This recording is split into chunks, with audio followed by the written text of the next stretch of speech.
Hello, hello. Welcome in. I am pretty dang excited for today. Welcome in. Get that one. Just chicken sounds. Let's see if it works. Keybind. Nope, that's the be right back screen. There we go. Hello. Welcome everybody. It didn't work. Hold on. It's gonna work, I swear. Wait. Wait. Bam. That was close. Welcome everybody. Sure everything's working. That's correct. Sweet. Awesome. Welcome. So, the title was a little clickbait. Is it? Shouldn't be. It might be the stream quality? I'm not sure. It should be streaming at a good bit rate. I upped it significantly 2 streams ago, so it should be okay now. If everything is still blurry and it's not just you, please do let me know. I wanna... Oh, too small. Okay. Well, I mean, I can make it larger. I don't know if this is gonna mess up the quality or not, or the because I have a bunch of different assets that are all lined up together. Not sure if this is gonna work, but we can definitely try it. Is this... Nope, that's the game. Okay, technically, it's clickbait, but also technically it's the truth. It is a dungeon runner that features Ravagers, and it's modded. So technically it's true. But it's not actually decked out. It's just a dungeon runner game. I did put in the description what it was. I'll change... Should I change... I think the title's fine. Why is the arm more quality than the face? I don't know. I can't select it for some reason. Like, the camera will not let me pick it up. Weird. I think, yeah, I'm with Ashwad on this one. Although I will make it a little bit bigger if it will let me. This is the game, right? Yeah. I don't know. We'll keep it like this. I'll try to fix it next stream. I thought it would be fine. This is a 1080p camera. Should be fine. But, I don't know. Has the Dungeon Master... Cam has focus? Oh! I think it might be the lighting. Let me try this. See if that helps a little bit. We'll see if this works or not. I might have to get a new cam. I also don't like that my camera is on my monitor, so every time I move my desk, so does the entire camera. At some point I'm gonna get like a dedicated stand, but I can't do that right now. Yes, welcome, welcome. We are doing Artifact today. This is gonna be a whole ton of fun. I was debating on whether or not I would do this live or not, and I've decided, yes, I'm gonna do it live. At least partially. So, I think today we're gonna focus on building the dungeon itself. And so, having your guys' input on, I misread Dongian Mistar. But yes, getting your guys' opinion, what you think will and won't work would be awesome. But yes, we're hopefully gonna be building live. This hasn't gone well in the past, building something live. I have a limited amount of brain cells I can dedicate to any one thing at a time. And last stream it did not go well. I got pretty much nothing done. But hopefully, because this is much more of a slower paced project, it should be a little bit easier. So today I'm going to focus on just building the starting room. For those of you who haven't seen Coldcraft episode, I think it's the end of Coldcraft episode 4. I talked about it a little bit. I can't remember what all I said on video, but I did talk about it on stream more. So the verticality is going to be a little bit different than Tango's. I haven't decided fully. That's something I should probably solidify today. This is the test area that I've created. So the whole point of this game is you'll go in there with a partner. This is a co-op basically decked out. You'll go in there with one other person, and you get a brush and maybe like a wooden sword or something. I haven't decided yet how I'm gonna do this, but you go in there with a brush, and your goal is to go around and find suspicious sand and suspicious gravel and collect artifacts, hence the name. Which, since Decked Out became a thing, I now might have to rename because he's got artifacts. I don't know. I think artifacts work. Vault Hunters map. I don't know much about Vault Hunters, but it's not like Vault Hunters, and I assure you that. Hello. Welcome in. Mousy, I forgot to say hello specifically to you, but welcome in. So yes, you go in with a partner, and both of you have a limited amount of time you can be in the dungeon before you have to leave. Everything gets really difficult, and you will be more likely to die. The time that you have in the dungeon is based off of how much artifacts you submit to the middle of the place.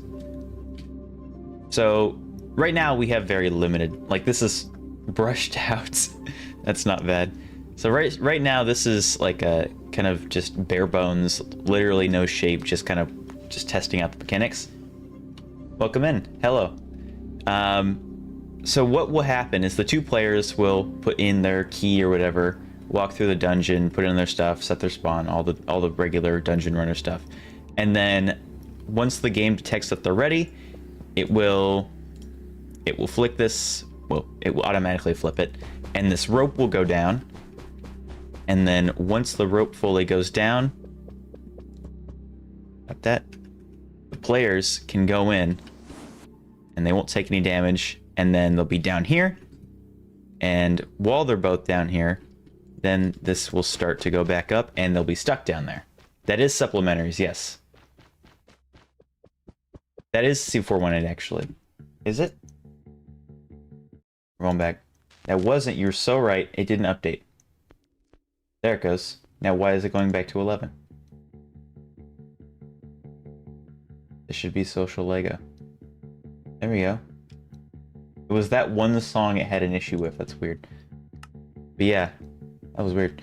But yes, this is supplementaries. This is a modded instance. Crazen Lord and I put together this incredible mod pack that the goal of it was supposed to follow along the vanilla feel of the game while adding on to it. So it was basically one big overhaul update, but not to the extent where it doesn't feel like vanilla Minecraft. So we have new functionality with supplementaries. We've got new building blocks with connectable chains, which are out of render distance. There's new redstone components. There's new generation. There's new functionality to decoration blocks. There's a ton of new stuff. Let me know if the music is too high, by the way.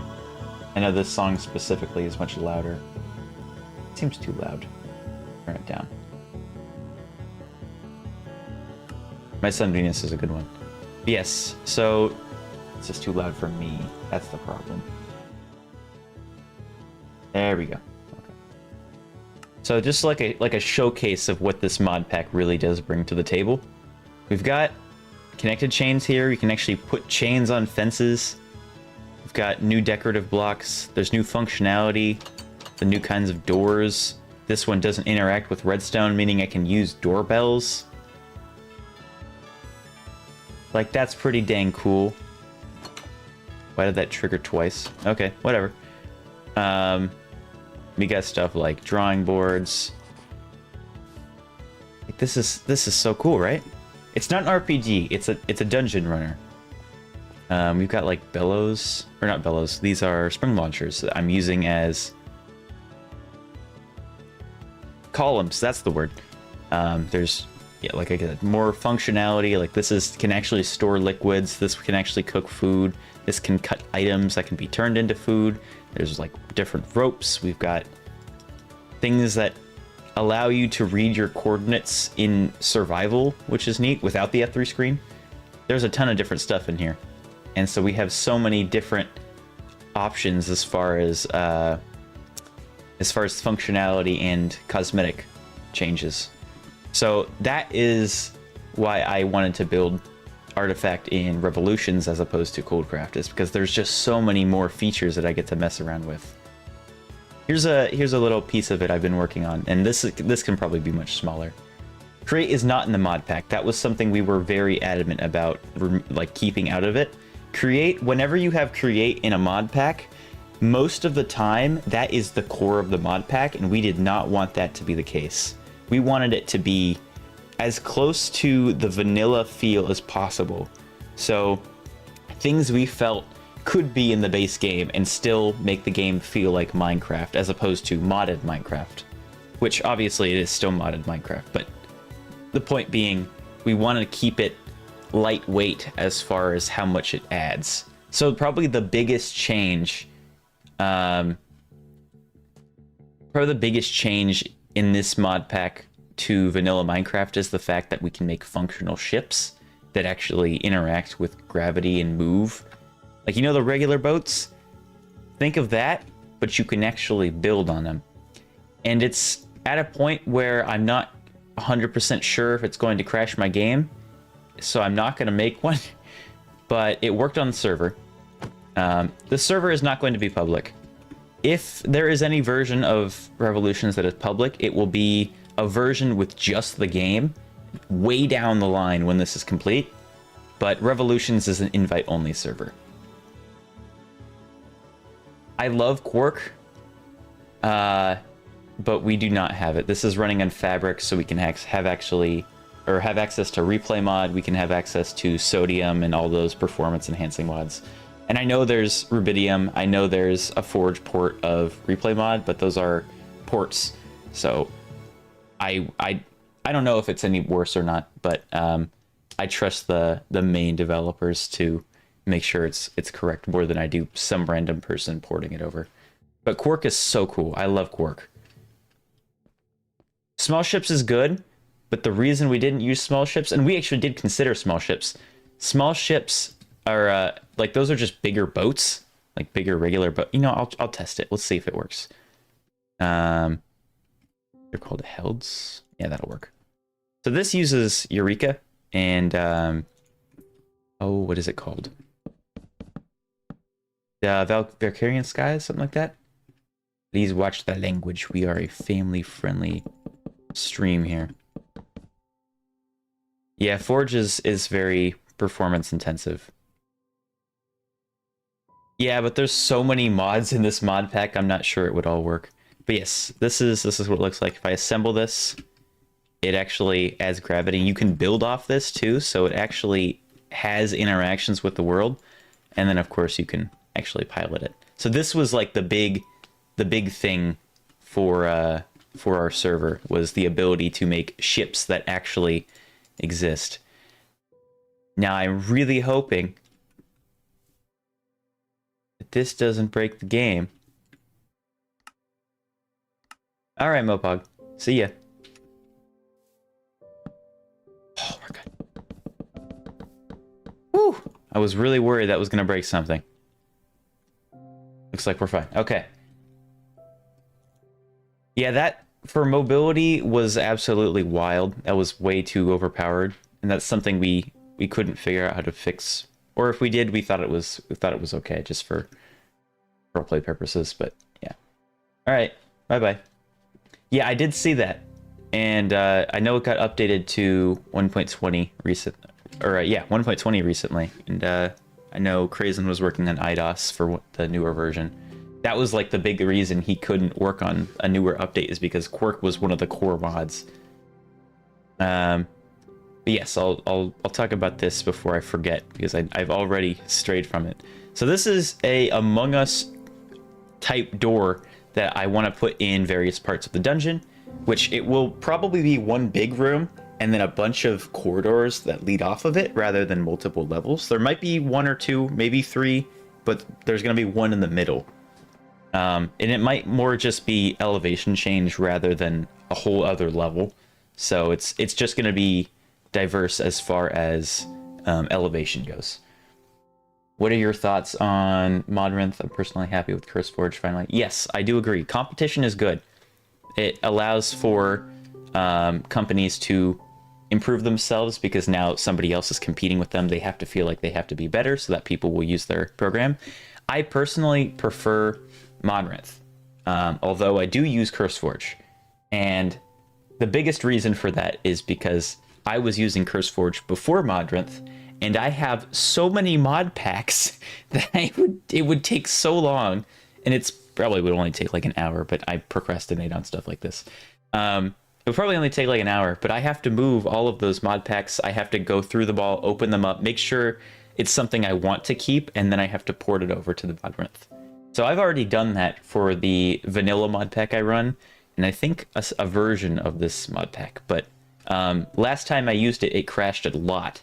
So I was waiting for it to update so it would fix those crashes. But yeah, I like Modrinth. I pretty much only use Modrinth, the website version, to get all my mods, and then I just drag them into the CurseForge launcher. That's what I've been doing for like 3 months now. So I really do like Modrinth. It's really good for Fabric. It suffers for Forge, but because I 99% of the time use Fabric, that isn't as big an issue for me. If there's a mod I know exists, but I can't find in Modrinth, I will go see if CurseForge has it, and usually it's on one of the two, but I do generally check Modrinth beforehand. Did they fix the weird bug last? I was able to transform boats into rockets by... Oh no, that's still a thing. That was like a core part of the episode I was working on before the server took a pause. So I still have the footage. I haven't gotten rid of it. But yeah, no, you can still fly 1,000 blocks in the air, and it's still a ton of fun. I figured out like the best way to do it too. If you just have a platform that's slightly longer in the back than the front, and then you have like a 2-block pillar, like 3/4 the way the back, hitting it will tilt the whole boat sideways, and then the front will hit the blocks in front of it, which means when you're pushing W, it's trying to go forward, but because there's the only forward is up, it launches the boat straight forward into the air. So very realistic boating, but it makes for great travel. And if you use the boats like it's supposed to be used, it's great for immersion. I think it's really neat. The only problem with Modern, it has no comment or issue section. It does have an issue section, but it's through GitHub. So not every mod has it, but a lot of the ones, especially when I was trying to troubleshoot my create mod pack, I went through so many different issue pages on Modrinth. But yes, the comments I do think should be a thing. That's fun. I've always used CurseForge. Do you think it's smart to swap it out? So for me, I am taking it really slow because I have so many projects that if I lost them, I would be distraught. And also, I have so many, it would take a while. And then also, I was getting bugs last time I used it. So for me, I'm gonna be very careful about it, just for the safety of my files, which I do have backups, but still. But for you, if you want to try it out and it works for you, then I would absolutely recommend it. There's no ads. It looks way cleaner. It has access to a lot of the mods that CurseForge has. And you can get the mods from the CurseForge webpage, put them into the Modrinth launcher as well. Just like I've been doing flip-flop with the Modrinth website and the CurseForge launcher. So I would recommend using Modrinth, but you feel it suffers from Forge. As far as performance goes, I don't think it makes any difference at all, because it just uses Modrinth and CurseForge launchers both just launch the game. The only difference with performance would be what mods are available, and Sodium is only available on Modrinth, meaning you have to go to the website, download it, and then put it into the CurseForge mods folder, which is what I do. They have a few versions, but they don't have every version, including, I think, the most recent ones. Build my mod packs on CurseForge and then configure them in Modrinth. That's a good one too. I usually configure them in game because I have mod menu every time I make a mod pack ever. So I configure them either with the text editor that comes default with Windows computers, or with Modrinth, or not what Modrinth, mod menu. I've always modded games a lot, and you never really find a perfect modding utility. I've had so many times. So cloth config is a really nice one. And I might have gotten this wrong on my mod video, actually, the very first one, the creator mods, because I thought this was cloth config, but then now I'm not so sure. This might just be mod loader, or the mod menu. I keep saying the wrong word for that mod. I thought this was just mod menu, and this part was cloth config. I could be wrong, but yeah, those two mods together should work. Those are great for, like, Minecraft is very open about the ability to customize the game, and that's why it's kept stayed alive for so long. If we didn't have the ability to make mod packs and have sodium, anything like that, Minecraft would probably be dead. But the reason, or they've become so, like, they've like kind of not adapted. It's not a canon event or anything, but the fact that Minecraft is so has modding capability so available to users, even through third parties, they're not shutting them down completely. That kept the game alive. So yeah, I can totally see where modding utility and modding tool editing is super important. Mod menu and cloth config are great ones for Minecraft, but I'm not sure about any other games. Although Thunderstore is good for Lethal Company. That's the only one I can think of. But see, especially for Bethesda games. I don't think I've ever owned a Bethesda game, so I have no experience in that. Works pretty well. Did I miss something? Come on. Oh yeah. No, if you find a combination of Modrinth and CurseForge, whether it be 100% or 50% on either platform, if it works for you, keep doing that. That's awesome. I'm doing what I'm doing because I know it works, and I don't want to risk something getting lost in the infinite depths of the internet, or more likely the trash can application. Works pretty good. CurseForge interface more for finding mods because you got the infinite scroll. Interesting, because I don't have the infinite scroll on the CurseForge app or the website. I still have pages. Maybe it's a setting. Sodium did a Giga Chad move over to Modrinth, but that was, yeah, that's definitely true. Modrinth moving, or Sodium moving to Modrinth definitely impacted it. But the reason that they did that was not because they preferred Modrinth. Well, it was, but there was something, and I don't know a whole lot about it, so I can't say with 100% certainty, but it was something about CurseForge taking more money than they were supposed to, or what was the other reason? I think it was something about CurseForge just being a terrible company, which I'm already aware of, and I'm not supportive of CurseForge, but it works as a tool for me, and until Modrinth works for me in 100% certainty, I'm not going to move over, but I will move over as soon as I can. I love Modrinth. It's just such a nice platform. There's no ads. I don't have to pay premium. Oh man, it's just nice. And it's small. It's so much cleaner too. I love the UI design. Sodium, yeah. M Creator was my first taste of modding. Oh man, M Creator is really nice. That's how I made my mod, the decorative sniffer egg. That's a nice tool for beginning modding. If you don't know code, that's really good. It's not the best program in the world, but it works. And you can make some really cool stuff with just that simple tool. It's really great. It's basically the Scratch engine of modding, or of Minecraft modding. Hold on. Trying to use a mod that has a menu that lets you move the position of the gun on your screen and its tilt and everything, so you can hold it sideways. Oh, interesting. You should just add a resource pack. I don't know. Oh, you're talking about Doom. Doom is Bethesda, right? I think Doom is Bethesda. That's probably, I'm gonna guess that's the game you're talking about. From what I know about you, you like Doom. I'm telling you now, you like Doom. You seem like a Doom guy. You probably, like, in your spare time, smolder to the left and right. Oh, Fallout. I was close, though. It was probably... Oh, wait, no, Doom isn't Bethesda, is it? Doom is... It's not Nintendo. They just released at the same time as Animal Crossing. I don't know what Doom is. I think Doom is... I thought it was Bethesda. That seems like a Bethesda game. Whatever. Anyway. Yeah, having the ability to mod that stuff is really fun. Because the whole point of a game is to have an environment where you feel comfortable and you feel entertained. So if something isn't working for you, you can modify that game to be what you want it to be. That is what makes a game a game. If you can, for example, if EA posts, what does EA make? Posts another FIFA. They make FIFA, right? Probably. It is Bethesda. I knew it.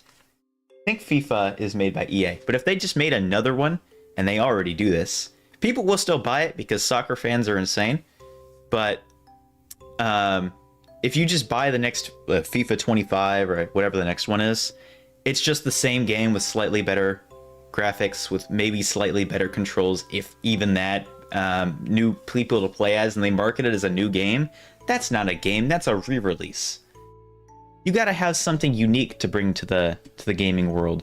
And I feel like with modding, you can do that not only for free, but now your entire gaming community has the ability to add what they think will benefit the game.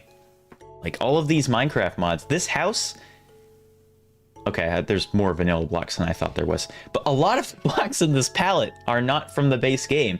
If I were to remove all the mods and just play this base, most of this house would be gone. I could probably replicate the shape of it, but there's no way I would be able to get the same effect that all of these modded blocks have to offer. Hollowed logs and these lights, which I don't know why I added these here, but look cool, I thought. We have like pipes so you can use as smokestacks. I've got presents as the top of those. We've got columns and connectable chains and cog blocks that look like machinery. And down here, there's a functional super smelter. This whole basement would be gone. Like all of this stuff is made with the power of community. And that is a powerful thing, my friends. Pretty sure there's a sodium getting less in this, their ad revenue. That's true. Yeah, I think that was like the big thing, was they were marketing. I think it wasn't just copycats. I think they were marketing, or not marketing, but they were putting the fake sodiums and the fake irises at the top of the page, and those had malware in them. Or maybe those are two separate things, but there was something about them moving and there being consistent problems on CurseForge's moderation, like with allowing projects in. Okay. Before you guys can keep typing in the chat, I'm gonna explain this door because I've been standing here for like 15 minutes now. So in the dungeon, you'll go in, you'll be lowered on that rope I showed you guys earlier, and then once you're in there, there will be a section for submitting your artifacts to obtain either time in the dungeon, or you can submit it for points. And at the end of the game, when the players get out, then they can split the points, or one player gets all the points. I'll get into that later, but the point is, when you're in the dungeon, you can choose to either be an ally with your teammate, or you can choose to sabotage them. So there's a little bit of mind games you have to play. Oh, you're right. I thought Doom was made by Valve. No. Maybe? It might be made in Source Engine, but not by Valve. I don't know. Anyway, before I get off topic again, you can choose to either be a teammate, or you can choose to sabotage your teammate. And so there will be various tools in the dungeon to allow you to do that if you want to. And so you have to figure out, do you trust your partner? If you trust your partner and you guys both get out alive, the loot gets split between both of you. If one person makes it out, then all of the loot goes to that person. So you have to figure out, is it worth using your teammate's abilities? Because some areas in the dungeon will only be accessible if you work with your partner. Do you team up with them to get the most out of one run, but then you also split all the loot at the end? Excuse me. But then you also have the aspect where if you make it out alive, but you eliminate your teammate, then that person doesn't trust you. This part only works on a server-side setting where you're playing more than one run. Okay, it is Bethesda. But yeah, there will be things like traps where you can throw snowballs or ink sacks, which can now be thrown. Snowballs actually do something now, which is awesome. Let me grab a snowball. So snowballs, let me get, there's pigs, right? The snowballs will freeze. It does the same thing powdered snow does. So it will slow you down for a little bit and then also hurt you. And I think it's better demonstrated in survival. Wow, my voice cracked. There we go. So you take, I think, a heart of damage. Oh, no, just half a heart. But it slows you down for a second, which means you can throw them at your teammate when running away from an entity or whatever. Ink sacs you can also throw. And these will give the player blindness. So if they're trying to do parkour, they either have to stop and wait for the blindness to go away, or they will straight up just fall in. Or maybe they're a god and they do the parkour even while blinded. That's an L to the person throwing the ink sac, if that's the case, because now they know that their teammate is trying to kill them. But either way, the point is, you go in with a teammate. If you decide to sabotage them, these are some of the doors you'll be able to find. And I still have to configure this redstone. It's not the most compact thing in the world. But you push the button, it starts a T flip-flop, and then it uses this timer. The door goes, and this button will not do anything until the second timer goes. So there's a cooldown. And so this door will stay closed. I can change how much time closed based on what resource is in the hourglass. So over here I have a test that shows how much time passes and what order they go in. So the longest one is slime, and you can put slime in here, and it lasts for 1 minute and 28 seconds. But there's things like concrete powder that are much shorter. I think the fastest one is, yeah, sugar.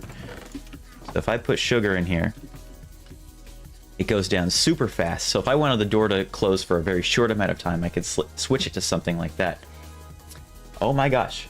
Server is private. Hold on. I'm glad you got your GTA loaded. That's awesome. Hi Husto, welcome in.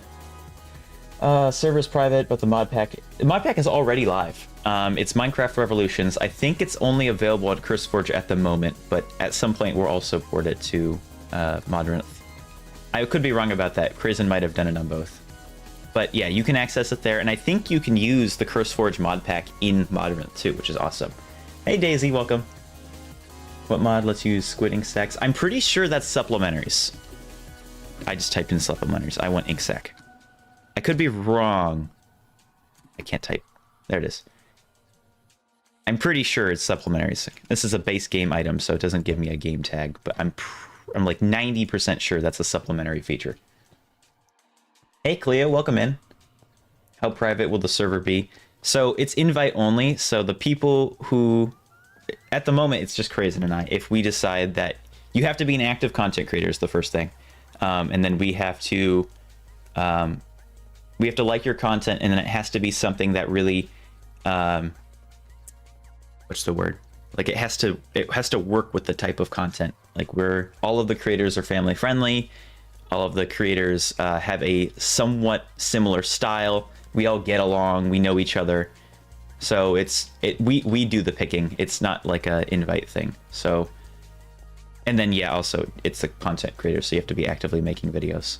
I'm the only person. Ironically, I'm the only person who hasn't made a video, but I took so long to make my first episode that the server has been on pause since then. But at least for when it comes back up, we won't be probably inviting more people. Yeah, at the moment, we're not looking for more people anyway. We've got a wonderful cast of 15 people that are in on this project. But school started right as the server opened. And as a result, everybody became really busy. So we were like, we're just going to put this on pause. Yeah. I gotta drink water. I've been talking for half an hour. Yes, hello Daisy. Hello Cleo, welcome in. Oh man. Okay, let's get to working on this first floor here. So the goal I want for this room, first and foremost, is I want it to be a functional entry point to multiple parts of the dungeon. I had a bunch of different sketch layouts, and I don't think I can really show those pictures without spoiling a bunch of other projects, but where is it? So option one is having one center point and then having a bunch of paths that stray off of it in various directions that then also split off into various directions and connect up. So that way doors can close, but then there will always be some route available back to the beginning. Throughout the dungeon, there will be more of those ropes. And the longer you're in there, the less time you have available, those ropes will go up, reducing the amount of exit points. Alternatively, the starting room can have one big entrance, and then those split off into a bunch of different options. I'm thinking probably the first one. Why do you need 2 keyboards? How many hands do you have?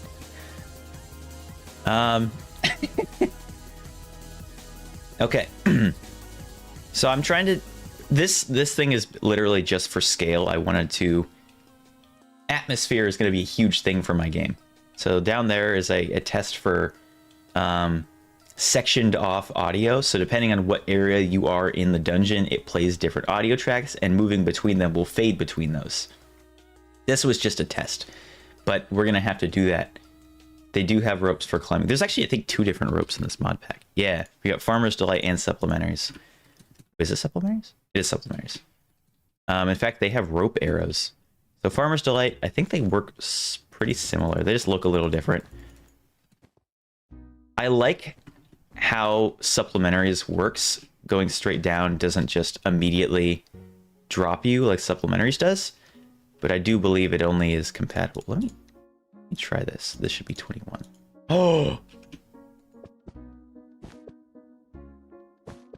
That's a game changer. Oh! Hold on. I'll get to the comments in a section. I saw somebody... No way. This might... Oh, and these... Oh, okay. Well, actually, that might be a good thing. Hold on. I might have just big brained. So this works with the supplementary, or the Farmer's Delight ropes too. Does this connect? It does connect to blocks. Okay, that's fine. So stop that. No, I like the other one better. I think the other one was better. Because the other one you go down fast and then that you don't have to wait to fall down. Okay, well that's a good thing to know at least. Laynce, I saw your Create Mod World's Fair video and wanted to ask if I can organize my own World's Fair. Well, first of all, I didn't create World's Fair. This was 21, right? Yeah. I didn't create World's Fair. That is an MC Collab Station production. I did not come up with that. I was just one of the members. Yeah, I didn't either. That was pretty cool, finding that out. You are more than welcome to make Create Mod World's Fair for yourself. That was in an older version, and I don't think the mod pack was ever public, so I don't think I have the permission to give that out. If you go to MC Collab Station, which I can post a link to if you would like to join that Discord server, they often have... it's a great space for meeting people. That's how I met them, that whole group in the first place. For collaborations, for starting servers, for finding other creators and players, even if you're not a creator. It's a great place to find other like-minded people. It's great. But I was going to do my own Create Mod series until I discovered Create Mod World's Fair, and I'm like, well, I can't do 2. So I picked that one because it was server, like a server side thing. It was more than just me. My voice is leaving so fast. It's only been 40 minutes. Yeah, like, if you... Personally, I don't have any problem with you making your own World Fair. It is a fantastic event that is like an actual real-life thing. World's Fair, it was I think it's been renamed to something else, but it used to be like a con or like an event that a bunch of inventors got together to show off their products that they thought would benefit the world. It's so fascinating. And the music in that era, I want to say the 60s, but I could be wrong, that we based ours off of. Having these machines are just so cool. I want to like tea, I just don't. I really want to, I can't get over the taste. Maybe I haven't found the right one, but I wish I liked tea. But I like water, and I drink a lot of that. Maybe I'll get a ginger tea. I have tea, I just don't like the flavor. Maybe I haven't drank enough tea. Yeah, no, Create Mod and World's Fair just go together so well. And I still have to release the finale. I've been procrastinating because the intro I want to do is so out of my normal. I'm doing a song, and I don't usually do that. I've never written a song like that before, and I'm not only writing a song, but I'm singing a 4-part harmony barbershop quartet by myself. Maybe 3-part. I haven't decided. But it's such a massive project. I've just been paralyzed on starting it. I have the whole video edited, but I just haven't done the intro yet. And if I haven't done the intro, then I can't get the timing of the rest of the video's music done, and I've just been stuck. I really just need to sit down and work on it, but maybe I do that after this video. I don't know. Or this stream. I'm looking at my laptop. I have the project where I sketched out a tune, but I wasn't happy with it. Okay, I gotta do that today. I gotta do that today. You've motivated me. Thank you. Okay. Yeah, no, Supplementaries has compatibility with quite a few mods. I think it has compatibility with Farmer's Delight as well, at least. I'm sure. It's such a popular mod, I'm not surprised. And I know there are other mods that add compatibility with other mods as well. C418 names the songs really weird titles, but, you know, they're funny. Let's see. This is great. GTA is somehow missing files to play online. Interesting. That's weird. I loaded the game up yesterday just to drive around and listen to music at like 2 in the morning. Don't tell my mom. But it didn't have any problems with it, and I hadn't played it for forever. I gotta scroll back up. I'm still behind on chat. Okay, go make some tea. Yeah, I gotta try tea. Coffee is another thing I wish I liked, but I don't like the flavor. Except for in coffee ice cream for some reason. Only for, wait, hold on. You're creating your own Create Mod server, but it's only for French applicants. Well, bonjour, s'il vous plaît. That's... I meant bonjour, mes amis, but you know what? That's fine. Hello, please. 6 years strong is crazy. That's awesome. I gotta check that out. I love Create Mod. I need to get more into it. I do have a series, which, you know what, at this point, I've told so many people it's not even a secret anymore. I'm doing a Create Mod series pretty dang soon. I've already been recording for it. Ginger honey tea. That does sound good, but I gotta try that. I think I put cream in it the last time I put it, or I tried it, but that was like years ago. Miss the days we all rode around in various contraptions and doohickeys. Cookie cut cars. I still like the doohickeys and contraptions. I think that is so much fun. My biggest, like the thing that makes me happiest about Create Mod is the ability to create whatever you really want to. I had a very specific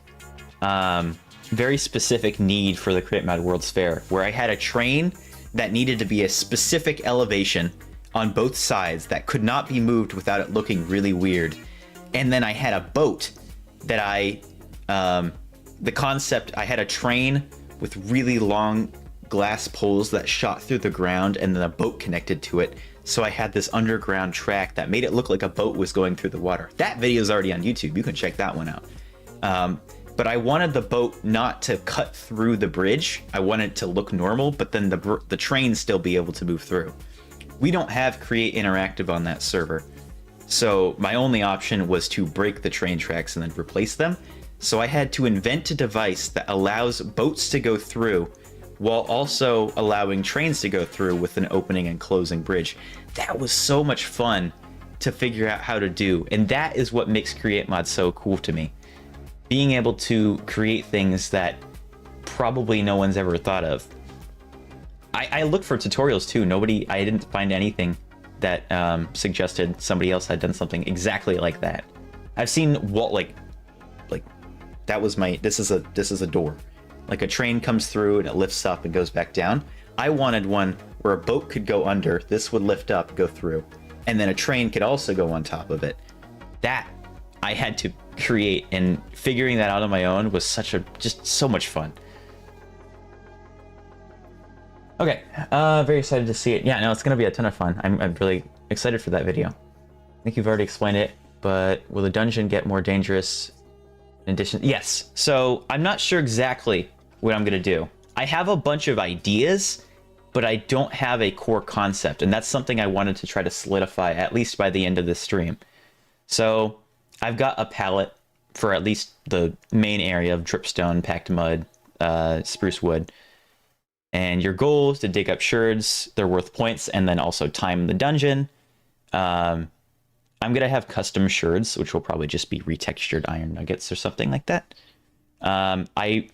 This is something I really think Tango could have done, and I don't think he thought of it, but I am so proud of myself for thinking of this. I am going to retexture music discs. And the wonderful thing about music discs is they can be detected with a block interaction, the jukebox. So I think this is the one I'm looking for. Hope. No, that's not it. This one. So I'm going to retexture this music disc. I'm going to retexture this music disc to a key, and then have this maybe a texture pack. It might just look like a note or a jukebox, but when it looks like a key, you'll be able to put the key, and then Redstone will be able to interact with it and detect that. That is going to be so much fun to have actually interactable lock blocks. I think it's going to be so much fun, and I'm so proud of myself for coming up with that. I think that's much better than putting a key or a shard into a barrel. It's way more interactive, and that was like kind of the thing I really wanted to nail in the coffin here, was making sure this feels immersive. Going to watch your mods video, watch this. Well, I'm glad to have you on either the video or the stream. Welcome in. Yes, it will get more dangerous as the dungeon progresses. I'm not sure, like I said, how I'm gonna do that. I think the biggest thing is running out of artifacts to submit. So I'm thinking, in fact, I literally just I just thought of this, and now I'm thinking I might actually use it. Originally, my concern was you can either submit those sherds for points or you can submit them for time. But if you now I'm thinking if you submit them for time, it's still worth points, just not as much. So I'm thinking maybe there is more of a benefit, because what if you just got a bunch of artifacts and then got out really fast? The problem with that is then nobody would ever try to go for the higher value artifacts that are more difficult to get to. I think there will be generic sherds, which you can find in suspicious sand and gravel all over the place. And then there will be chambers, which contain really high value artifacts, and those cannot be submitted for time. I'm making this up as I'm going, and I'm really liking this idea. Like, sections of this I already had in my head. But like the idea of chambers have artifact high level. I can type, there it is. High level artifacts that cannot be submitted for time. This is why I wanted to do this on stream, because once you get me talking, I start getting ideas. Let's see what else. Yeah, so as you go throughout the dungeon, exits will start to escape, meaning you'll have to move farther back, or like you'll have to move, like navigate the dungeon further to get back to a save point. There's going to be hostile mobs in there too, so it's not just time that you're fighting. So there might be ravagers. That was kind of my first thing, but I wanted to do something different than decked out. So it could be ravagers, wither skeletons, zoglins are also an option. Zoglins I have to be careful with because they attack any entity, including themselves, I think. So I have to be careful with that. Having silverfish or endermite could be cool. Get what the other options are. Drowned with tridents, having a water section could be cool. Excuse me.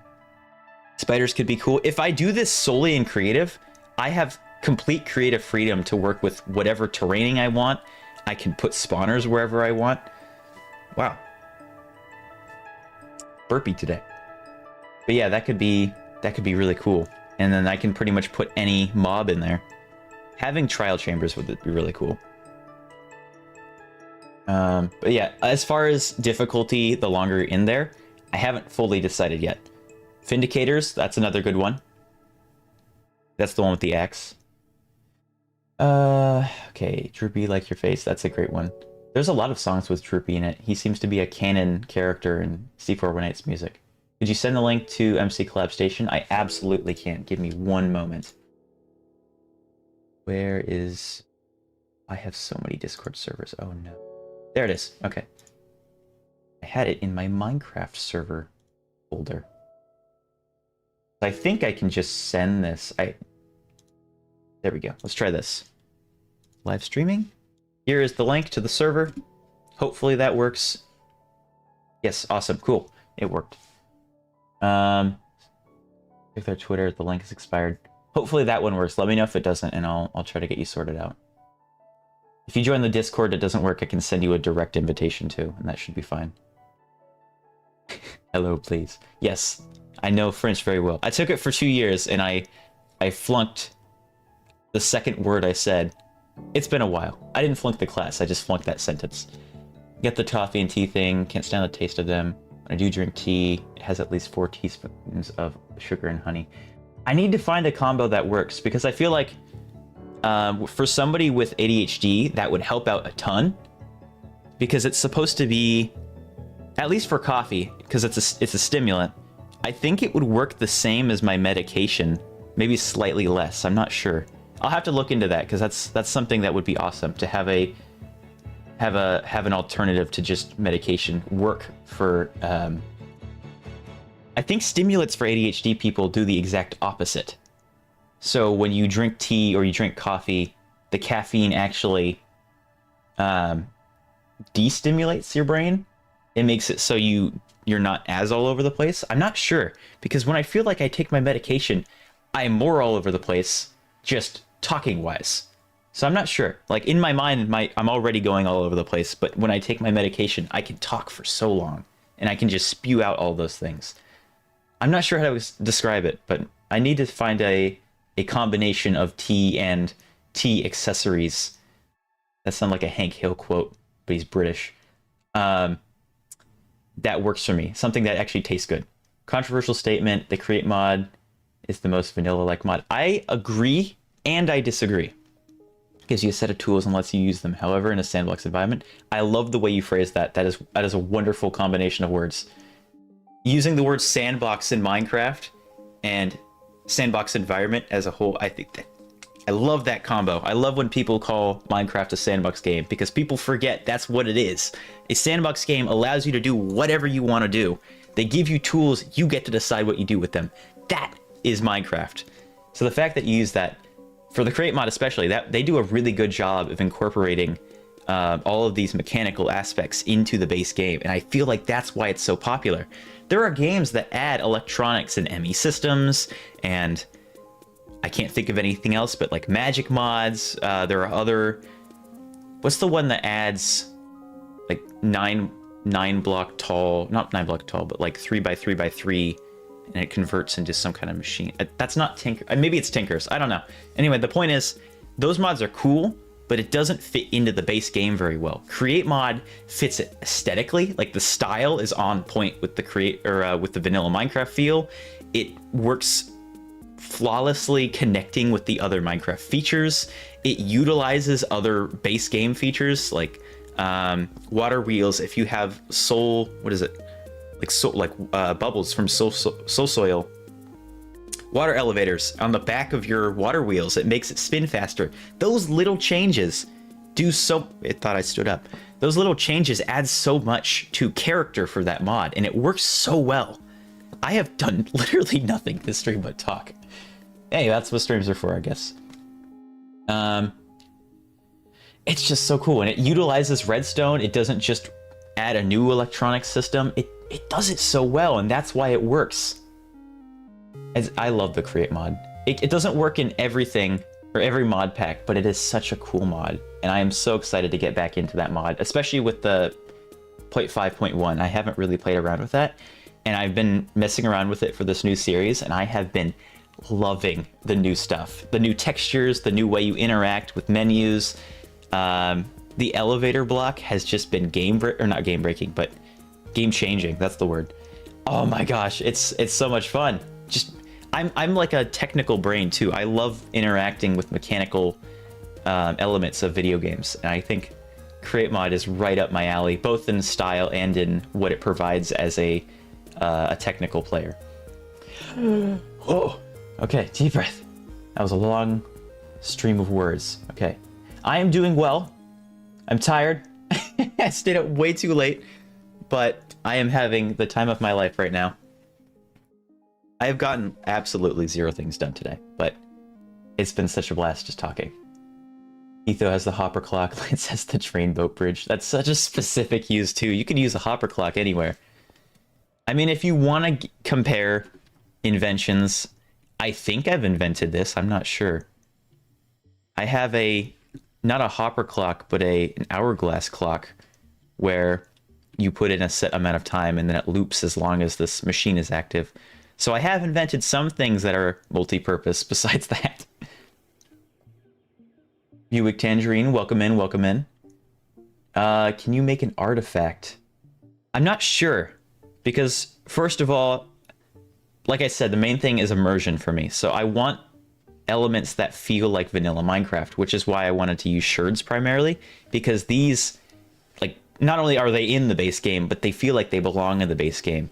So the style that you would have to make it in is very specific, and I'm overly picky about what I want it to be, and I don't want to insult style, because I feel like I'm gonna be like, that doesn't really work, but I know people put in effort. I know you would. I don't know how to explain this. I don't want to have you make something and then feel like it doesn't work. I would feel awful about that, and I know it would be a waste of your time. But then also, I don't know what I'm doing with the artifacts as a whole. I could change this whole system. I haven't written it down in ink yet. So even if I did say yes, that would be like a really later game thing. I will contact you if I decide to, or if I solidify on one thing and I need help with that. Hear me out. Exposure mod for hints and for treasure something. I thought about that.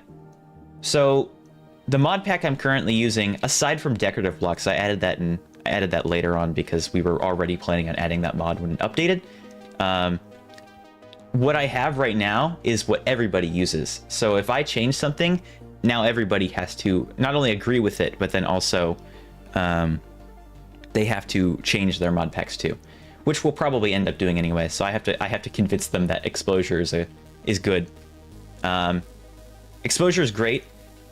I love that mod. I have to figure out a way for it to act as a replayable thing, because you have to keep in mind, if you die in the dungeon, everything that you have on you is gone.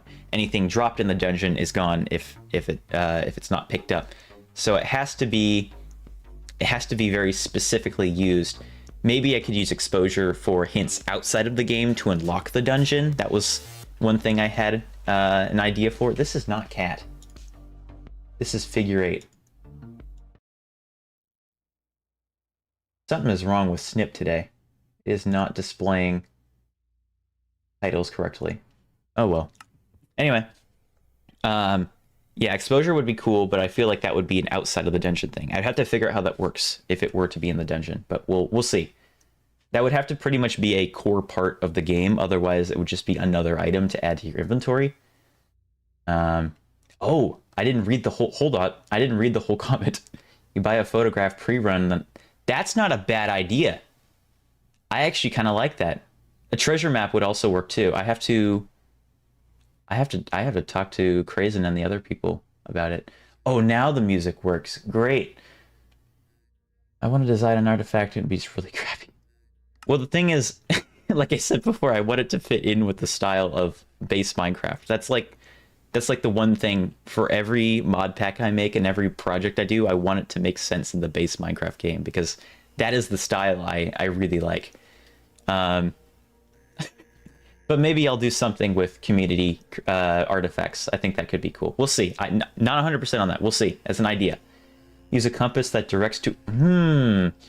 that's a really unique and creative idea. Maybe. I mean, I could do that as like a... Maybe that's for...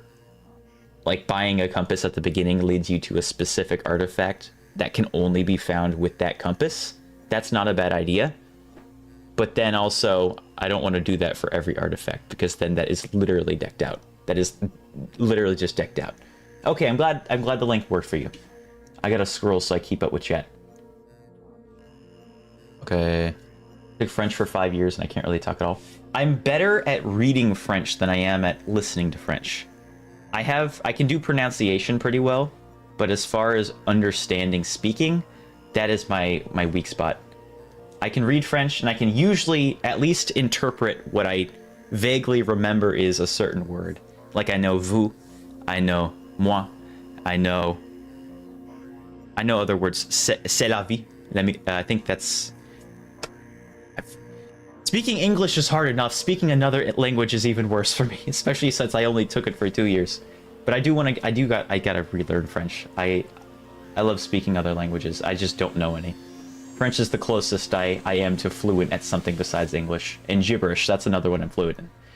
A resource pack that turns the breeze into a wizard that shoots magical missiles and drops. If I were to use the breeze, and we're not in a version that has breezes, that's in 1.21, we're in 1.20.1, so that we don't have breezes to begin with. But I think if I were to use the breeze at all, it would just be the base breeze, and I would have to create an area that makes sense for it. Sorry I was gone for a sec, what happened? Uh-oh. That was a while ago for me. I don't know. In-game, nothing has happened at all. Immersive engineering, that's probably the one I'm thinking of. I went to bed extremely early. I should have done that. I went to bed at like 3. I stayed up way too late driving around Grand Theft Auto and listening to music. Yep, stayed up till 3. May have woken up at 3 a.m. That's when I went to sleep. Hello, welcome in. I'm gonna try to pronounce this. I'm gonna say Fixie. Fix. Got it. I think, if that's right. Welcome in. Help you if you need anything in Python. I might actually take you up on that offer. There's a mod that I'll reach out to you if it becomes something that I actually need help with. But one of the big things about this is being able to automate the suspicious sand.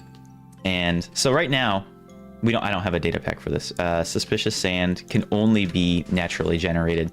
So there's nothing in this, which means I can't put my own things. There's nothing inside them. It just turns into sand. So I have a data pack that allows you to right-click suspicious sand on top, or right-click sand on top of an item, and it embeds that item into the suspicious sand.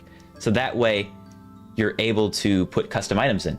But I needed a way to automate that, because otherwise I would have to hand replace the blocks every single time. And yeah, so I might reach out for... I have a data pack, but I've been told it might be quite laggy, so I might actually take you up on that offer about Python. I took a Python class like 4 years ago. I know how code functions for the most part. It's just the specifics on the actual language that probably I would need help with. But I will reach out to you if I decide to not use the data pack. That looks like German to me, not French. C'est la vie, that's French, I know that. Hey, apple tree, welcome in. Nice apple leaf. That's life. Okay, that makes sense. That makes a lot of sense, actually. Oh, I got to get to work. I need to make a custom resource pack for my server, and procrastination is so powerful. Indeed it is, my friend. I have been in a work paralysis for like the last 5 days. I've been slowly working on projects, but it really does kick you in the butt. I wish you luck, and I hope you can get something done. If you can, that's amazing. But good luck on your project. Good luck on work. Have a wonderful day. Thank you for tuning in. Okay, I'm all caught up to the chat now. Maybe I can actually get something done. Let's see. So players will come down. The rope will go all the way down to the floor. There's going to be some kind of system. This will probably already be going down. What are we doing this stream? Well, we were supposed to be working on this dungeon, but so far it's been an hour and 5 minutes and I have done absolutely nothing. So it's just been talking. I've been talking about mechanics and the create mod and all these other things. But so far, what you need to know is two players will go down. Oh, I'm going to be behind again. Java is Java. Don't know Java, which means I need to make mods. Kotlin still. I thought Kotlin was just a library. I need to look into modding. I know pretty much nothing. Like, I have an idea of how to make the function work, where it would detect for a dispenser, like shooting out an item, and then instead of shooting it out, it would take whatever the MBT data is, and then if it checks when that ticks happens, it checks if there's a sand or gravel block above it, and then will replace the block. So that way it's suspicious sand with that specific item's MBT data. So that way I can use custom items and not just vanilla ones too. But yeah, I need to look into modding, because that's something I do kind of need for this game to function, is the ability to automate that. Whoever invents motivation medication would be a billionaire. I mean, there's medications that kind of do that to an extent. Like my medication, it basically just takes my ADHD brain and allows me to use it. If it works the way I think it works, you have a chamber in your brain with pipes that go in and pipes that go out. The pipes that go in shoot in serotonin. And when you complete a task, the normal brain would be able to use that serotonin, and then the other pipes would be able to suck it out when it's been used. What I think happens that my medication fixes is in my brain, it shoots in that serotonin, and then the pipes that suck it out so fast that I don't get to use it, which makes things like, here's a piece of candy for doing this, not work for me. So little tasks, I don't get that motivation, I don't get that reward of serotonin when I'm working on projects. Yeah, sure, you can ask a deep question as long as, you know, it's appropriate. Someone have the motivation to make it. I like that one, Mousy. That was pretty funny. Dispense an item into suspicious blocks. Nice. Are you referring to an existing mod? So I looked for existing mods and I did not find one. Quentin, Blocker Locker, made a data pack in like 15 minutes for me that does exactly what I need it to do, but it is constantly checking. It is constantly checking every either sand block or every item that is on the floor, which means if there's a lot of them, especially in a server-wide setting, that would be extremely performance intensive. So I probably need to make something that isn't constantly checking, and I need something that is available to be triggered with redstone, so that way it can automatically reset itself. Learn how to make a data pack. Kotlin is a language. Okay. Yeah, I have a data pack already. I just need one that isn't as performance intensive. I actually haven't done a whole lot of testing, so maybe it's not as bad as I hope it won't be. Motivation, medication is cocaine. Yeah, no, it is not. That is much more effective, I guess. Why does that everybody's brain? Everybody immediately goes to drugs. Well, drugs worse than medication. Why is my brain so online? I don't know. I don't know why my brain is online. I literally have not experienced silence for as long as I can possibly remember. No matter what I do, something's always going on in there. Whether I'm thinking about a project or what I want to eat, I've got a permanently on narrator going on in my mind, and I don't know how to just turn it off. Like in Minecraft, I can do Control B, that will turn off the narrator, but in real life, absolutely no clue. The medication helps. I feel happier because I'm allowed to use that serotonin that otherwise would just get ignored. I'm able to work on projects, but then I still get that work paralysis. So it doesn't fix everything, but for me, it does help. But I still can't seem to get stuff done. So how much it actually helps, I'm not sure. But I do feel actually better with that medication. Hi, Casey. Welcome in.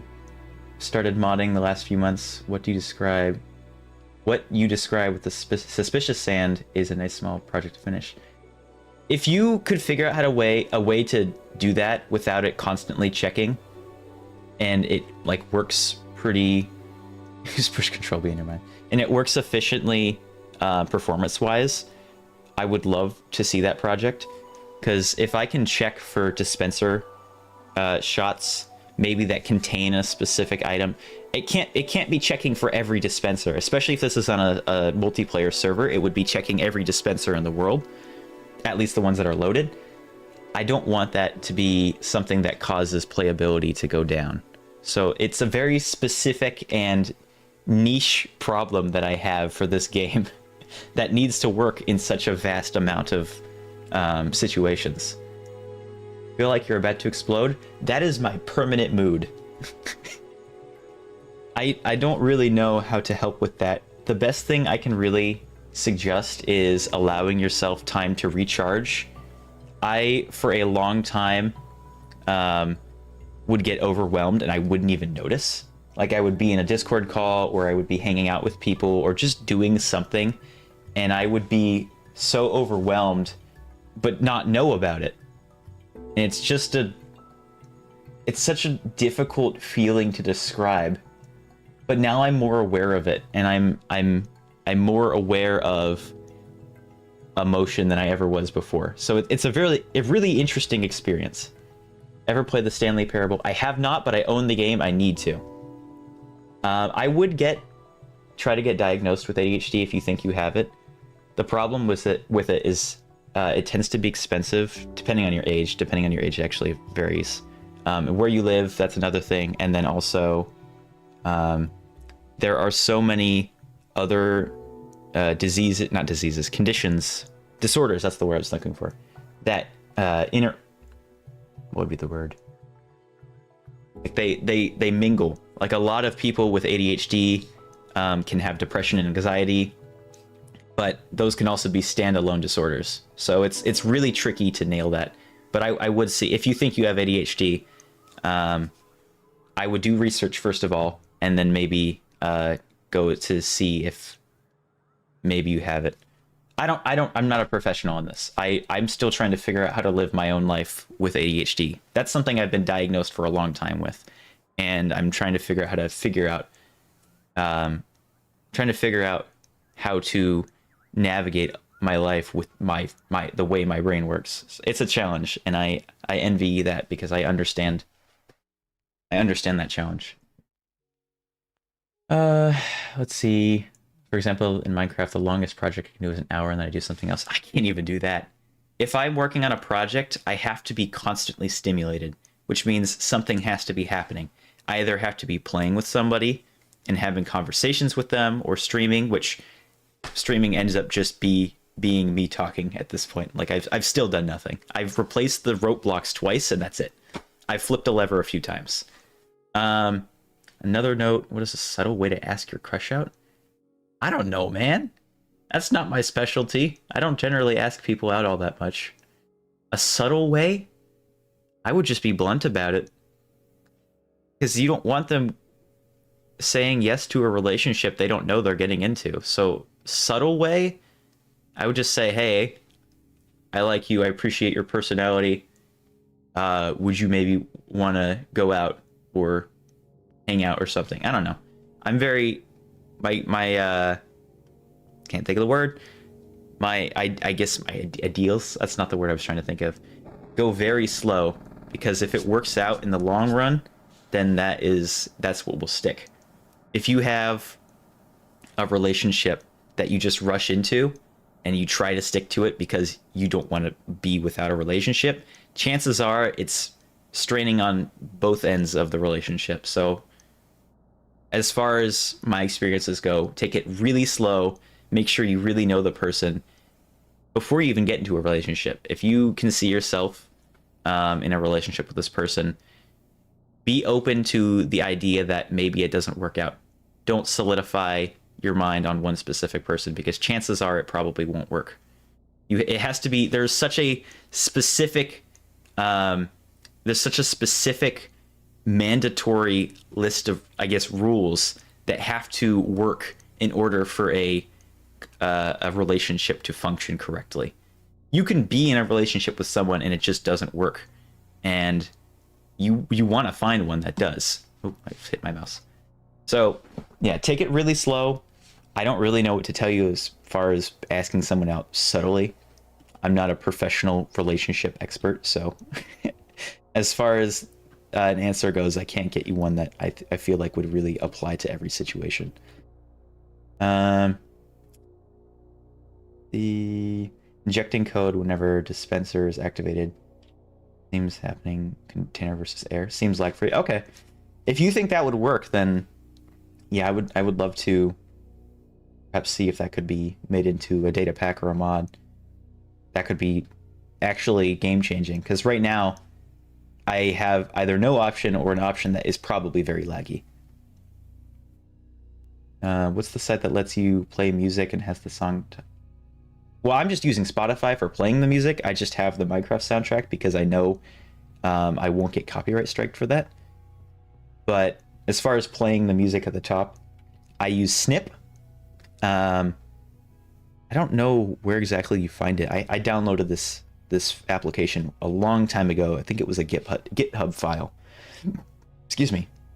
And you launch it whenever you start streaming, and then it pops up with whatever you have it connected to Spotify, and I have it set to a specific font, and then I also have a duplicate right underneath and behind it that's slightly darker, so then it imitates a shadow. So yeah, Snip is what I use. I used to have one that actually had a bar that played underneath it that showed the duration of it, but it stopped working and I don't know how to turn it back on. Frankly, I think this is cleaner anyway, so you know, whatever. Whew. Data packs written with JSON format. I barely know JSON. Oh, no, I don't even know JSON. I know JavaScript. That is what that is. JSON is JavaScript. But I barely know it. I've coded a very simple Discord bot. That's literally it. So I would have to make a UI for a Python project. I don't think I need a UI. I just need it to be detecting for specific events in game. Like a sand block falling. Data pack functions use the Minecraft command language. Yeah, that's why it's so limiting, because I have only what base Minecraft has available, which is why I thought a mod might be better. For my YouTube channel, I think I only want to do 3 things: memes, mini docs, SMP content. Okay, sure. Do that. If that's something you want to do it. Nothing wrong with that. It's all about honest, straightforward honesty, if you liked. Yeah. Rejection is tough, but honestly, you have to be able to accept that not everything will work. JSON is not JavaScript. What am I confusing it with? There's something. I think I'm just thinking of JS as the like .js at the end of the file. It's been a while since I coded that bot. I thought that sounded wrong too.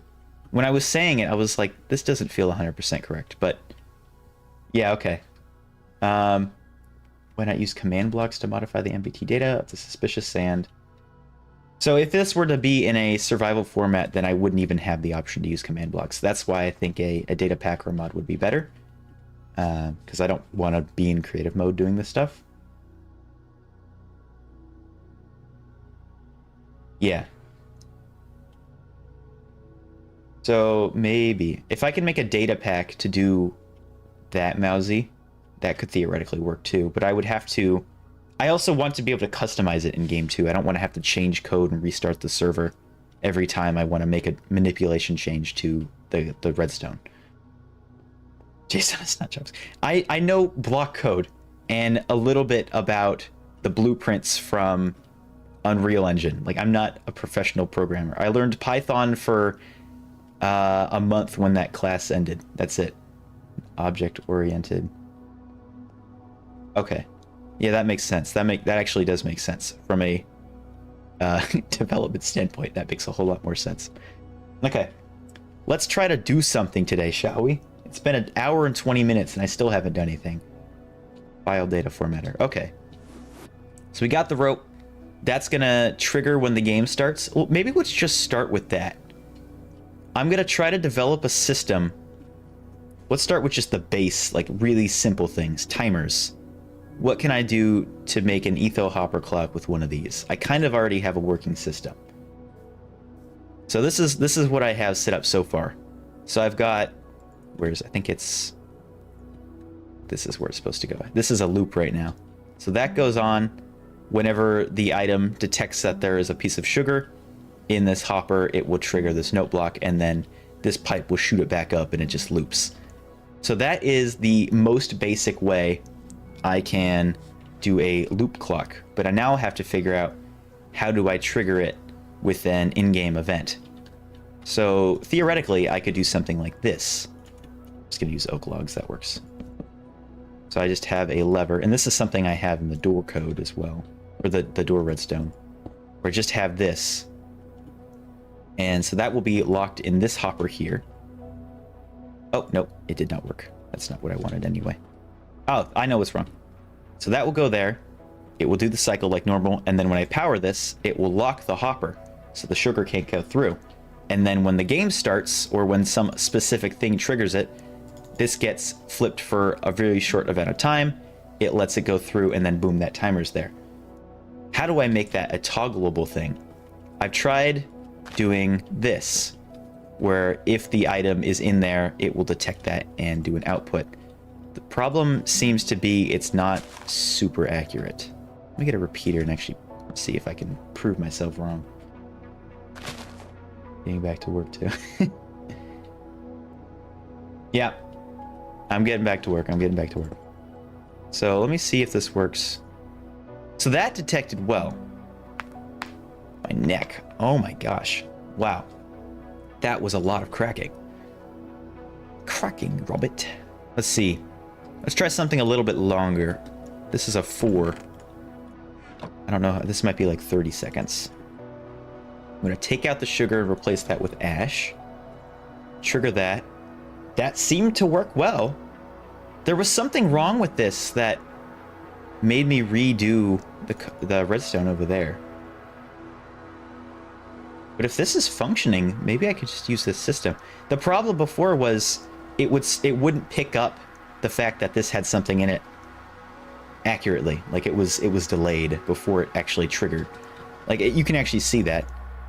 It's a little bit, but it was like way worse before. So either it was a glitch or I was doing something wrong with the redstone. Okay, well that's good to know.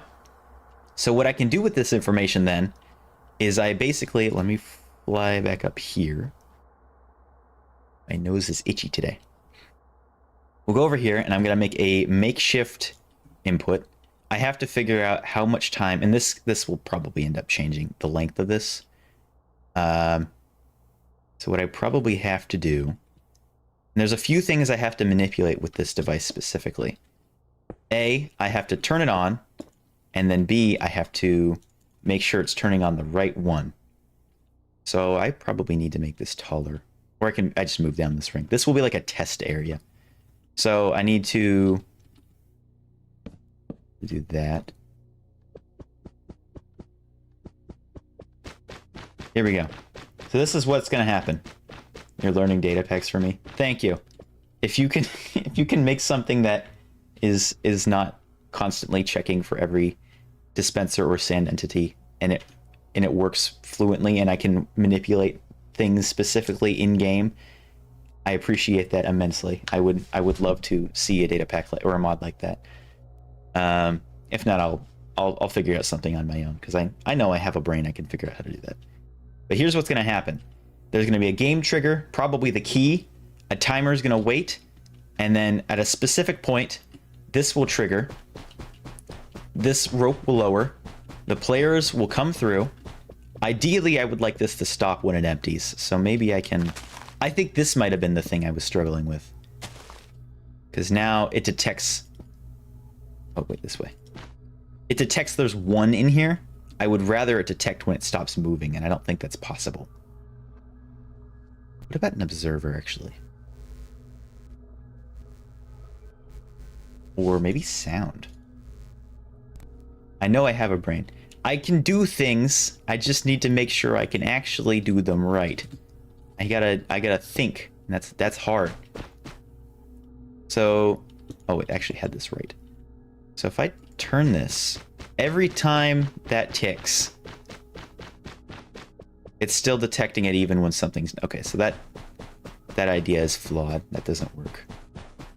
When that finishes going down, this is still interacting with it. I need a way to distinguish an empty reel from a full reel. That's the problem. This will go back up.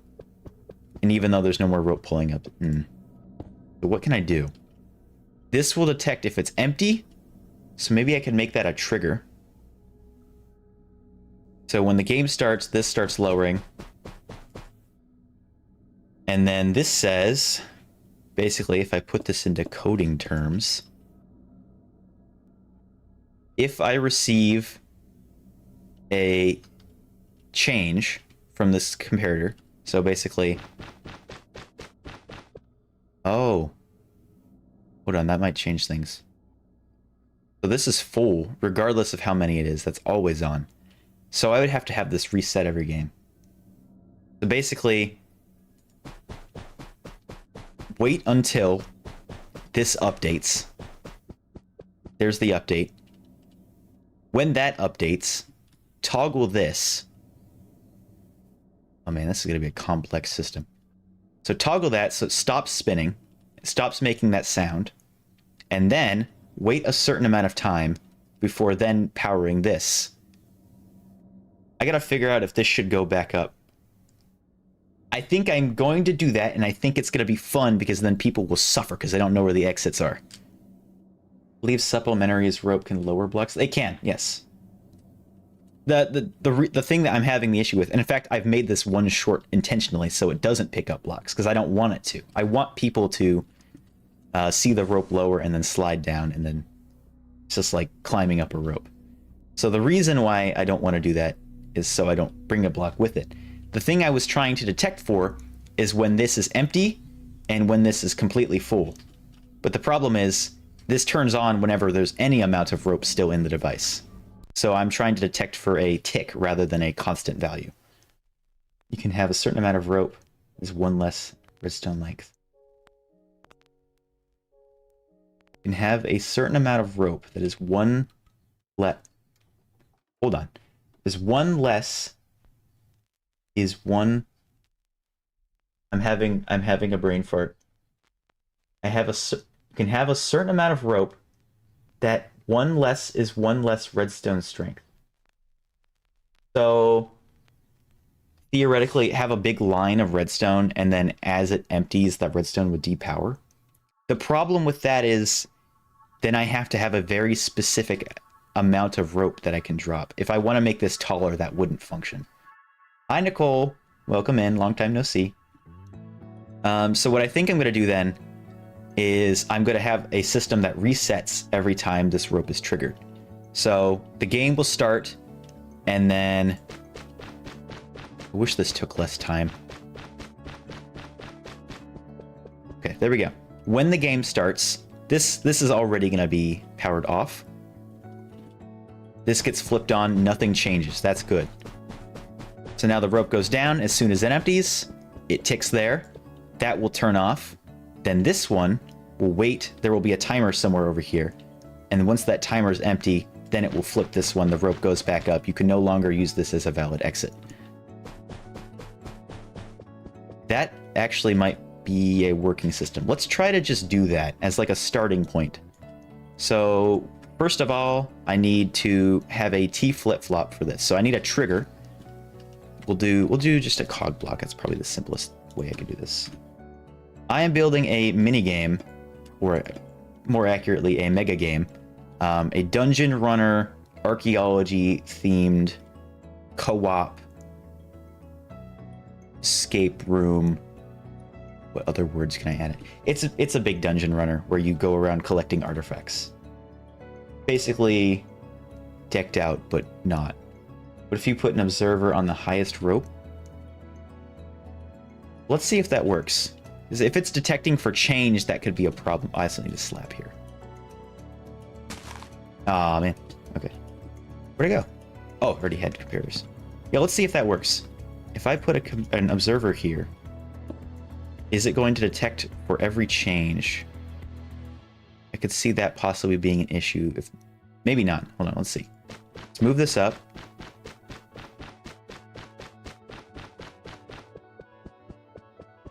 That was not a bad idea.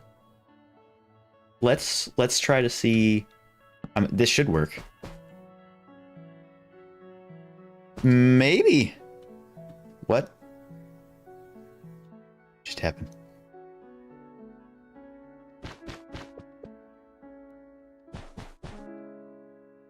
What was that? Go back up. Wait. Is it bud powering?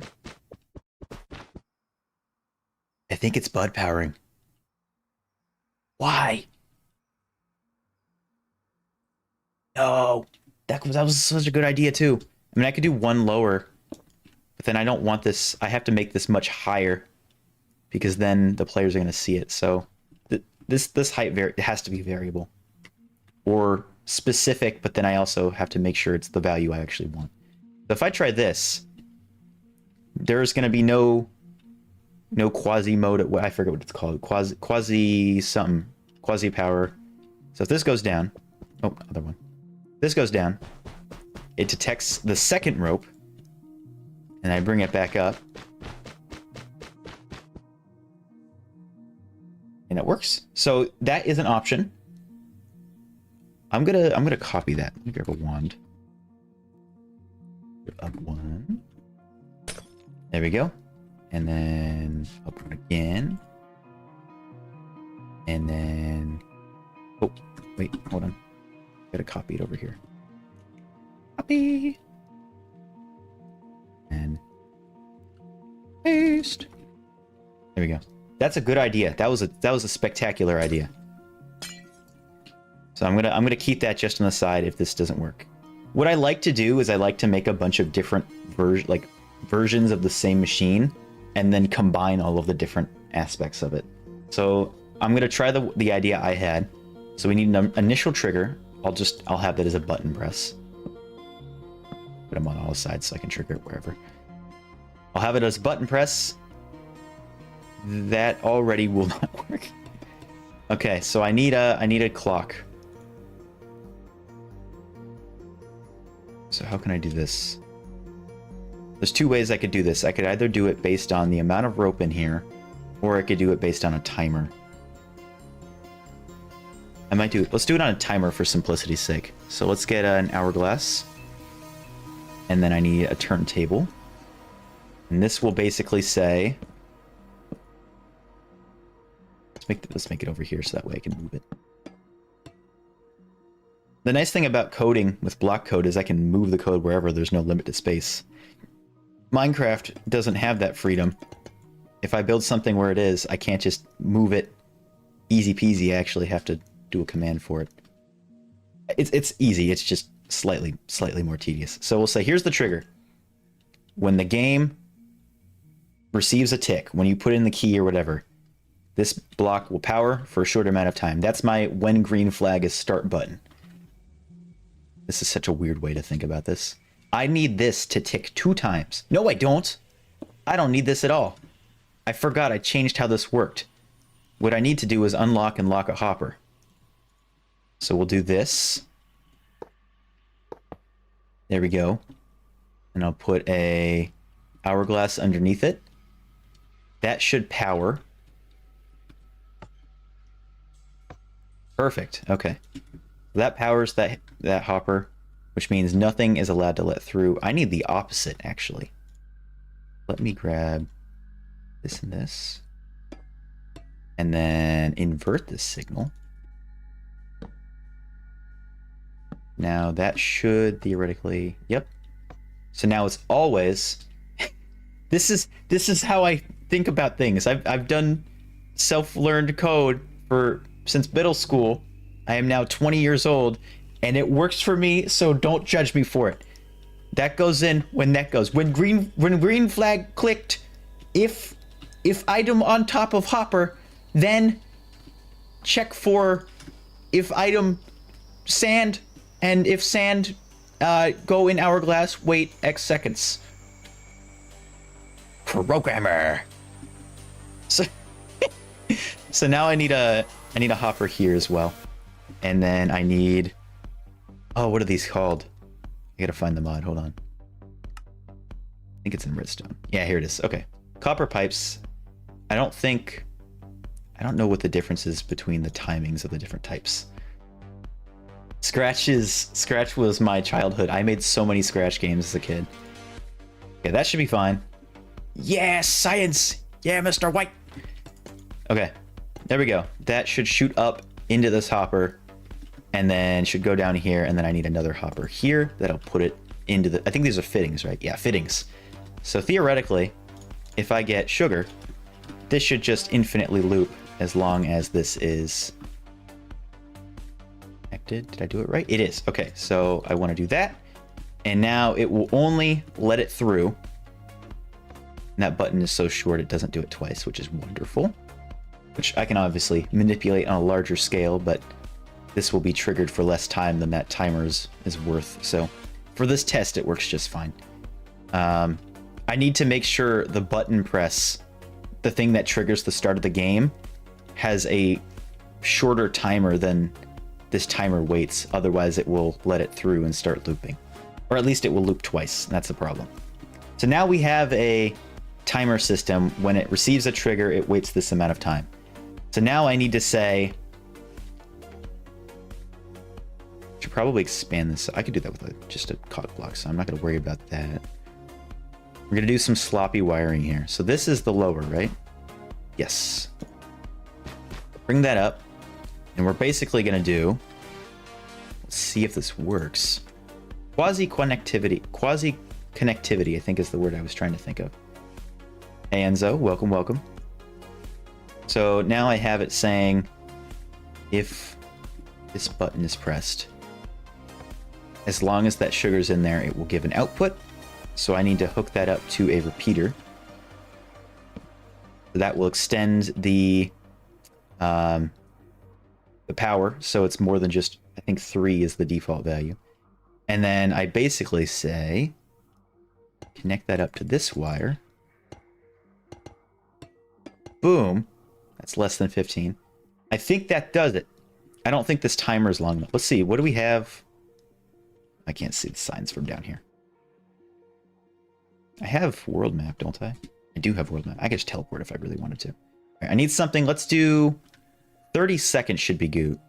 Redstone's 20. I didn't put times for all of these.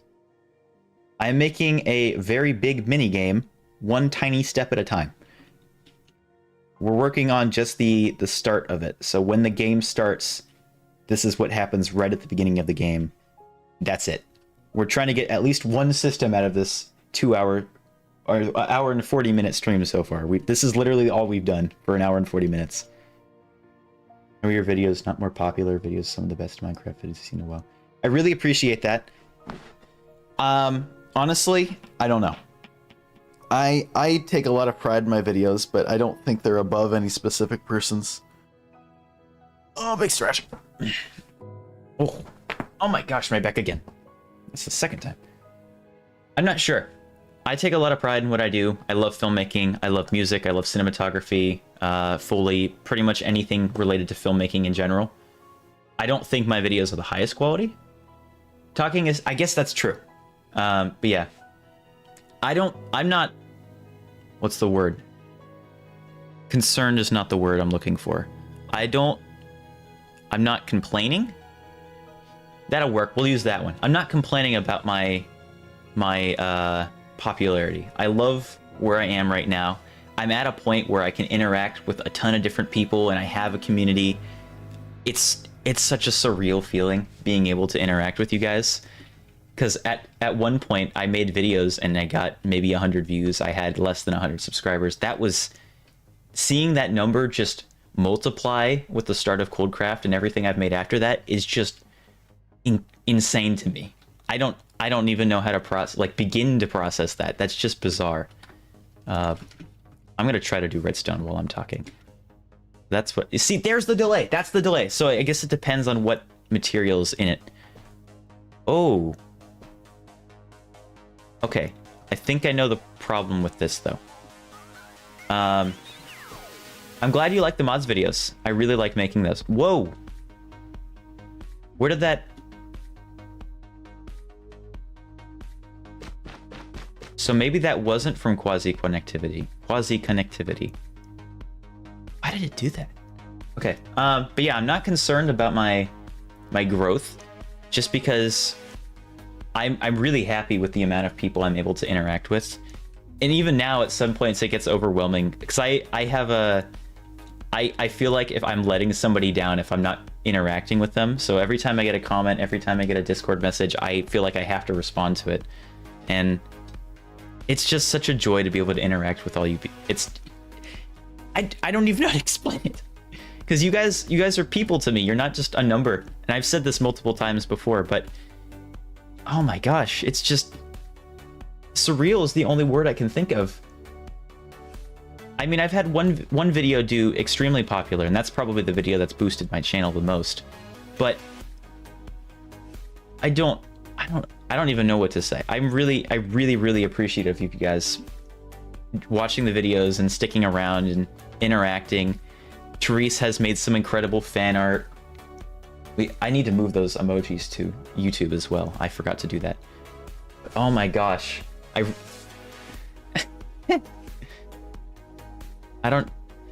not like beating myself up. I want to be as much a help to people, either with a problem they have or helping inspire people.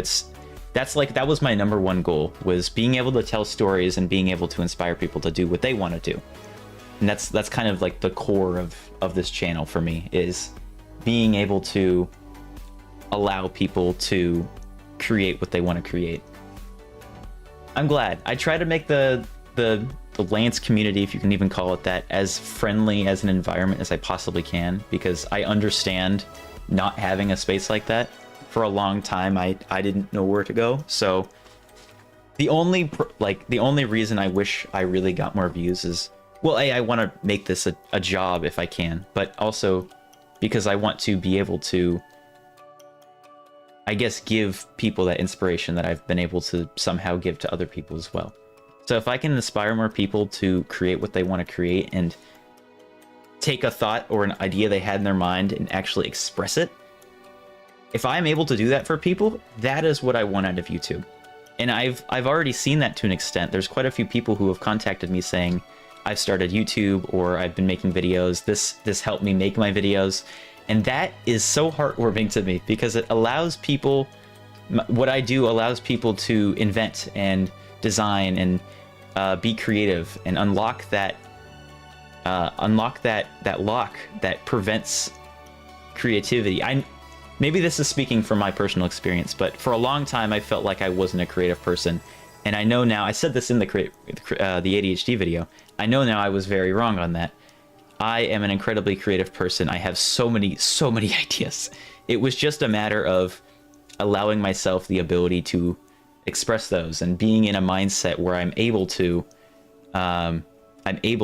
create and manipulate my tools into a vision I have. And I want to be able to give that to people. Uh-oh, it didn't update again. Oh, come on, YouTube. It's not giving me notifications. Can I update? Reload overlays? No. Man, well, whoever subscribed, I really do appreciate it. I missed the pop-up under my webcam, and it's not showing up on my activity feed. But I really do appreciate whoever just subscribed. Toot. I forgot to change that one, but I think I'm just going to keep it. It was supposed to just be horns. Like, I had a bunch of different horns one for memberships, but I forgot to change the subscriber one. And I think I'm just going to keep the party horn. The music just... There's something about C418 music that just makes everything so inspirational. That's why I used it for both of my filmmaking videos, and then the thank you for 500 subscribers. Which, by the way, we're at like 5,700 now or something. That is bizarre. Thank you guys so much. Minecraft horn sound? No, that is that's like just a party horn. I think I got that from some soundboard website or from Epidemic Sound. Did I get raid? You can raid on YouTube? That's a thing? No, that's not a thing. It would have said something. Although the website's not loading, so I can't tell. Anyway, wow. 5,700 people is a lot of people. Maybe that's not even the number. Hold on. I might be wrong on that. Sorry. 5,789 people. That is crazy to me. That's a lot of people. Like, if you had 57,089 chicken nuggets, you would be very full. That's insane. Now, imagine every person is a chicken nugget and eating them all. That's a terrible analogy. Minecraft horn. Oh, that's not a bad idea. You can send... Okay, I gotta do that then. I didn't know that was a thing. But yeah, oh my gosh. That number goes up, and I'm like looking at the number every day. It's just bizarre to me that, like, that's just a huge number. And I think that often gets overlooked how large of a number that is. Do not eat your subscribers. That's an awful thing to do. They will not appreciate it. If you are becoming a content creator, they're gonna get very mad when you start consuming them. Unless they themselves are a chicken nugget and they're like, eat me, I'm a chicken nugget. Which likely won't happen because food cannot talk. Most food. Some like enchanted food maybe. At this point, I'm running on very few brain cells. I don't think I got rated though. I think that was it said subscriber, but I didn't look at the notification long enough to see the name because I was looking for the activity feed and I didn't see it. So then I missed it on the thing over here. Feels like a Jerma clip. Do I gotta start making weird sounds? The bright side, you've never eaten a subscriber. That's true. They can never subscribe if they've been eaten. That is a very, very fun fact. But I would never do that. You guys, I'm sure, are all delicious, but I'm too nice to eat you all. Subscribers. I feel like that's something he said that sounds familiar. I feel like I missed something. What did I miss? Oh yes, this. If more people join the Discord, then I won't be able to keep up the chat. That's one thing I have to figure out. The more people that join the Discord, the more I have to accommodate for a larger number of people. We've been getting probably, I want to say 3 people every few days. That might be wrong. There's probably less than that. But we're almost at 100. I think we're at 90 now, which is crazy. That's a lot of people. I said that when we reached 100, I would do something for that. And I'm thinking I will have a really long Discord stream. Because I don't have to worry about the pressures of constantly being entertaining. I can answer questions at my own pace. I don't have to constantly be doing something like I'm constantly doing something now or anything. Aren't streamers and viewers... What I do like the Minecraft raid sound effect. That's a great idea. I might do that. More people join and won't be able to keep with the chat. I'm already struggling because I try to interact with every single comment I get on there. Which maybe that's too much, but I'm doing that. I've met so many amazing people and I've got to know so many amazing people. And it's wonderful. I feel like I was creative, but school snuffed it out. That is a major issue with education system right now. I don't know if this is exclusive to America, but from what I have heard from other people and from what I've experienced myself, you can have something that's really fun, but then as soon as it is mandatory that you do it, it just ruins it. I don't know how to really explain that further. It's just like something about having the choice to build and create something versus being forced to just ruins it for me. This is something, and it kind of sounds selfish too, but I know it's something that really shouldn't be. And I'll give an example of this. This was like a month ago at this point. My brother is in a photography class, and for his photography class, I think the objective was to take a picture of an animal. But we didn't have an animal, and it was raining, and he was like, "Hey, can you be my animal? I have this frog mask. Can you be a frog?" And I was like, "Yeah, I could do that." In fact, I like this idea so much. Or no, it wasn't that. What was it? There was something that initiated this. I think it was just, I need an animal. Will you be an animal? Because we have a few like rubber masks. We have like a duck and a dog and like a bald man or something. We have a bunch of other ones for skits and stuff. But there was one mask that I thought would work better. And it was at my friend's house who lives up a hill. And so I said, you know what, I'm gonna call him up right now, and we're gonna walk over to his house and grab that mask, and I'm gonna dress up as this frog, and we're gonna get you just the best picture. And I was so inspired and motivated to go out of my way to work on his project, where I dressed up as this frog and took picture, or acted as his frog for his picture. And I was so excited, and I dressed up in all green. We walked up a hill in the damp Washington weather to get to this location, and like got the mask from him. I called him up. He was like, yeah, sure, come on up, I'll give you the mask. And I was like so excited for it. And then like 2 weeks later or something, he was like, hey, I've got this other project, which it was a film project for a photography class that already doesn't make sense, and it was about poetry. So disregarding that fact, which already makes no sense, he was like, hey, can you dress up as the frog again? I need to have a bunch of animals in the skit.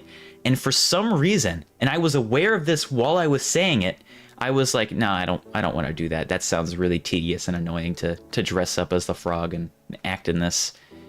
Why was it that when I had the idea, it was so much more rewarding to me than when it was asked of me? I don't know why. And I know I'm not the only person, but why is that a thing? And I think that's the same thing with schools. When you were offered this opportunity, you were so much more enthusiastic versus when you were tasked with doing it. I don't know. It's a really interesting thing that happens with at least my mind. I don't know if that's with every person, but at least with how I think. It was so weird thinking about this while I was saying it. Like after I told him, yeah, I don't really want to do this. I told my dad why. Why did I do this? Why was I so enthusiastic about it? It was like a weird feeling. It was like I was looking at myself for the third person. Yeah. I don't know. That was just something that I feel like I haven't really been able to put into words. It's such a weird feeling. I've said that so many times now. Aren't streamers and viewers two different specimen? I feel like yes, that is the case, because a lot of streamers, most streamers, and to a regular person is, well, that's different, because it's two completely different things being forced to be there for an extended period of time under those circumstances versus visiting from a tourist perspective. That is a different example, okay? But yeah, I think that streamers and viewers are streamers and viewers, not streamers and video makers. I think that is true, yes. Streamers have to be incredibly active on so many different points. They have to be interactive with many of the viewers. They have to keep track of stream quality. They have to keep track of their own health with stretching, drinking water, using the bathroom, and then also playing the game and doing something in the game while keeping track of those other things. And a lot of people also have things that they do for subscribers, like for subathons on Twitch. Every 5 subscribers you take a shot of hot sauce or whatever. That kind of thing. There's so many attributes that streamers have to keep track of. And viewers have to interact with, sometimes they interact with each other, which is also really cool. But a lot of the times they're just either watching or they're interacting with the streamer, which is a lot of pressure on the streamer, because then they feel like they have to interact with that person because they went out of their way to comment on it. For myself, I do videos as well. So I'm not only streaming, but I also have a schedule that I attempt to stay on track of for posting videos. I have to come up with ideas for videos. I have to then edit the videos and have the energy to record. So there's, I think, more complexity with video creation, but then for streaming, you have to have that longevity. You have to be able to sit down and stream for a long period of time. You have to retain that energy for a long period of time. Be talking pretty much constantly. Most of the time when you're streaming, if you're not talking, people are going to leave. At least that's how it was starting streaming. If you want to become a streamer, if somebody pops into your stream and you're not constantly talking, they don't really have a reason to watch you over another video. Like what's the point of watching a live stream if the streamer's not interacting with the chat? It's that kind of thing. There's a lot of like intricate things that define a streamer versus a video creator, but that wasn't what you mentioned at all. I've gone onto a side quest here with that comment. But yeah, streamers and viewers, definitely two different specimen. Oh my gosh. My neck. I gotta start sitting up more. But there's a ton of different things that probably don't even get thought about that just kind of happen on their own. It's kind of fascinating. Okay, I'm all cut up. Let's see. What do I gotta do next? So I think the problem with this device is this is 15 redstone power level, but as this wire continues, it is losing power, and the lower this power is, the slower this will go down. So when we have the lever here, this is as fast as it possibly goes. I didn't have a stand-up, but my watch told me I did because I was moving my arms around so much, so I probably should do that anyway. I've got 5 stand-ups. I haven't been awake for that long. I guess it is only 12:30. I should get my stand-up. Actually, hold on. It's 55. So I'm still getting it for this hour. See? I'm on top of it. Haha. Is it me or is the viewer count much higher than last stream? Probably. Last stream was really unentertaining. I was aware of that while I was doing it. I wasn't doing anything. I wasn't feeling amazing. I just wanted to keep the consistency. I know, like, my face is the one thing in my face cam that's not being shown, but there you go. Yeah, I think I've been keeping vague track of it, and yeah, definitely more people are interested in the conversation today. We've delved on so many different topics. Hello, Miles. Welcome. You've joined the live stream. He will refuse to sit on my lap, so I doubt if I pick him up, he'll stay. Here, come here. Meet. He's sitting right in front of my chair. Would you move? Hey, you move. Thank you. Thank you. Would you like to sit on my lap? He will sit right next to me. That's a cat for you. And he's opened my door, which I thought I closed all the way. Last stream. Hold on. I did just get my stand-up. My real stand-up. I think it is 7 last stream, 12 today. That's crazy. Yeah, YouTube is telling me the average. Okay, it should be telling me the average, but it's telling me there's 13 people watching right now, which is awesome. Welcome, you 13 individuals. I really do appreciate you here. We've gotten 1 redstone system partially done in the last 2 hours. Really, really efficient today, aren't we? I was in Discord the other day with some of the viewers. And I think it was who all appeared? Jam was there, Therese was there, Apple Tree was there. I know I'm missing somebody. Oh, what's his name? Shoot, I'm terrible with names. Is there a second? There's a second cat in here. What in the what? This one might sit on my lap. Come here. Somebody else joined the call. I can't remember the name. I can picture their profile picture. Somebody else. Okay, somebody else was in there. There was like 5 people who joined. Hi. There's a cat on either side of my chair. If I move right now, I will run over his tail. Hey, could you move that? Thank you. Hi. Can I pick you up? Please? I'm gonna do it anyway. Cat number 2 has arrived. There we go. Look at that. This one will stay. I don't think Discord says when you go live. This on YouTube, no. I should probably start doing notifications for live streams. I have an event in YouTube where it says I will start streaming, and it's supposed to give out a ping whenever I go that like, the event starts. But if it doesn't, then I might have to manually do that, which is fine. I just have to remember to. Will I do a Discord call after? Probably not immediately after. I wanted to work on a video today, and I feel like if I did that, then I would lose that motivation. Or yeah, it was F-Man.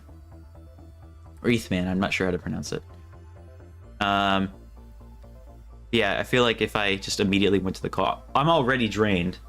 I don't want to end the stream just yet, but when I finish the stream, I will probably go eat maybe go for a walk, take some pictures. But yeah, for now, I might do it later on in the day. We'll see. Yeah, I'll look into the events and try to make sure that's actually giving out notifications. If you have the server muted by default, you might check the specific server's notification settings and make sure you have events ticked on for notifications. If it is and it just doesn't work, then I will try to remember to ping whenever I go live. Why does it seem like every YouTuber has a cat? I don't know. I think a lot of Minecraft YouTubers, and YouTubers in general for that matter, are introverts. I'm kind of in the middle. I think those are called omniverts. I'm not sure. That might be the wrong word. I'm not sure. I think I just said that twice in a row. But I think cats are adorable. Dogs are cute too, but I've got a cat in my lap. A dog wouldn't do that. They're also much quieter and much softer in my opinion. I love dogs, but come on, cats. People are like, oh, cats don't care. If this cat didn't care, he wouldn't beg for pets every half an hour. For YouTube, it does something by inbox. I didn't know I had Discord. I've heard that YouTube notifications is somewhat inconsistent, or at least it used to be. And with the I'm interested. Yeah, okay, that's what it is. If you click I'm interested in the event in the Discord, that's when it pings you. That makes way more sense. The reason I always get pinged is because it automatically marks me as interested because I created the event. Okay. Do you think you could do a stream where you edit one of your videos? Maybe. I might do that as a Discord stream. Just because I don't feel like a lot of people would really enjoy that. And ambiverts. That sounds right. The problem with editing on camera, or at least editing on camera specifically for a live stream, and then is two things. One, when I'm editing, I am often really quiet because I am hyper focused on the activity at hand. I am listening to audio clips. I am looking for very specific details, and it takes a long time. So it would have to be a short video. Yeah, 2 or 3 hours. I would have to already have the video recorded. And then the other thing is, it's probably not going to be that interesting, just because it's a like, unless you're actively doing it, it's so boring to watch people edit. Like, I can't be commentating over it because then I wouldn't be able to hear myself, and I would be super tired, not only editing the video, but then also commentating over the whole thing. And it would take way longer too, because I would get distracted with chat. I have to be keeping up with that. I can't leave and take breaks whenever I want to because I'm live. So if I were to do a stream, it would probably be a Discord stream, because I don't have to worry about analytics or anything like that.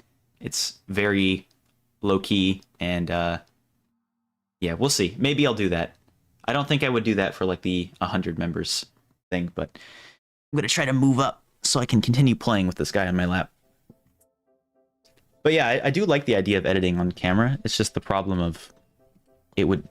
Like, the reason I was able to get away with it with the 2 filmmaking videos is because I was able to edit that video. I was able to cut out a lot of takes. I tend to... Can talk in its VC. Well, the Discord streams, I tend to have it as a stage, so I'm the only one able to talk, and people can use the chat to interact. So that way, it's like this, like what we're doing now, where I'm talking to you. But like, first of all, if I were to do that, I might get spoilers. Because I often have my Trello open, or music. Music's not really a spoiler, but I don't know. That's probably a dumb excuse. I'd have to figure out how that would work. I just don't feel like that would really appeal to very many people, and especially the people who maybe are interested but wouldn't be available at the time I start streaming. So we'll see. I do like the idea of streaming on camera. I just have to figure out how and when I can do that. At some point I will do that. I do like that idea. I just have to define those minute details. I do join VC sometimes, just like a regular Discord call, and sometimes I'll try to work, but like every time I've joined, I've never gotten something done. Yesterday, I was planning on decorating a mine that I was working on for a video. I think I loaded into the world and immediately left, so I've gotten nothing done there. Like right now, I've just been running around. Oh, both the cats just ran out. Somebody's either home or walked downstairs. Okay. We'll see. I gotta close my door again. Give me one moment.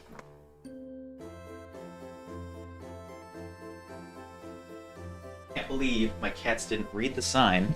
I said I was live, and they just ignored it. Welcome back, Hacker Boy. Okay. We've been going for just over 2 hours now. It feels like it was longer and shorter somehow. At the same time. Alright.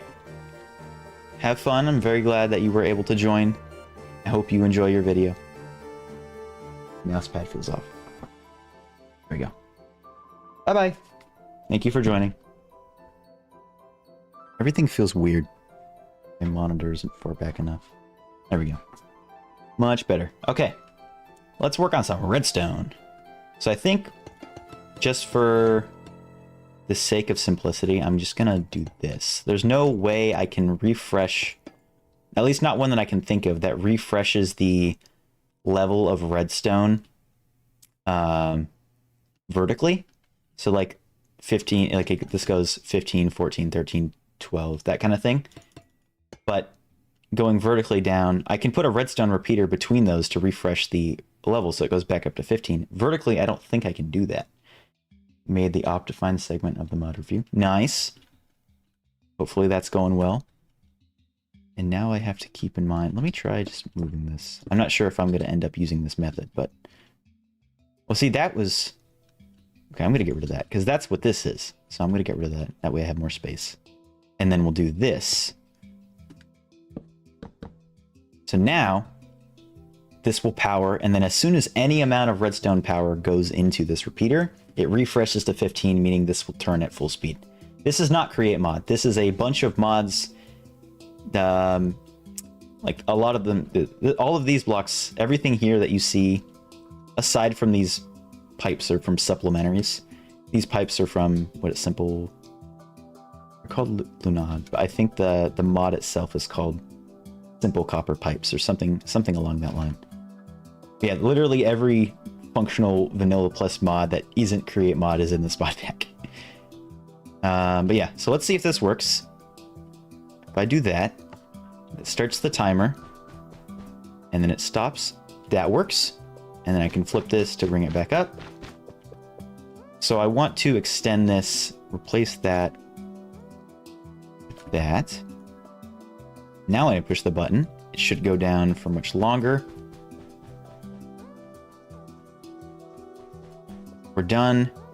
So that was too long. I think that's 20 seconds. So I need less than 20 seconds. But as soon as this goes, that will stop spinning. Okay. So this works. We figured that part out. I gotta figure out what time or what block or what powder I can use that's faster. So this is the 6th slowest, 20 seconds. We want 5. What's 5? Blaze powder and ash. Let's try those two. Blaze powder and ash. There we go. I should start using the teleport function of the world map mod, but oh well. There we go. So that should be fine. Let's change this to blaze powder, I believe was the next option. I want to bring this back up. And then we basically have to do the reverse when bringing it back. Text displays. Yeah, I think so too. Let me try force quitting it. Exit. And then I'll try re-enabling it. I'm not sure. It might just need to be updated. That very well could be the case. I haven't touched it in forever. It'll probably update for this current one and then break again later. We'll see. So now, if I press it, we'll do blaze powder instead.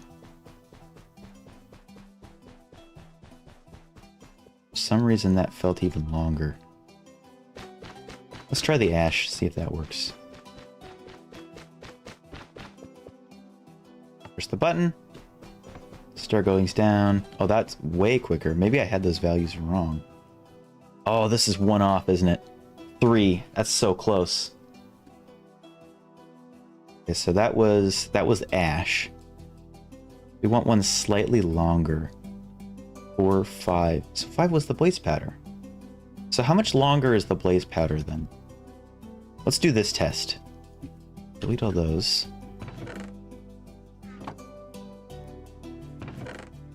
Grab the ash.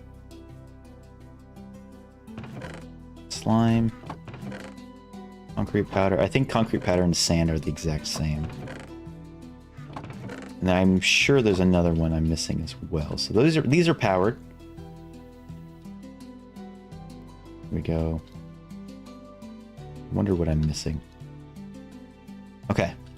So I'll flick this lever, and they'll all start at the same time, and when we see the lamps go off, sugar was first, sand, ash, then concrete powder.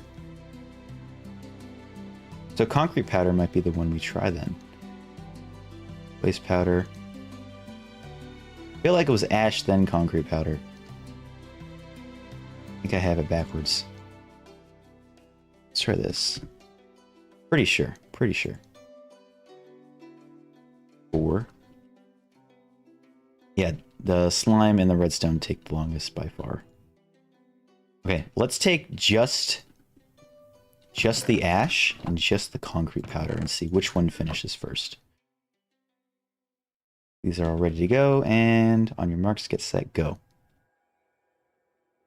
Oh, it's a close race, ladies and gentlemen. Looks like ash slightly finished faster, so we might try concrete powder. I don't feel like there's a perfect distance for this. Because the current system I'm using right now is a timer, so I basically have to get lucky. Let's get concrete. I don't think all the different concrete powders are different lengths. Let's try this. Push that. Oh, I don't have the... Whoopsies. Bring this back up. Make sure that's going. Okay, cool. Oh, this is the life of redstone. Let's try it. Hopefully that will give us just enough to be 3. Oh, it's gonna be 1 short. Oh, you're so mean. Okay. Here's my plan. I'm gonna cheat slightly. I'm gonna pretend like I planned this perfectly. I'm gonna take this.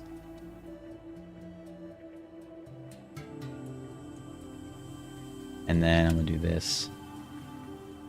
Yeah, see, I got it just right, guys. That's what happened. Woohoo. Way to go, me. I'm so good at this game. I plan everything perfectly. First try. Yeah. Okay, you know what? It's whatever. So I think it's 1 block a second then. So this, I can take that out. Now, hopefully, will be perfect. I think it's 1 block a second, meaning the concrete powder might be exactly 20 seconds. So if it's 1 block, if this moves 1 block, no, it's not 1 block a second though. Maybe it's 2 blocks a second. I don't know. Something like that. It's pretty much perfect. This should be perfect now. This should be finished, and then as soon as that... Yep, that's good. Okay, so this is what we're going to be using for this test at least.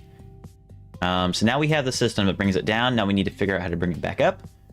So what I'm going to do is once this detects it's empty, then I'm going to start another one of these timers.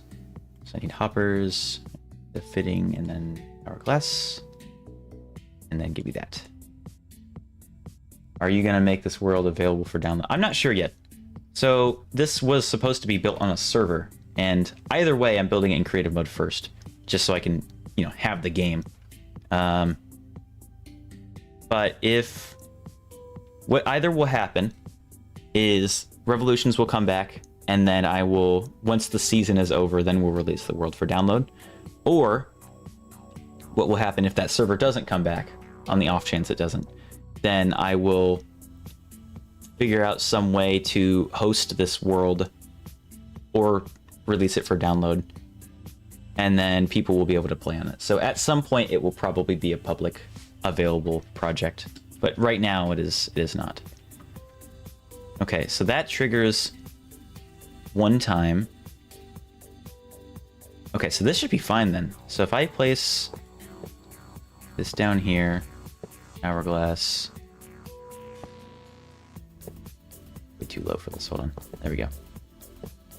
Make sure to sit up straight. There we go. Put a fitting here, so now it goes there, then it goes back up, which feeds it back into the top. When this triggers, this is built one down, hold on. And it goes here. Hopper, hourglass, boom, that's right. There we go. Hold on, I did it wrong again. Wait, no, how can I do this? I'm Scottish. I assure you I am not Scottish. I might have some Scottish blood, but I'm more Irish than I am Scottish. Scottish. So the reason why it's not working is because this needs to be an inverted signal, like this one is. That way it can let a trigger through instead of a reverse trigger. So I need to hook this up. The problem with that, though, is if I have something like this, and I have something detecting this, and I put a redstone torch, is this gonna work? I'm not actually sure. It doesn't. Okay, so the tick needs to be longer for it to actually pick up. Meaning, this is gonna have to be a little bit more clunkier than I was hoping it would be. I'll probably do this, and then a repeater. Another block. Then the redstone torch. So now, that didn't work. Okay, that's what I got. 2 ticks. Okay. So repeater into boom, 2 ticks like that, and then we do that like that. Okay, that should be fine. That makes me mad. I hate dropping materials on the ground. Okay. I thought maybe I'd fix the activity, but it doesn't look like I did.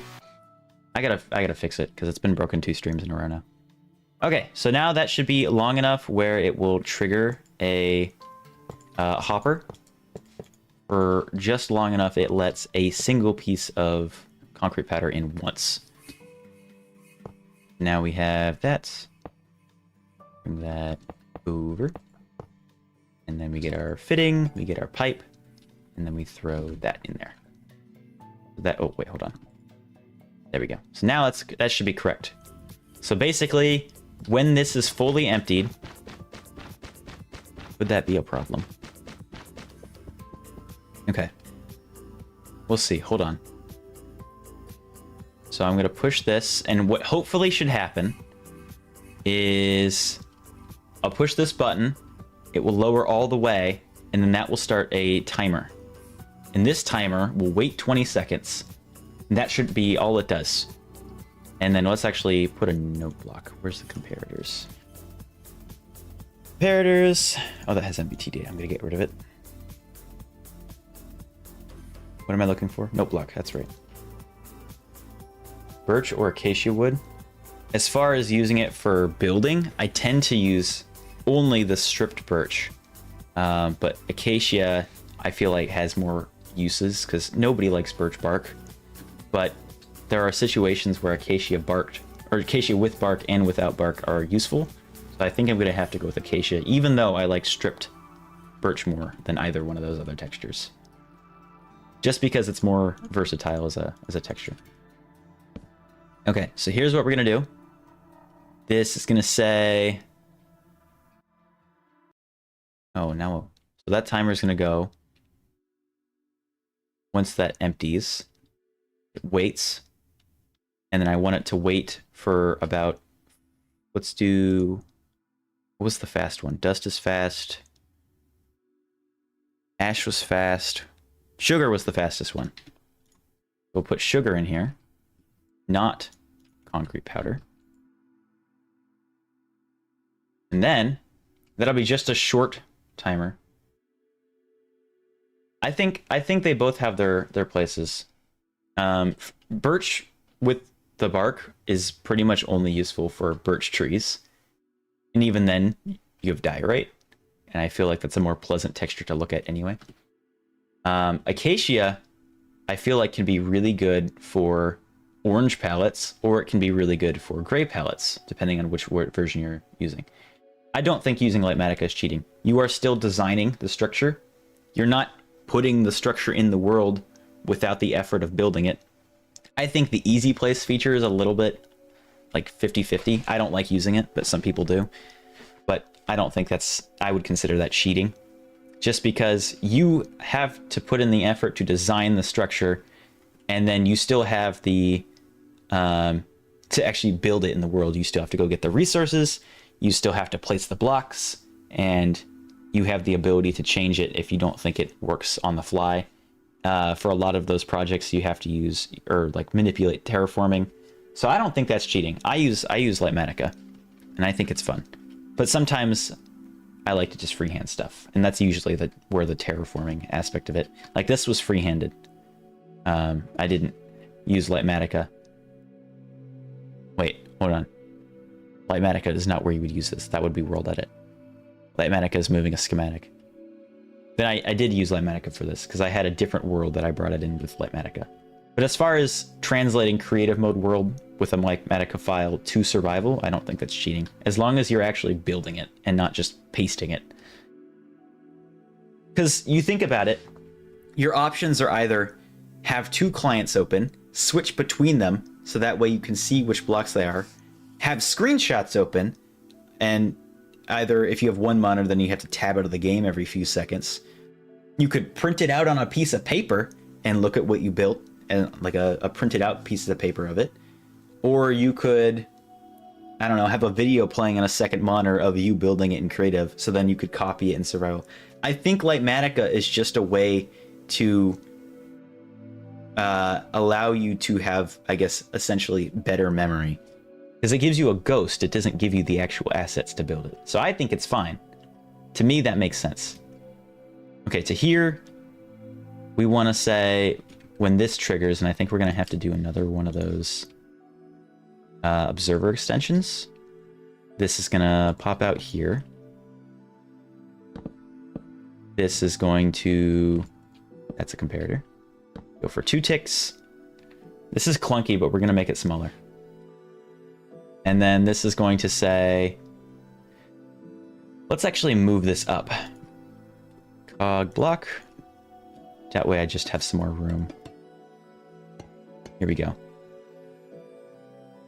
So now I can say, invert that value again.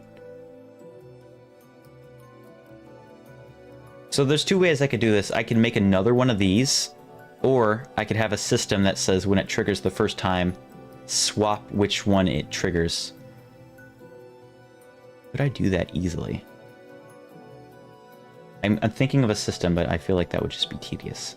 So for right now, I'm just going to make the very bare bones, not simplified version at all. That will do that, and then I need comparator going down. I need the hourglass again. I need the fitting, and then I need hopper. There we go. I'm getting pretty efficient at making those. And then this one, once again, needs to be the concrete powder. So, there we go. And now this one says, when this timer is complete, then start this timer, which then I need to hook up to this. Can I move? I'm gonna do this. So I want to hook up. I want to say while this is active, because that's what I have here, right? Yeah, comparator and then repeater. So I want a comparator, and then I want a repeater, and I know that's going to cause a clock. I gotta move this. Ooh, this is tricky. I don't want to make this too long, because then it's gonna... Actually, that shouldn't really matter, right? As long as it's less than 15, it should work. Okay. So if I trigger that... Oh, did it not even work? What if I try 2 items? No. Huh. So why did that not work?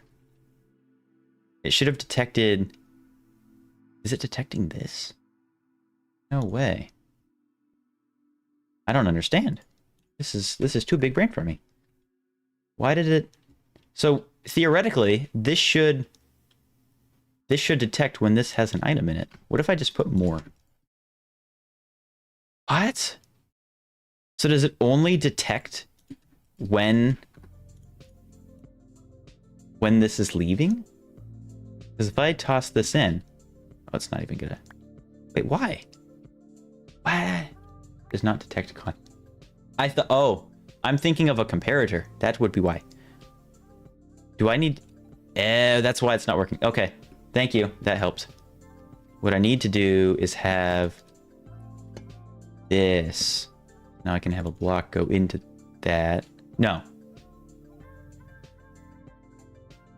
What do I have up here? This goes observer, repeater, and then flip it. So observer. So what does this one work? Because it's triggered from that. I see. Okay, I know what I'm doing wrong. What do you think about the latest Hermitcraft season? Let down compared to the hype? I don't think that's the case. Every season has started slow. That's just how Hermitcraft is. It gets more... Well, first of all, we don't have decked out this season. That was like the big thing at the beginning of season 9. But if you look back at literally any other season that didn't have decked out 2, it starts slow. It's the early game. What do you kind of expect? There's a lot of community.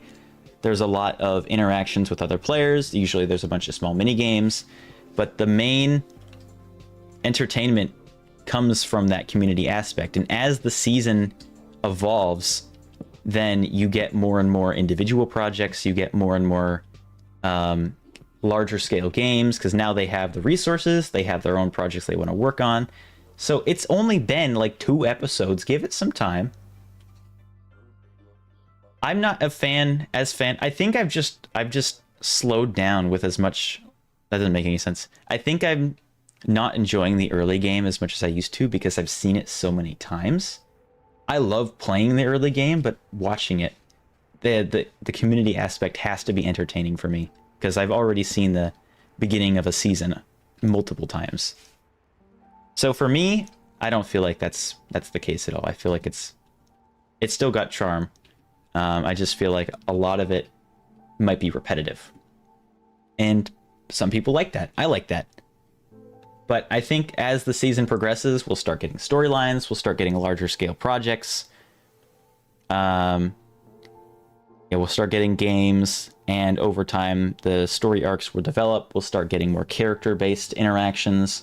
Like, I guarantee you, there was things like this, where in I think B-Dub's 2nd episode, he declared war on Corrales because he tamed the horse he wanted to tame. Things like that can spiral into really long-term,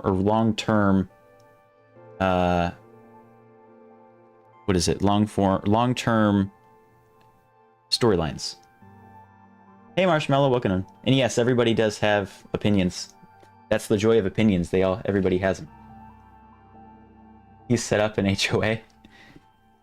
If you remember back to season 7, the whole mycelium versus grass war started from something so insanely small that just magnified to the point of it being the season's, like, one of the things people remember it for. That was my favorite season. There was so many cool aspects about that season that I don't feel like the old or new seasons have. The way they proceeded with that season just spoke to me, I guess. They had the shopping district, everybody was very collaborative, they all had their own separate unique projects, we had the original decked out, there was just so much story to it, and I feel like that's why it was my favorite. This season, we've barely had any time to develop stories, so I don't feel like we really have any correct time to judge it. We don't really have any, like the newest things we have are the tough blocks and the ability to put mob heads on note blocks for sound effects. So far, they haven't had a whole lot of time to utilize those new things. The hermits are incredibly creative people. I guarantee you they will find a unique way to use them. That's how Decked Out even existed. If Audio Player didn't have all these niche mechanics added to it with the proximity audio and, well, that was season 7, late season 7. But the, what's the word? Audio Player with the custom music discs. If that wasn't a thing, Decked Out probably wouldn't have been nearly as unique as it was today. It's all about figuring out how to use those features, which is why making things like this is even possible. Because, or the Create Mod World's Fair, that bridge I made, I used the features I knew existed and I found a way to utilize them. That's how the hermits work. They do it a lot. Or at least the mechanical players tend to. Same season 7 was awesome. It's the first full season. That's how I got back into Hermitcraft. I watched Mumbo in season 3, and I stopped watching for a while. I independently found Green, but I didn't watch his Hermitcraft. I just watched his other videos. I think that was before season 6. Excuse me. And then, what was I think? Season 7. I can't remember what got me back into it, but I started with Mumbo. And then I went to Green because I knew him and they were interacting. And their trio is typically Mumbo, Green, Scar, as demonstrated by the TCG cards. They're always together. So I went to Scar, fell in love with the building style and how he interacted story with his building. That was just so interesting. And then, I didn't know any of the other hermits, so I was kind of learning about them as I was watching their videos.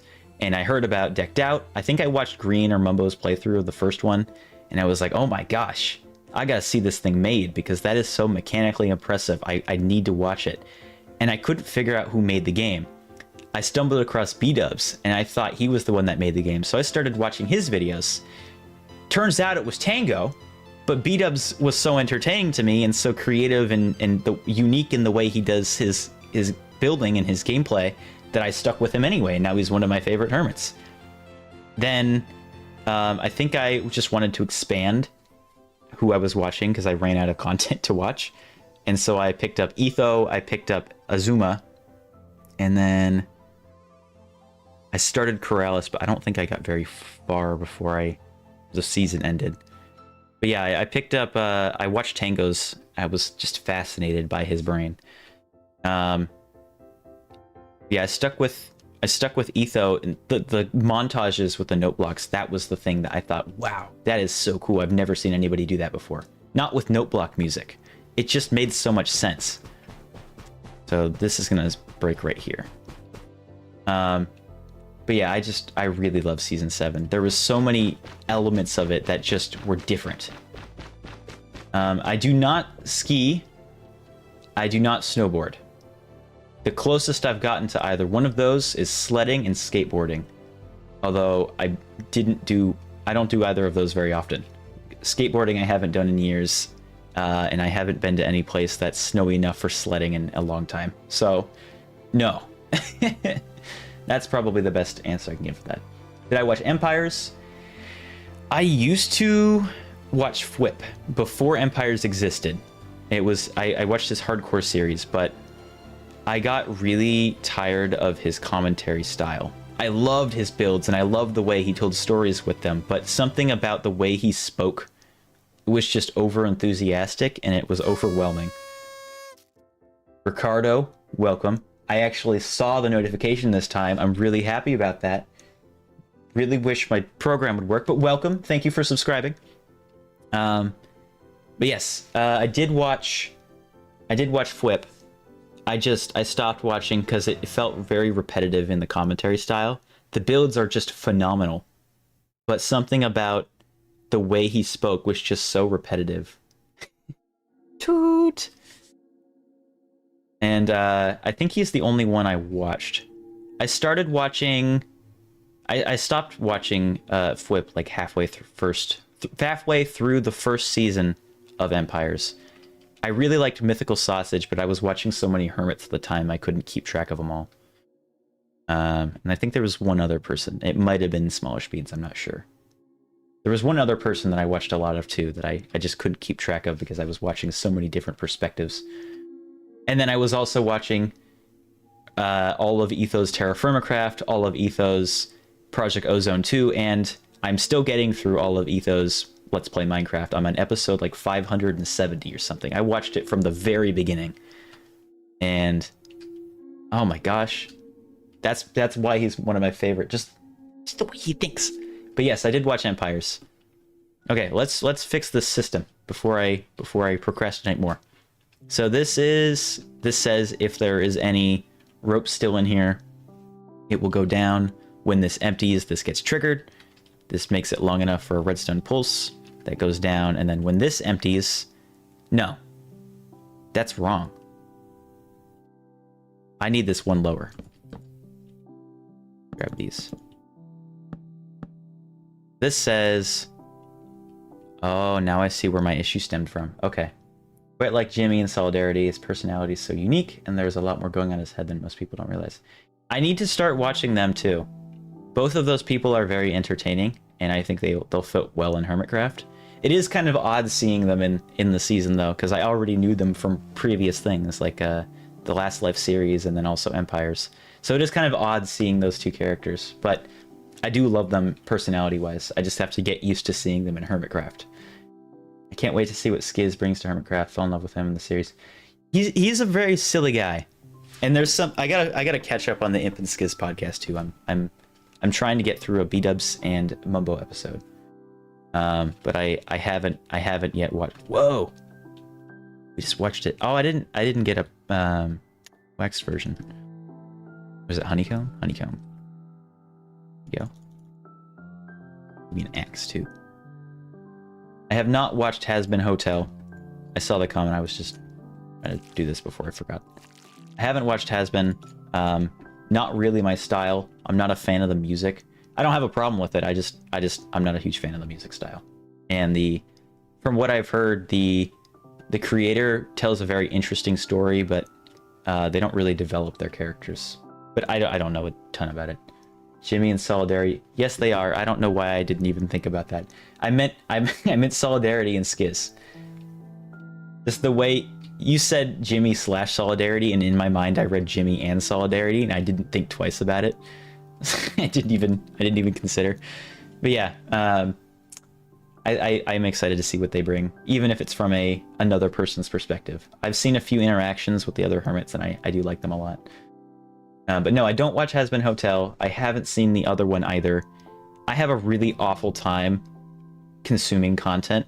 Despite being a content creator, I suck at watching TV shows. I suck at watching movies. I can't maintain the longevity of consuming that content, and I'm terrible with it. I really want to. There are so many. I have a huge list of movies and TV shows I want to get through, but I'm so bad at it. I need to just find the time where I feel comfortable not working. I'm always working on something, and it's just so overwhelming where I never let myself relax. But then also I need to be working, otherwise I'm not going to be able to sustain for myself or provide for myself. Do the redstone blocks also oxidize? I don't think these do, because these are from a different mod and there's no oxidized variants. Yeah, so it's just the copper pipe. So this is from simple copper pipes, and the cog blocks are from supplementaries.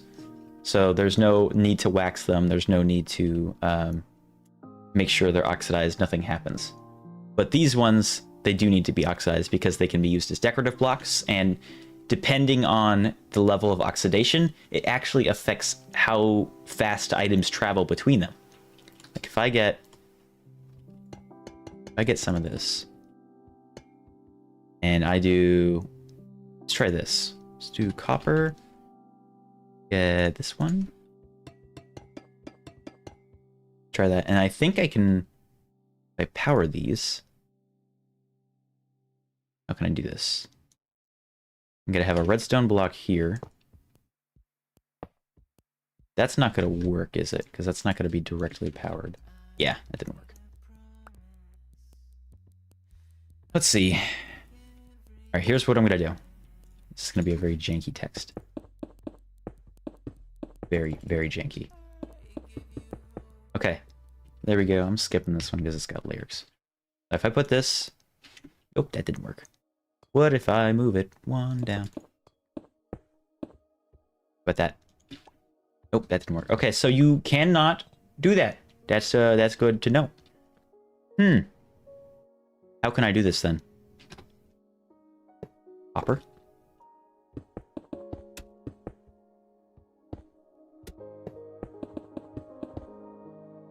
And then... Redstone. Does that work? It does work. Okay, do this. This. Ready, set, go. That was a terrible example. I know there's a difference, I just don't know how to showcase it. I'm gonna say Silk Touch. Just because I tend to build with a lot of blocks that require it. So for me, Silk Touch, but like that's my primary pickaxe in every server. Every world I ever play, that's the one that's usually in my hotbar. The times where I need Silk Touch are far outweigh the amount of times I need Fortune. There is a way to showcase it. I might be because it's waxed, I'm not sure. But I know they move at different speeds. These are just regular. I should really just get rid of these. Yeah, there we go. Okay. These are fine now. What's the broken part? So this is where I was having an issue. So I need to start this timer, and then this basically say when it has something in it, don't do anything. When the timer is empty, then give a ping. So I need to make like a, not an AND gate, I forget. Are you getting cobblestone? Well, if I make a stone generator, I just have to change where the lava and water are, and then it will generate cobblestone over stone. And breaking stone with a Silk Touch gives you stone, but breaking cobblestone with a Silk Touch gives you cobblestone. So I can pick up both blocks. Naturally mining it is a different story. That I will switch to a fortune pick though. Fortunately, I can have both, so it's not a huge issue. But if I was limited to one, I would probably choose Silk Touch. And if there was no way to make a cobblestone generator, then I could just go to the nether, get blackstone, and boom, there's my cobblestone. I wouldn't be able to build with cobblestone, but at least I'd be able to make stuff. Like furnaces you can't make with regular stone, it has to be a cobbled variant. So blackstone would be my alternative. But then I would have to, I don't know, use tuff instead of cobblestone. Not a bad alternative, but yeah. That would be the way I do it. So, what do I do for this? So if I bring this back up the third time, and then I say, do that, this will turn on when there's something in here. I don't want it to detect that. What I want it to detect is when it's empty. So my option is probably do something like this, where I push this button, it does a T flip-flop, and then powers this block, which means if it's triggered again, then nothing happens. So I would wait for that first trigger in the thing behind me, and then when it empties... Oh, but I need the other one emptied. What about cobbled deep slate? I mean, that's much darker than cobblestone, but at that point I might just use blackstone. Yeah, TNT is also a good option. Didn't think about that. That's probably the way I would do it. TNT is pretty awesome. What do I do then? How do I pick up a trigger of this ending? Because I can detect when there's an item in it. That's not the problem. So now it's on. I want it to detect that. Ooh, uh-oh. Oh, I forgot I had this mod installed. There we go. So I want it to detect now. So it turns on when there's something in it, but then it turns off. So I would need a... Such a wacky system. That will detect only when it turns on and off. So it triggered, and it will trigger again. So now I need it to only do the first one. I think the only reason I can do this is because I have experience in programming, so I have a timeline brain. So I don't think about this as one giant machine, I think about it as segments. Like I said before, this is the when green light is pressed. When the game starts, this button triggers. It's a Rube Goldberg device. The next thing happens. This unpowers the hopper, meaning this will allow it to pass through. When this has something in it, this will detect that. When it's finished, then it will go back to the start. It's able to be reset. Then, before, when this had a piece of concrete powder in it, it sent a signal all the way over here. As long as there was something in there, this was activated, meaning this rope would go down. Then, when this rope is finished, it changes the state of this block, meaning it goes from it has something in it to it doesn't. When it detects that it doesn't have something, then it will wait for, it will do basically the same thing up there. So it will say, hey, okay, there's nothing else in here. Then trigger this. This timer goes down, and this timer is the time between it going down and going back up. So this goes down, and then it says, okay, I'm ready to start the second timer. This timer, just like up there, this lets through. This time we're using sugar because it's a smaller amount of time. The sugar goes through and then goes back up to be reset. When this, what I want it to happen is when this finishes, when this timer is over, then start a third timer, which then does the same thing up there, but in reverse. So it will power this one instead of this one, meaning the rope will get pulled back up for the same amount of time. I know a little bit of Python, but it's been a long time since I've used it, so I probably have forgotten most of it. Like, I can't even remember basic functions anymore. I did a lot of Scratch. That's like the one thing I'm fluent in. Yeah, I haven't touched Java. I haven't touched C++, but I have learned a little bit of JavaScript, just barely. I know how to start the code for my Discord bot, and that's about it. I've already forgotten most of what I learned. I need to still set up a dedicated server so that I can run without my computer being on, but whatever. This is the thing we got to worry about. So using the Minecraft assets that I know I have available to me, how can I make it so it only detects when the sugar is leaving the hourglass? Because right now, this detects if there's something in it at all. Meaning, if there's something in it, this turns on. When there's nothing in it, it turns off. The observer detects when this is changed. So when this turns on, when this has sugar in it, this turns on, then that triggers. It doesn't change, or it doesn't trigger again until this turns back off, which means now I have 2 pulses. So I've gone from one consistent redstone power to 2 individual pulses. I need to ignore the first one and utilize the second one. Now this is just a basic timer. I'm just going to get rid of this. Already, I'll grab the concrete powder. I can rebuild this pretty easily. I need to clear some space because I don't know how massive this is going to be. So I can get rid of that. That's not useful anymore. I only want this to be able to detect an output from this. Actually, if I do this, it should be identical because all it's doing is detecting change between these 2 blocks. Okay, but it doesn't detect hourglasses. Okay, interesting. Let's see.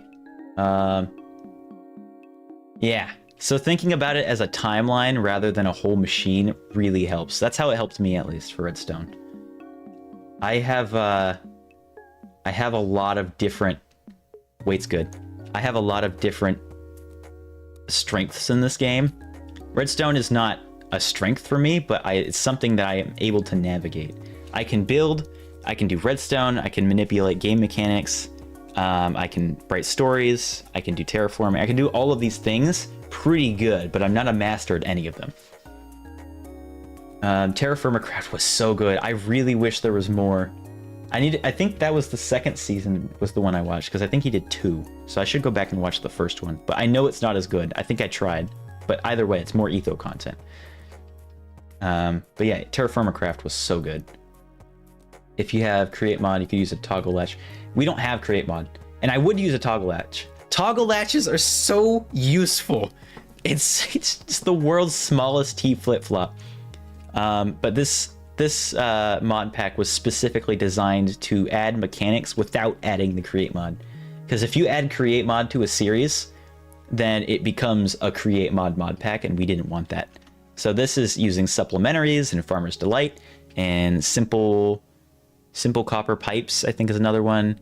There's a bunch of mods that add mechanics that aren't create mod, because create mod adds too much. We felt strayed from vanilla Minecraft. Like, Minecraft would never add create mod, but they might add stuff like closer to this. We don't have that in this version, unfortunately. I wish we had the copper light bulb.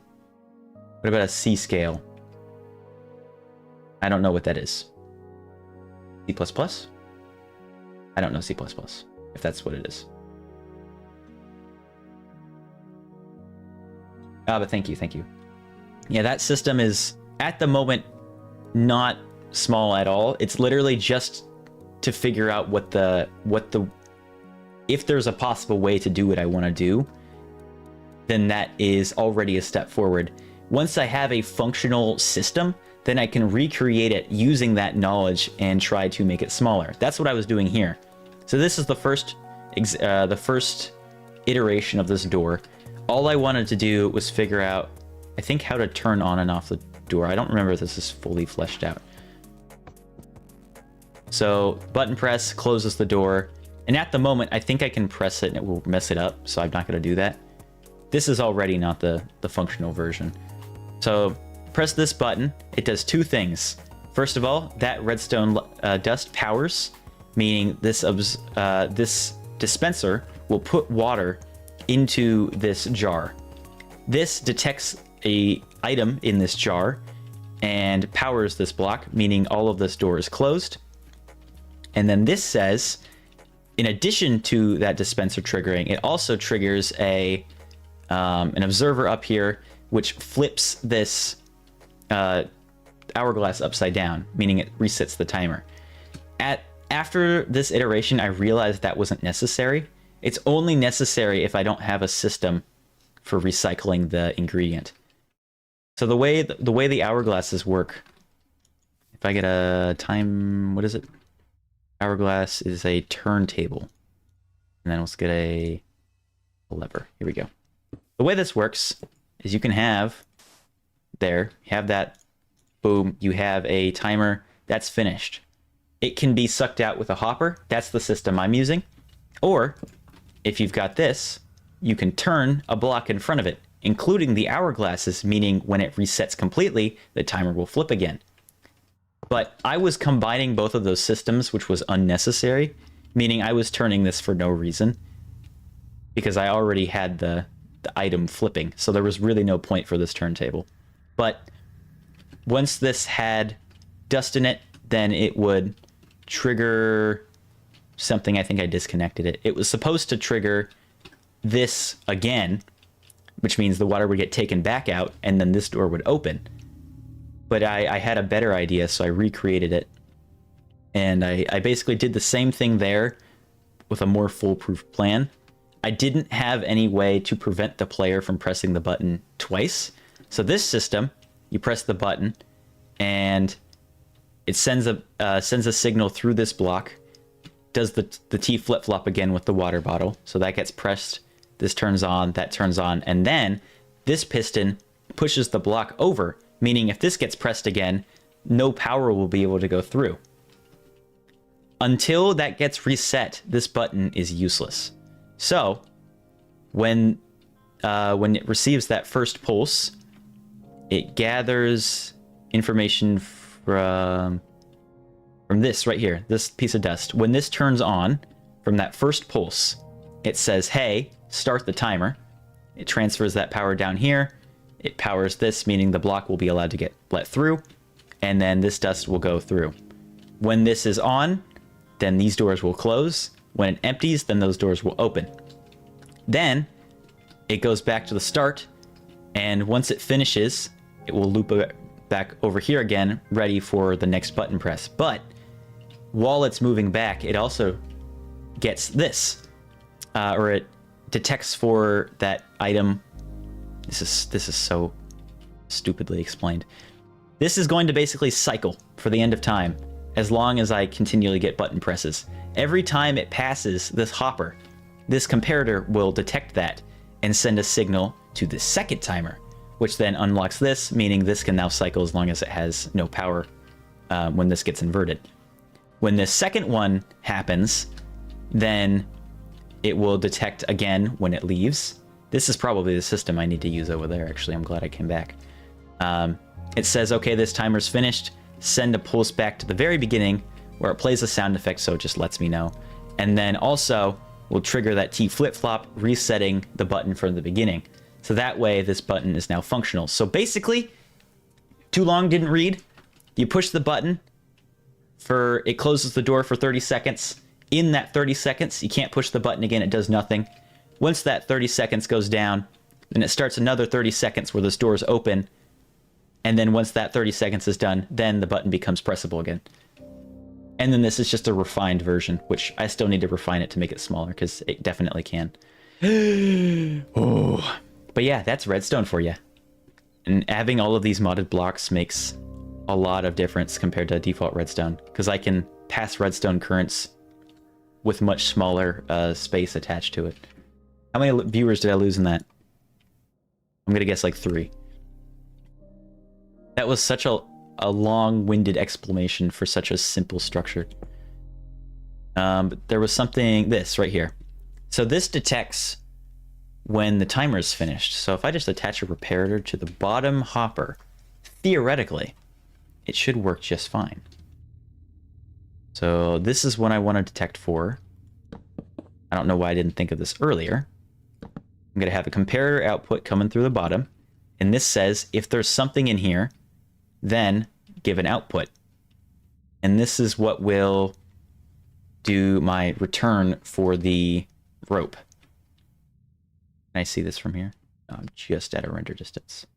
Oh, that's the wrong one. Zoom is awesome. Okay, so I do hook it up to a... Excuse me. I do hook it up to a... Here. I'm recreating decked out with fun. Not exactly. So it's a little bit clickbait. It's still a dungeon runner. It is still a one life. You're still collecting artifacts, coincidentally. But the difference is you're not collecting one artifact. It's co-op, and you're collecting as many artifacts as you can find. The way that decked out works is you accumulate clank based on how much noise you make in the dungeon. So the more sounds you make, the more difficult it becomes, and then once you reach max clank, your only timer is if you can make it out alive. Are there ender eyes? Oh, I don't know what mod that is. It's not effective. That's not available for this version. I wish it was, but it's not. So yeah, if you make sound, then I'll get back to your question in a second. When you make sound, it makes the dungeon more difficult, and then the game becomes so hard that it's really difficult to make it out. That is the end timer. So it progressively gets more difficult the more noise you make. My dungeon is purely timer based. So when you collect artifacts, you can submit them for points, or you can submit them for time. And I'm actually thinking now I might combine those, so it's just one value. If you find artifacts, you submit them to the archaeologist. That's the word, right? Archaeologist. In the middle of the dungeon, which is kind of what we're building right now, is like a template for the middle of the dungeon. So let me get something. Let's get a lightning rod for a good example. There we go. So here is our system. Actually, you know what? Let's just use this. There we go. So here is our main room. This is our main room right here. This is the room we start from, and I want that lightning rod back. Both players will climb down this rope, and they get tossed into the starting room. The starting room connects to a bunch of different options. It's kind of like decked out. Yeah, it's kind of like decked out Vault Hunters and Sands of Time from MCC. If I understand what Vault Hunters is exactly, then yes, that would be a good analogy. But yeah, so it's themed around archaeology. So you come down here, and there's a bunch of different options, and you'll occasionally, in different rooms, you'll find spots where there'll be suspicious sand, and there will be traps and stuff. But eventually you'll get to... Oh, I want fittings. There we go. You'll get to chambers. And the chambers might be, like, really far away. Here's a chamber. That's the blue. And then let's do something like this. Oh, I forgot you just straight up connect it. You don't need a fitting for that. Let's just do a straight chamber. There we go. So here we go. We've got hallways that you have to get to. These could have traps in them. They could have puzzles in them. These rooms will probably be spots for loot. So places to dig up suspicious sand and get artifacts, which you can bring back to the beginning. And you're playing it safe because the more you reach out, the more difficult it becomes. And then once you reach back to the beginning, you submit your artifacts, and that adds time to your timer. The more time you have, the longer you can be in the dungeon. The less time you have, the more exits will be removed.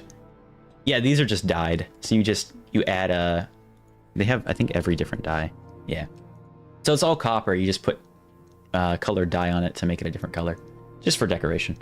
I don't think those actually have any practicality to it. But so yeah, there will be exits, spots like here, and the longer you're in the dungeon, let's do like one where it splits. This is unnecessary, but it looks cool anyway.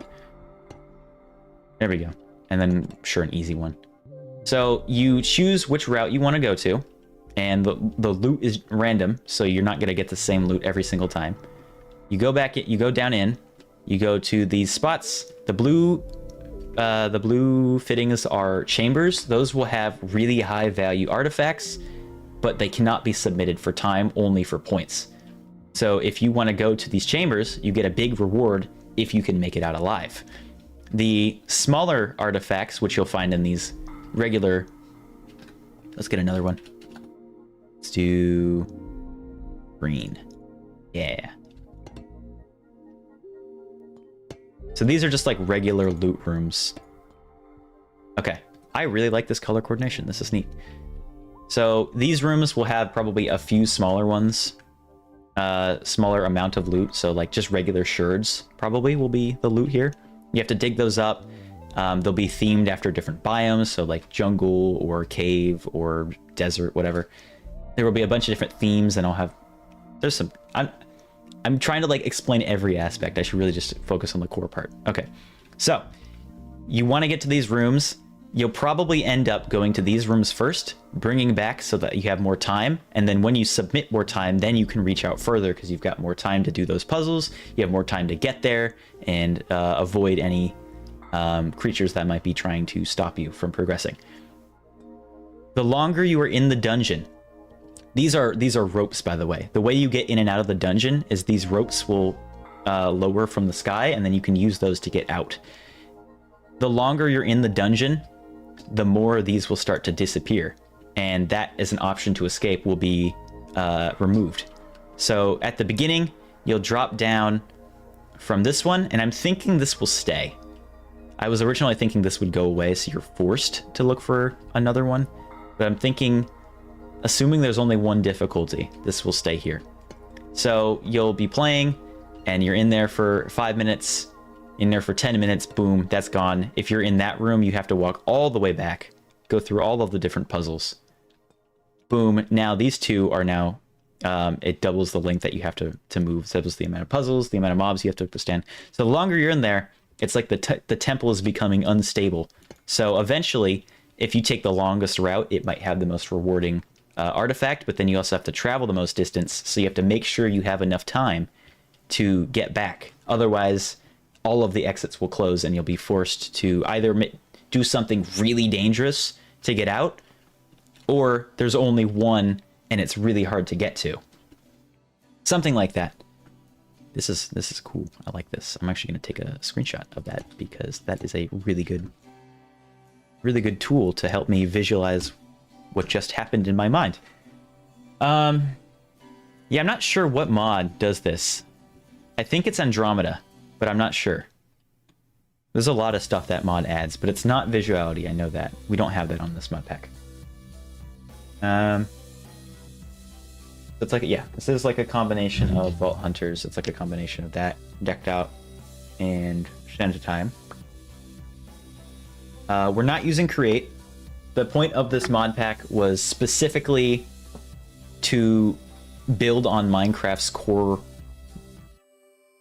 I don't know, like definition. Like it's supposed to feel like it fits in with regular Minecraft. When you add Create mod to a mod pack, it makes it into a Create mod pack. And that's something we wanted to heavily avoid because we wanted something different. People have made Create mod packs before. We wanted to make something that adds mechanics without adding a whole new system. So we have things like cog blocks, which are an expansion on Redstone. We have hourglasses, which give you a new toy to play with timers. We've got iron fence gates, which can chain vertically, meaning you can transfer signals really fast vertically. You've got all of these other things. They're Enderman heads, which isn't rendering. You look at it and it gives a redstone output. When you look away, it turns off. Like, it's all of these little features that don't do a ton, but you can do a ton with them. They're tools in a toolbox, and we wanted to add to that toolbox with this mod pack. So we've got new building blocks, but it doesn't replace any of the existing features in the game. Things like that, or it adds on to something that already exists. We've got these blocks, which can be used. This is such a cool feature. I've yet to actually figure out how to use it. Or like I figure out a place to use it. Those are ram blocks. If I have a sticky piston, this is so cool. Look at this, look at this. This is basically the Create mod drills. So you put a ram block on here, and every time it gets pushed into it, it starts to break that block. Like, that's so cool, but it's vanilla. Well, it's not vanilla, but it's vanilla plus. It feels like it could be in vanilla. And it's crafted with the goat horn blocks, so it's not adding a whole new system. It's not adding a whole new material. It builds off of that initial underutilized item. That's what we were going for. But yeah, none of it is created. Supplementaries, Farmer's Delight, Simple. The whole mod pack is on CurseForge. Minecraft Revolutions. It has a boat for the logo, if that helps. Not much. I haven't created a whole lot. The main thing about this mod pack is I have a lot of ideas, but I haven't figured out how to stitch them all together. So, I have the palette picked out. I have a little section of the dungeon that I had built together a long time ago, before even Revolutions existed. That was vanilla Minecraft. Originally, I was going to make this on Coldcraft, but when that ended, and when I figured out, or like thought about it, I have so many more mechanics to mess around with in modded, so I'm going to do that here. I thought about making decorative pots a source of power, or a source of points as well, but then the problem is I can't automate their replacement, so I can't do that. I've thought about using chiseled bookshelves as secret doors. I've already showcased this, but since you weren't here, then I will show you things like this, where Tango, to enter his dungeon, you need to put a custom model into a barrel, and that launches it. I like really interactive things, so for me, I'm going to retexture music discs and use jukeboxes as a lock. So that way, you can open doors by right-clicking on them rather than opening up an inventory. So it's all these little ideas that I have that I just got to figure out how to implement them. So maybe certain chambers can only be unlocked with keys that you get from other sections. So it, depending on, I have to have some way to make replayability not repetitive. But at the moment, maybe there's something you can take out and it changes how you play the game. I don't know. I don't want to just do a deck of cards. Tango's already done that. I got to do something different. But the thing about this game is I want it to be... I shouldn't have gotten rid of that.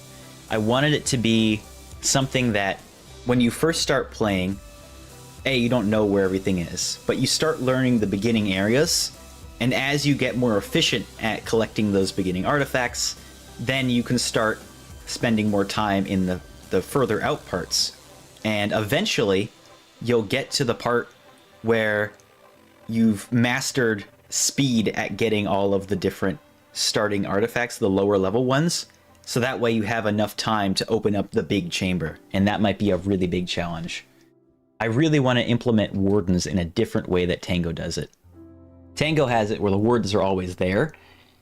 We have a mod in here called voice interaction. I'll demonstrate it here. Boo.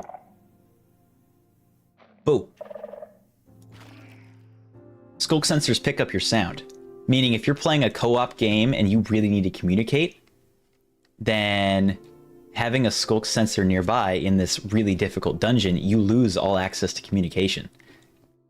Things like that, that'll just make the game so much more unique and interactive with you as a player rather than just you as a character in a video game.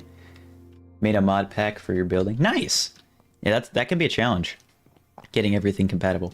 But yeah, I really wanted to focus on immersion and making it feel like you are playing the game rather than a Minecraft player. So having that element of you've lost communication verbally adds a whole lot of difficulty to certain parts of the dungeon. I'm not going to have like a clank meter or anything, so that the skulk sensors will only be in a specific section of the dungeon. But each section of the dungeon will have a different theme, and it will have a different set of challenges that you'll have to get used to over time. And the further out you travel in the dungeon, or the temple, I think is probably a better word, considering my theme. The further out you get, the higher value the points will be when you collect it at the end. So for example, you might dig up a suspicious sand and then just get assured. These will be all over the place. These might be worth 20 seconds in the dungeon. Okay, well, we've done a lot of talking and I've done a lot of changes to the redstone. So I have done some stuff. I've been developing the game in my mind as I've been talking too, which is kind of cool. But you might find like just a bunch of these. So you're like, okay, well, you missed the whole diagram. Now I gotta recreate it. Hold on. Let's do this real quick. That's the starting room. No. Yes, that was the starting room. So we got this. This might trail off. Ooh. Let's curve it this time. Why not? Nope. I needed another color. I deleted it. Let's do purple this time. Purple is our chamber. Let's do blue, and then purple, and maybe let's do one here. Yeah, okay. This is a really no create mod in this mod pack now. This is a really basic version of what I did before. Howsy? So basically, say so basically a lot. Here's the rope. This is the room we're working on right now. Rope lowers. This is the start room.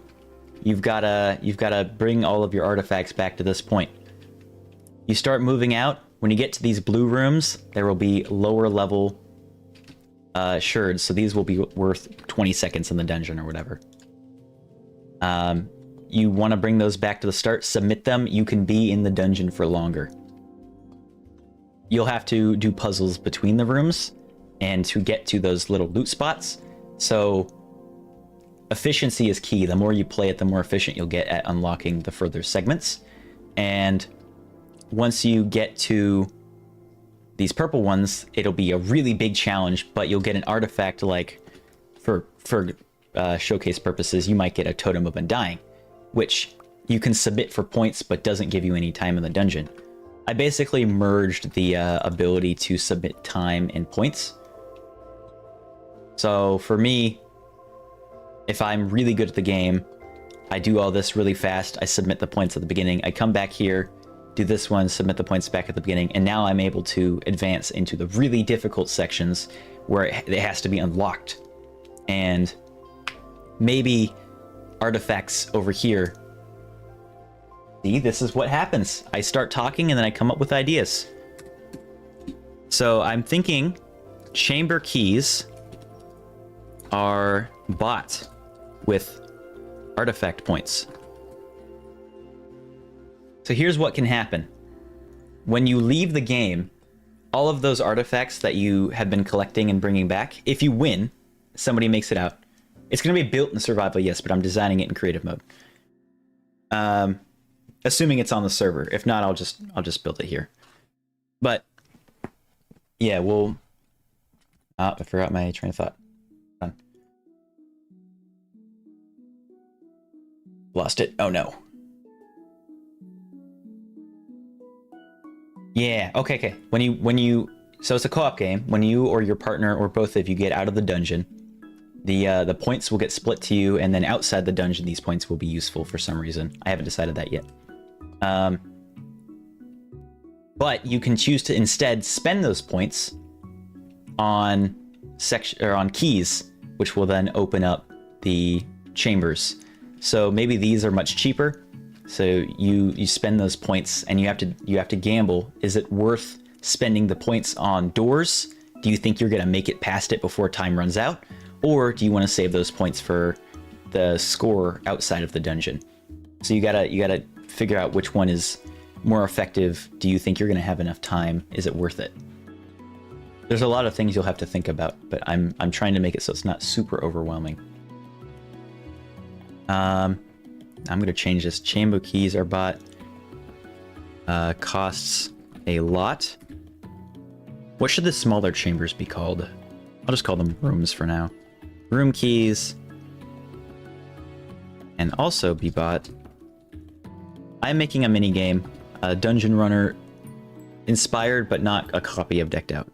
Room keys can also be bought. Artifact. I can spell. Artifact. Points. But costs less. So that way, it gives the reason a reason to advance, but prevents them from just skipping right to the end. Because the big problem I can see having right now is when you run out of time at the moment, there's no consequence for staying in there. You won't be able to get out, but you can do whatever you want as long as you're in the dungeon. I need to figure out some deterrent to keep players from being able to stay alive. So that could be Vexes. It could be shooting just potions of poison into the dungeon. I have to figure out what that will be. But yeah, so as the game continues, there will be checkpoints basically, and you can choose to leave the dungeon at any time. The dungeon, these are the ropes that will be popping down. So you might find ropes in some of these smaller chamber rooms, and the longer you are in the dungeon, the more these will start to go away, reducing your exit points. So you have to be communicating with your partner to make sure they know what you're doing. If you want to betray them, then maybe you leave early, leaving them at a disadvantage because now they don't have a teammate to work with. There's a bunch of different things that you could do. Took you 2 hours just to make some doors and create. Create is a whole different breed of mechanical engineering. I love Create so much, but this mod packet would not fit in. But yeah, this is going to be made in survival. Revolutions is on a stand hold, I think is the word. It's on pause right now. So we have a group of people, we have a world, but everybody got busy right when school started. So the server still exists, but all of our plans are kind of on a hiatus right now. And the plan is, if the server comes back, and I really hope it does, that this is a project Crazen and I are really proud of. If it comes back, if the server comes back online, I will be building this whole thing in survival mode. If not, then I will either start a single player series using this mod pack, or I will just build the whole game in creative mode and then have my friends play on it, or maybe release it as a public game to be able to play. You could have a mob farm and open the doors. That's not bad. The problem is I'd have to make sure creepers aren't able to spawn, because otherwise that will cause physical damage to the dungeon, and I really do not want that. There's also the problem with what happens if skeletons shoot some of the decorative blocks, because let's see, what are they called? Urns. Urns and decorative pots can be broken with projectiles, so skeletons might be able to destroy the game, and I don't want that. So if skeleton shoots that, then that breaks the game a little bit. I mean, it won't break it to the point where the game is unplayable, but it is just an inconvenience. So I got to figure out something for balancing that. It could be, if I'm building this in creative mode, I can put whatever spawners I want wherever I want. So I could do spiders. If I wanted to, I could do strays. Not strays. The zombie desert variant, what is that called? Husks. I could do husk spawners where they're stronger, but they're not as fast. But in certain areas, because these chambers and these rooms will all be different themed after biomes. So if it's a desert, husks might be a good option. Ravagers, I feel like, was a pretty no-brainer, but I don't want them to be as free as they are and decked out. I want them to be maybe in specific hallways or something, so that way it's a temporary issue or a temporary challenge until you get past it. Yeah, having a mob farm is not a bad idea though, but I have to make sure the mobs I'm letting through are the correct one. Cave spiders, not bad at all. I have to very meticulously make sure that where I'm building it not only looks good on the outside, but then also has cave spider spawners that are in places that are usable. So I have to get really lucky with that. But if I'm building it in creative mode, then I can just put them wherever I want. So we'll see. Cave spiders are not a bad idea though. Those are non-destructive. They can fit into small spaces, meaning it prevents players kind of from hiding.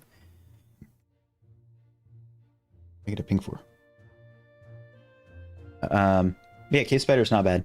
I gotta figure out what I'm gonna do. Right now, I'm just developing it as if I'm playing in survival. So I'm really trying to.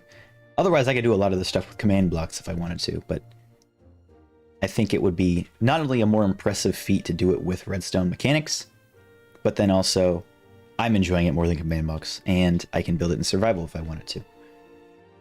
Okay, so now that I've got the people who are currently here caught up, we can get back to actually building the thing.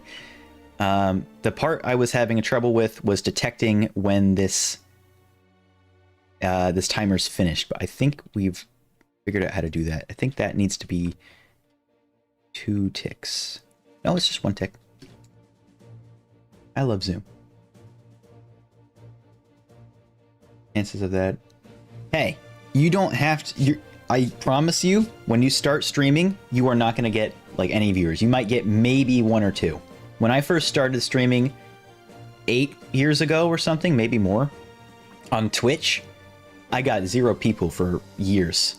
But I've learned if you are constantly talking, and I can do that, people will stay because they're interested in what you're talking about.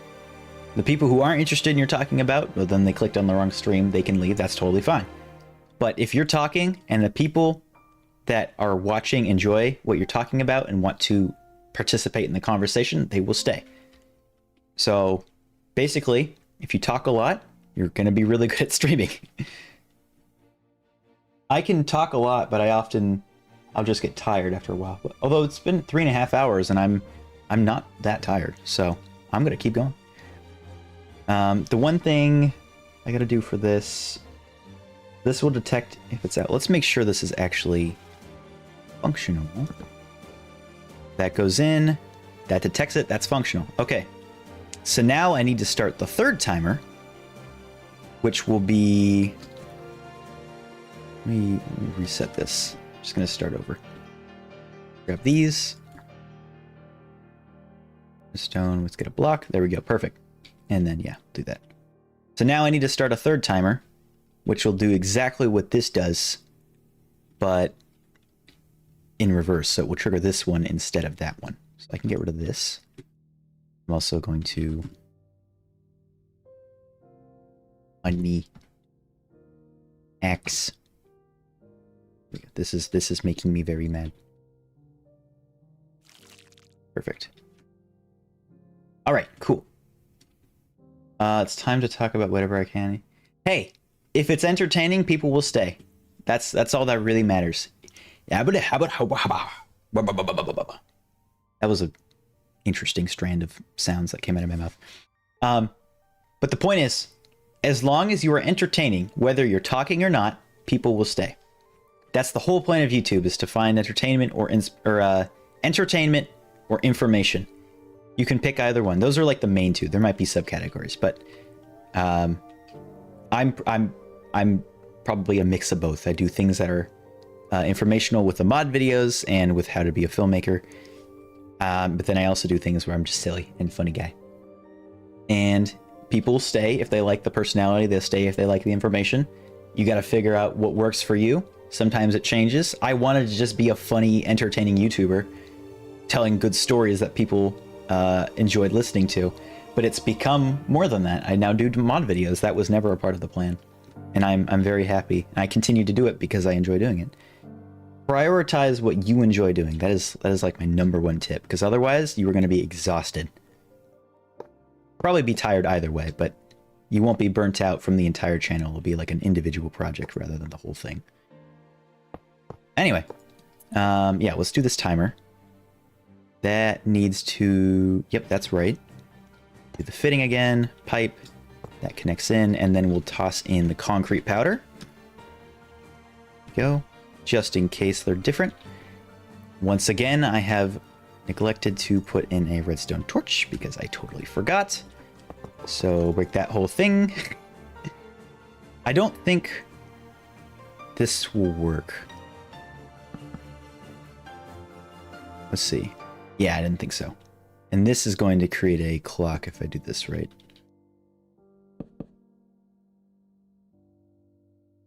No, it didn't do anything. That's even better. So I gotta do this. That's not going to pick up a 1-tick pulse, is it? What if I try that? Goes in. Oh, it did. Okay, so I can just do that.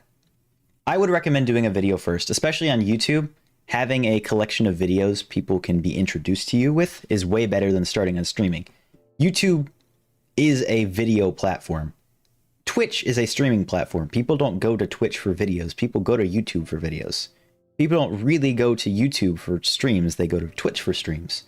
I would recommend starting with YouTube videos if you're going to do YouTube. Sure.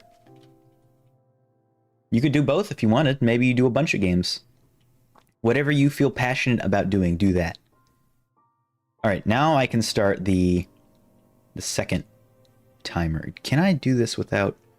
I'm gonna invert this. Let me see if I can do that.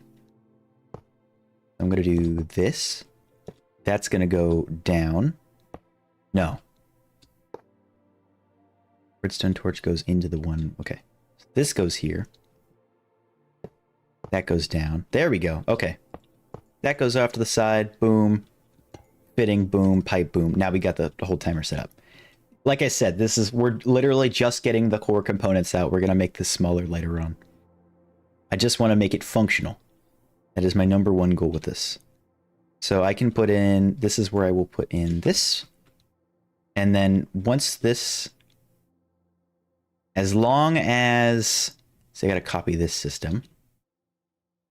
So I need a comparator, and then I need a repeater, and then I need to hook this up. So let's do, comparator is hooked up to the hourglass, not the hopper. Think better than Twitch? I'm not sure. I have mixed feelings about both of the platforms. I don't think that either one of them is perfect.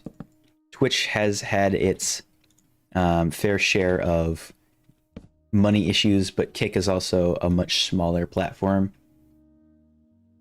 People are saying it's better because there's less TOS to be aware of. People were concerned about the revenue. I think you make more revenue off of Twitch, or sorry, I think you can make more revenue off of Kick, but then there's way less viewers on Kick, and it's much less thought about, but it's also not backed by a huge company like Twitch is. I like that this almost makes a line. Anyway, I prefer Twitch as a platform because A, I'm used to it. I have things set up for it. If I want to switch to Twitch, I can do that pretty easily. But then also, I like YouTube because you guys are all here. You're not on Twitch.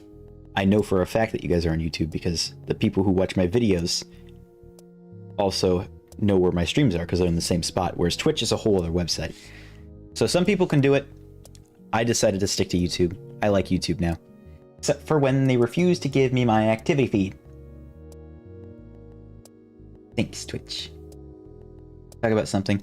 I think it's like they had a rule that was like, what Twitch has, like, that you can't be completely naked on your stream. Provocative stuff is not allowed. You will get banned for that. I think for a while Kick didn't have that, so you could just do whatever. But I think they have since implemented that. I think you make a lot more money from the advertisements that you put on your videos. To get to affiliate, it's a much lower margin. But then also, because of that, Kick is losing a ton of money. I don't know the details about Kick, because I literally have never used that website for streaming. This is right? Why is that powered? There's nothing in here. What?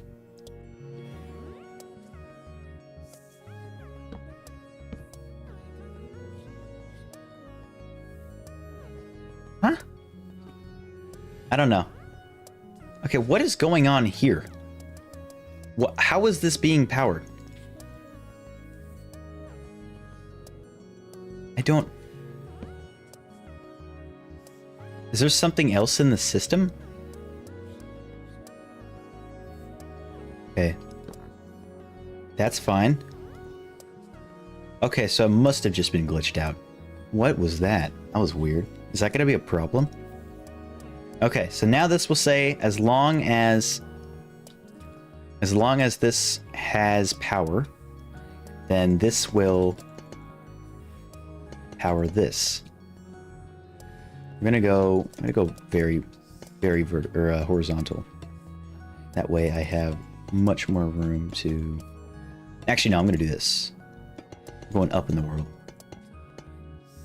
Boom. How do you do chunk borders? It's tooltips. E. That's hit boxes.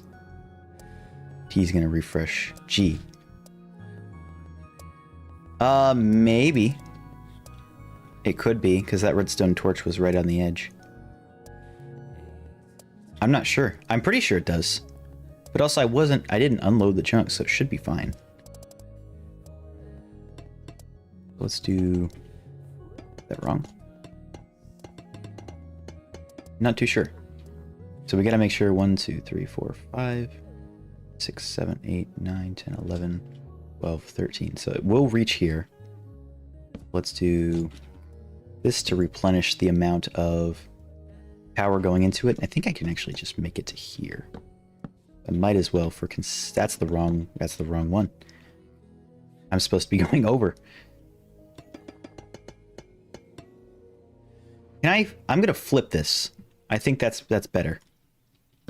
And that will make sure the problem we weren't having before is a thing too. I don't actually know how to make an etho hopper clock by memory. I need a picture, which I can easily get, but I don't know if that would actually make it smaller. So we need this. I'm just mirroring this. Need that. I need this. And then I need the comparators. Boom, boom. But that should be fine. It's still going around. That loop works fine. Comparator, boom. And then I should be able to bring this up. Bring it over. And then connect that there. 1, 2, 3, 4, 5, 6, 7, 8, 9, 10, 11, 12, 13, 14. Let's do right here. This should probably be fine. Or not comparator, repeater. All right. Moment of truth. Let's see if the system actually functions. I've put in the sand or the concrete powder. There's the sugar. That should be already there. There we go. What should happen? Push this. Timer starts. Connects over here. When this is powered, rope goes down. Boom. When rope empties, trigger over here. Start this timer. Wait 5 seconds or so. Then start this timer. That timer starts this, powers that, brings it back up. And then every timer should automatically reset And we should be good to go. Let's try this. Rope is going down. Went down all the way. Perfect. That triggered. Started that timer. Rope goes back up. Please make it all the way. Yes! Did it! I made a functional system. That is awesome. I could even make this smaller here. I'm already seeing things I could change. There we go. Look at that. Look at that. We made a functional system that does things. Oh, that's way better. Oop, step back. Yeah. Awesome. Okay.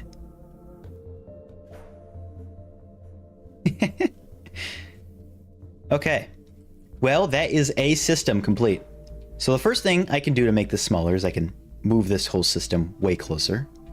In fact, let me do that right now. I'm just going to kind of reverse engineer this. We've got the comparator here. So we can get rid of these two. Uh-oh. That hooked up to the hourglass, right? Yeah, okay.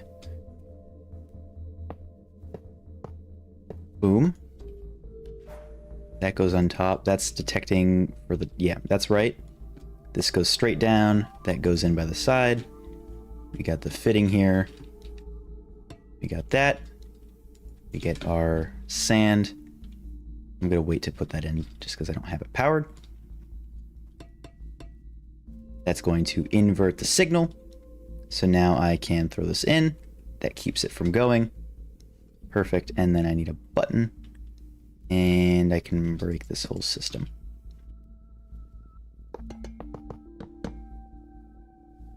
That's already way smaller. Okay, that goes down. Perfect. One higher. Awesome. Timer goes up. Roll it back up. There we go. And it should be able to be used as many times as I feel like it. This will be in the wall, so I won't have to worry about player interaction. Pressing the button twice will not be an issue. Look at that. Like a charm. Perfect. Okay. We got one system done this whole stream. Look at that. We've made some kind of progress in 3 hours and 40 minutes. What time is it? 2:37. Holy moly. Do I dare do another system? Or maybe I should just try to make this smaller. So I've tried to figure out a way to invert the direction this spins, because right now these spin alternate, and so this one only reels up, this one only reels down. I wish there was a way that I could somehow trigger it without manually interacting with it. Is that a thing? If that's a thing, that would be a game changer. Because then I would only need a turntable on one side. System would still be kind of large, but... So this is taking... It's... Yeah, okay. So I kind of need... My hair is like in my face. There we go. My neck is so messed up. Okay. What can we do to make this a little bit teeny weeny? Smaller. Is it possible that we could a turntable be piston? I'm pretty sure they can. But the piston, I don't think that would really do much. Let me try.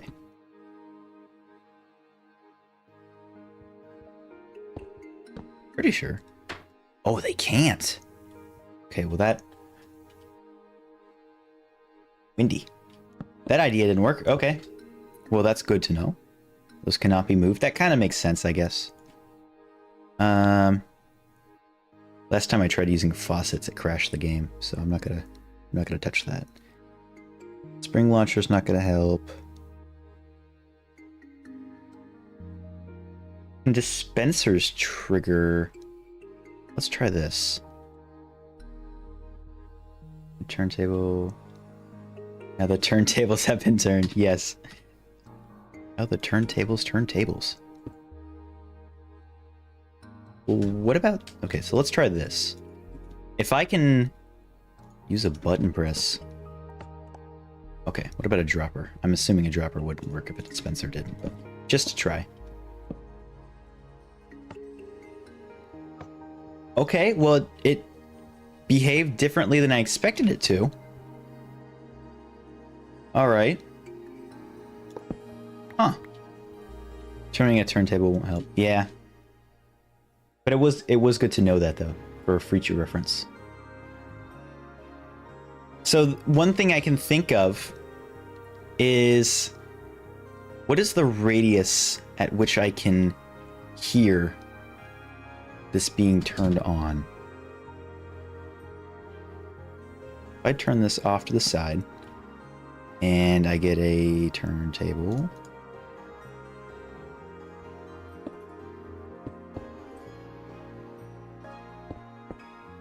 Turn this on.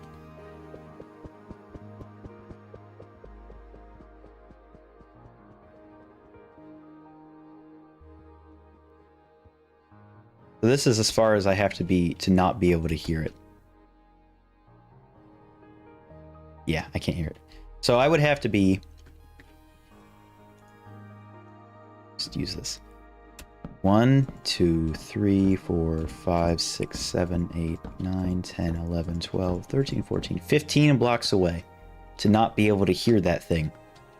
Theoretically, and I would have to redesign this whole system, I could have this always turning and just switch the polarity whenever I want it to do the other action. So I wouldn't need a system for a timer here. This would be irrelevant. So I'd basically go, when games start, change... Wait, hold on, how would this work? Okay, so here's what would happen. Basically have turntable. This is going to be a very terrible version of like an example of what I'm thinking right now. So let's get a sticky piston. And I guess we'll just use this packed mud. That's fine.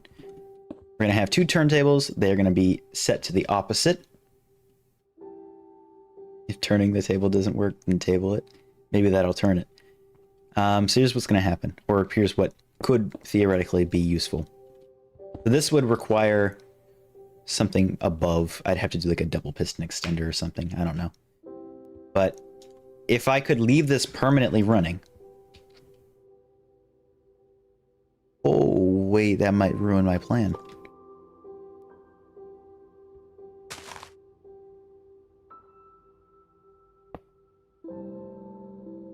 What?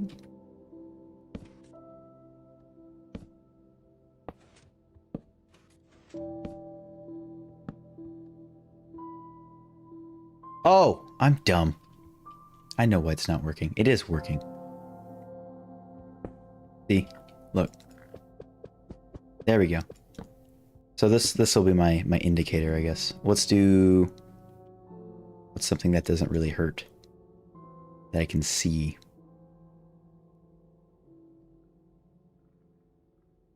What, it's pumpkin. There we go. Perfect. So here's what I could do theoretically. I could have this working. Turn the turntable around in all 3 axes. And even if it did, I don't feel like that would be very effective. What about back? So why is that not turning? Does it have to be a lever? No. Now it's not working at all.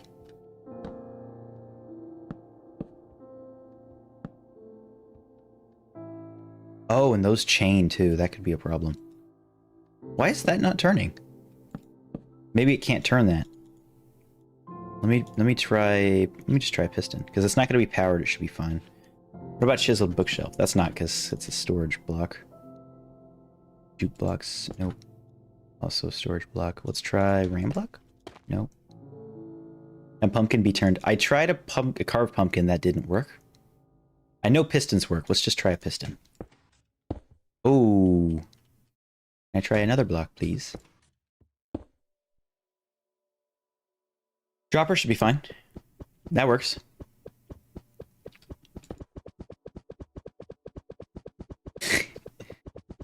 Well, that's not the way I thought it was going to behave. Yeah, barrel's a good... I think that one would work. Try barrel.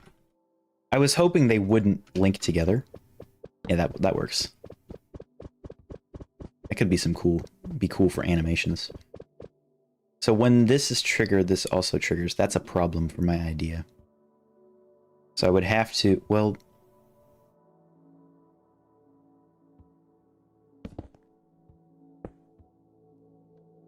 That should be fine.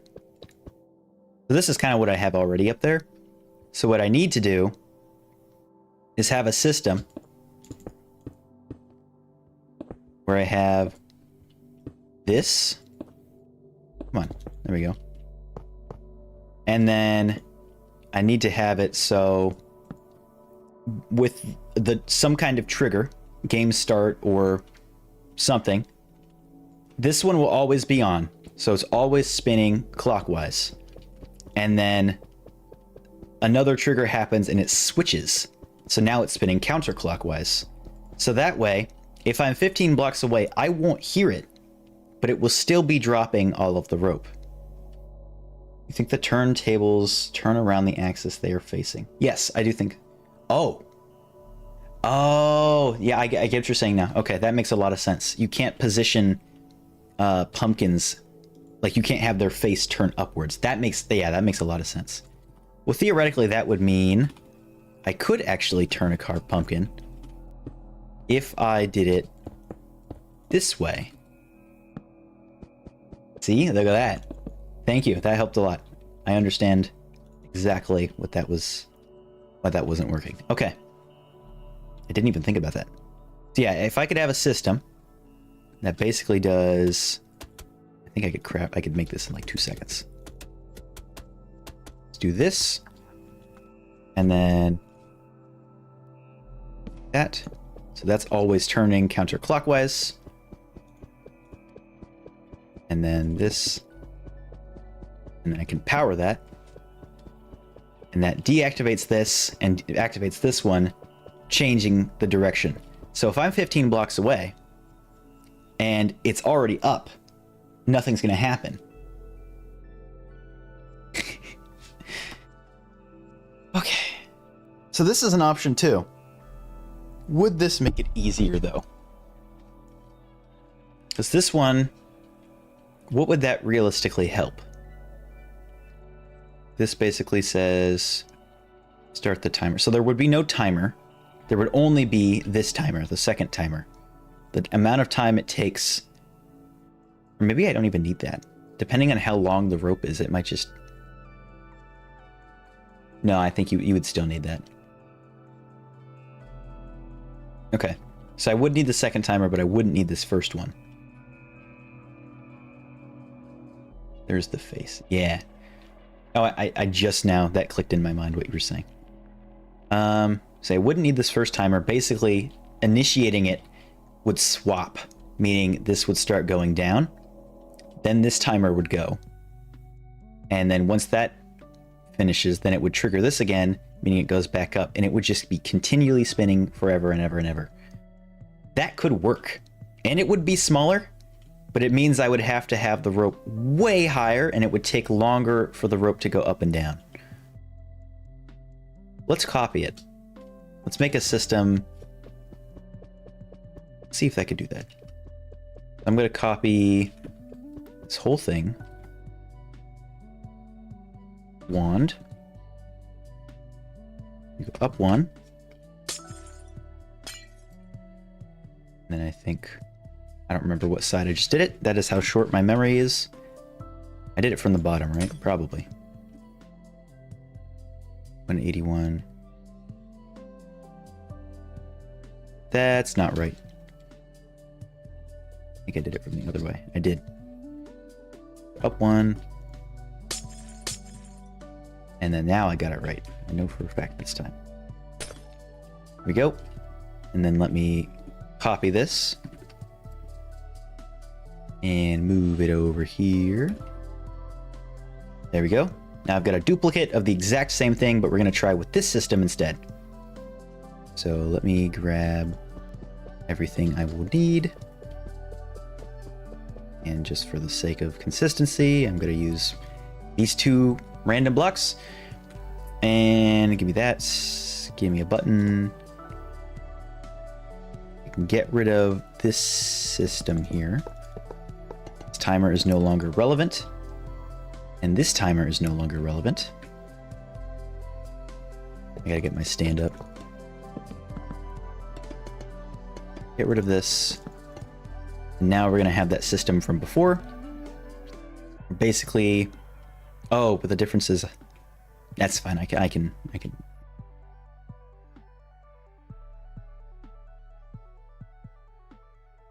So I want this and then this as well.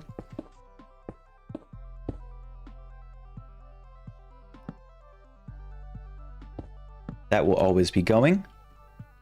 Or one of them will always be going. I don't have them powered yet. There we go. That will be hooked up to a something like this. Medication needs to be refreshed. So I'm pretty sure that should power it, but just in case, I'm gonna do that. Oh yeah, that'd be fine. Okay. Do this and then do that.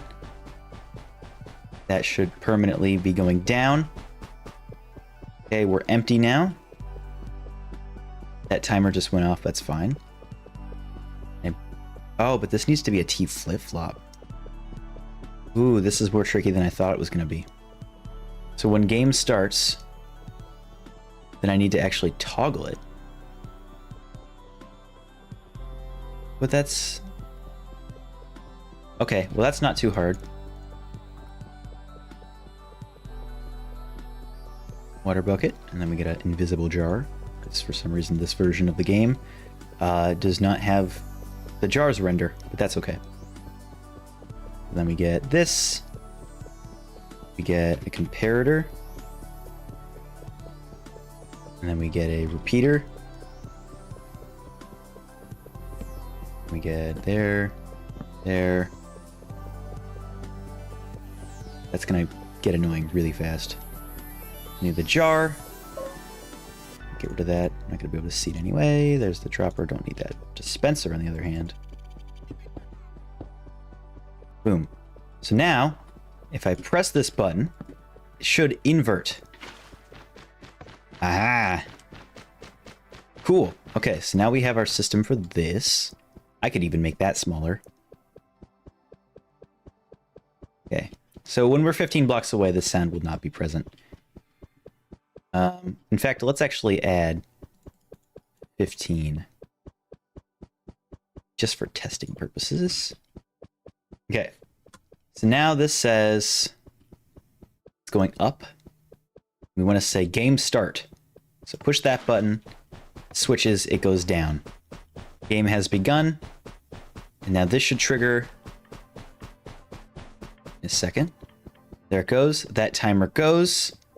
And then once it finishes, then that should send a trigger all the way back up here to this system. That was so much simpler, but now we have to figure out if it was worth that extra 15 bucks. I want to take a... yeah, I need to take a pulse out of it, so I don't need this lamp. I can move this over here. And then hook that directly into the cog blocks, which I will then...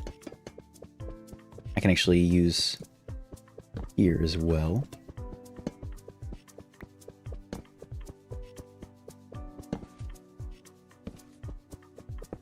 I don't need this. That should already invert when this is powered because it's hooked up to the powered block. Let's go all the way up here. And then as long as I think I have to avoid this. That should be fine, but I do need to oh, I actually don't. Let's see. 1, 2, 3, 4, 5, 6, 7, 8, 9, 10, 11, 12, 13, 14, 15. So I do. Okay. That's fine. That's not that big an issue. This, and then it'll add 1 extra tick of delay, but that's fine. Now, push that button. That should reset the system. Oh.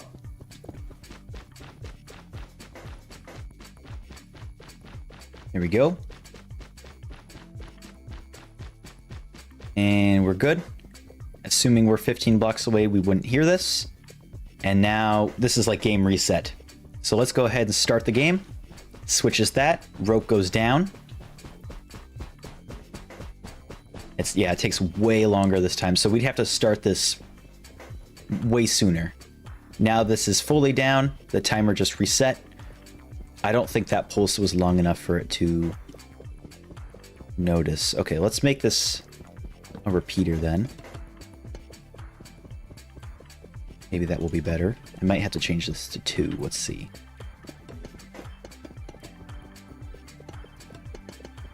Okay, that should still be fine. Reset game. That should not trigger. But you know what? It didn't hurt the machine, so I think it's fine. Welcome back. We have completed a functional system and are now working on a version 2. Or an alternative version at least. So game started. Or game has stopped. Start game. Rope goes down. It waits. Rope is down. Players drop. I'll expand this timer. Goes back, and now rope goes back up. There's a clock somewhere.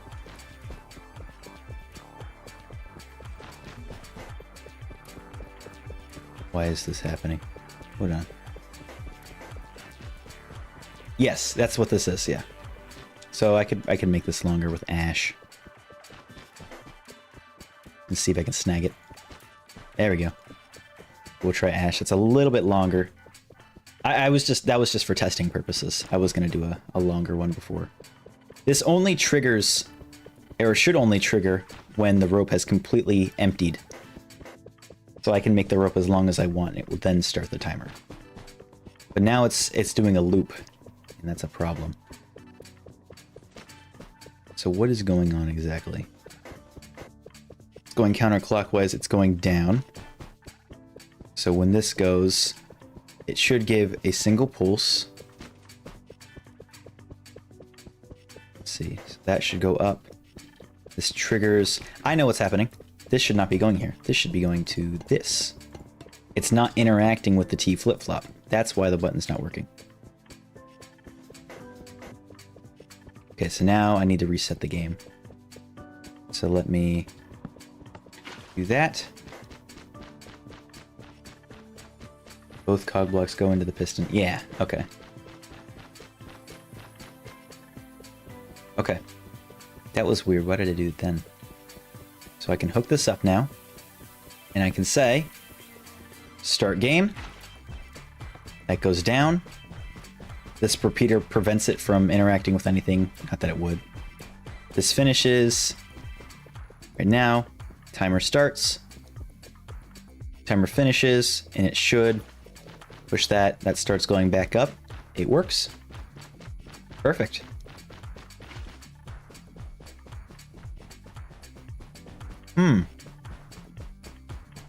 So, yeah, the clock just reset because it still interacts with itself.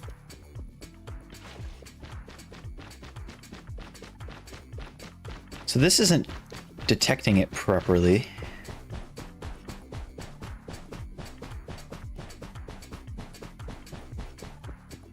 Okay, that's working. That timer goes. Perfect. Oh, I know what's happening.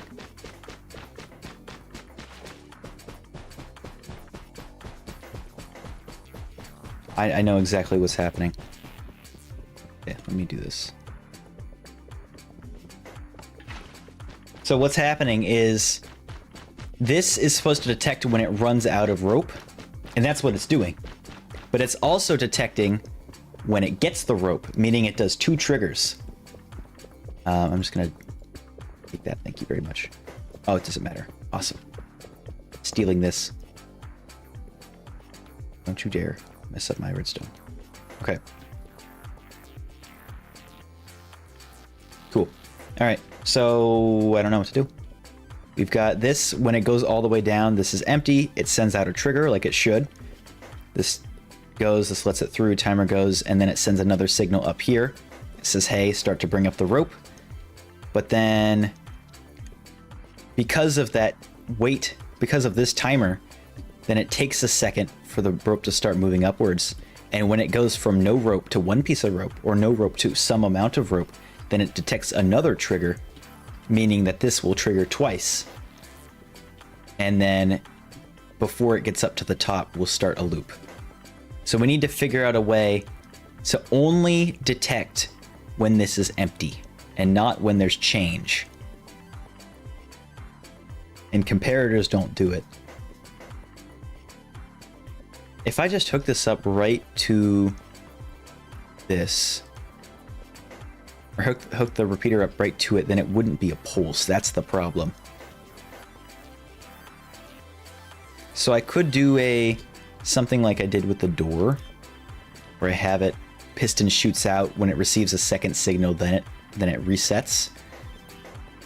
Just remove the observer, but then it becomes a continuous line of power rather than a pulse.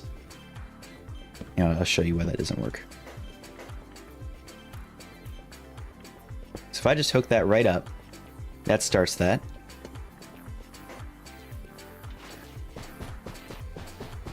So now it's going down. It's perfect. And it goes back up again. Because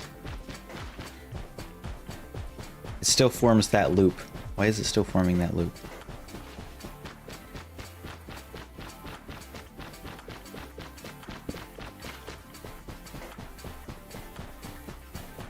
Only, oh, a sticky piston after.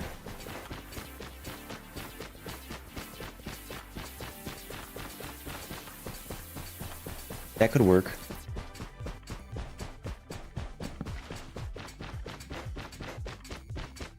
Let's try that. So observer. Oh, that's not what I wanted. Observer. And a sticky piston. Would I want a sticky piston? I think I just want a regular piston, right? Yes, because that'll glitch it out, and it should get stuck in the air if it's a really fast pulse. And then if I fire, oh, that'll connect with buds. So I'd have to do something like, how would I do this? So that will get shot up to here. So I got to do something like this, I guess. And now that gets powered. This shouldn't be powered. Only doing that because of the cog block. It will stay powered, but yeah, that's quasi-connectivity for you. Observer, dust, block on a sticky piston, repeater. So you're saying, should I still have the comparator? I think the comparator is kind of, yeah, it needs to, because otherwise it's not going to pick up the change. Let me see. Observer. Dust. Lock on a sticky piston. I'm going to have to redo this, that's fine.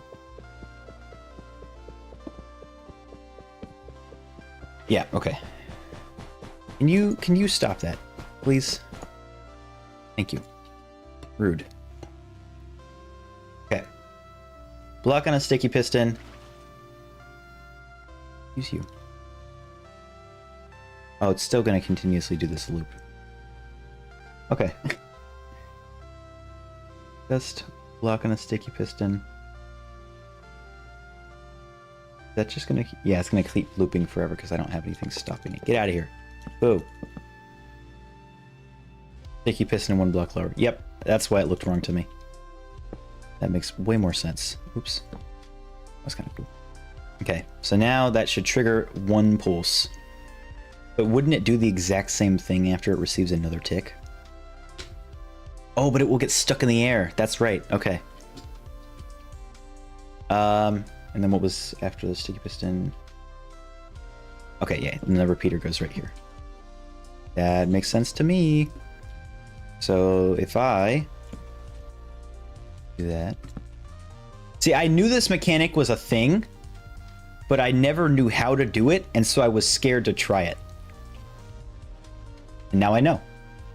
If I undid the door, congratulations. I'm glad your dooring went well. Okay, so now that should is 1. Is that correct? Because normally I would get... So if that changes... No, I don't think this does what I want it to. Because I'm still getting 2 pulses. When it goes all the way down, this detects if it's empty. That updates this observer and spits out a pulse. Then when this starts to go back up, this detects that it's no longer empty, spits out a second pulse. So this literally just it would be the same as doing 4 redstone.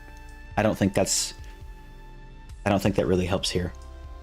I'm doing something wrong.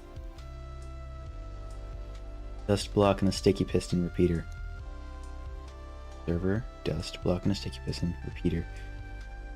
It still needs to be an AND gate. 1 pulse out of 2. Oh, yes, you're right. I'm dumb. I don't know why I didn't. I forgot like the whole point of this circuit in like 13 seconds. Yeah, that makes more sense now. Okay. So it goes down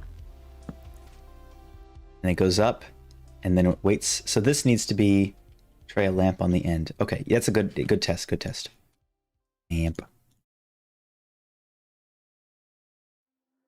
Let's try this. So right now, this is how it should be, I think, when it starts. And it says, okay, lower. It has... What up? My brain is processing information right now. So this would be completely full. It moves down. Once it reaches all the way at the bottom, this will update. And that should pulse for the timer. Wait, hold on. So theoretically, this shouldn't... That worked! Thank you so much. Oh my god, my brain has expanded 3 times today. Okay, that worked so well. Alright, so now all I should have to do is hook this up to... I don't need this anymore. I don't need this anymore. I'll just get rid of that. Don't need that. I'll hook this up to a inverted redstone torch. I'm going to make this sideways for convenience sake. That will be hooked up to our clock. What is this? Not work. I still need the fittings. Copper fitting. Let's do the blue one. Why not? And then pipe. Copper pipe. Cool. So now we need an hourglass, which I have did as well. Need not concrete powder. We need ash. Yeah. For testing purposes, that should be fine. This needs to go into a downward facing copper, like that. Boom. Hourglass. And then this should be a fitting with a pipe on it. Copper goes into there. That should freeze. Boom. That's stuck in there. All right. That is a much simpler system. But it's going to take longer. So I have to tell the game to start this rope thing in advance. Which I actually don't think that's a bad thing. That prevents players from standing around this ring waiting for it to go down. By the time they should get to this spot, the rope should already be all the way down. I could theoretically just not do the rope too, and instead do a net, or like some way to prevent fall damage. But then that also removes the ability to use this as a permanent exit point.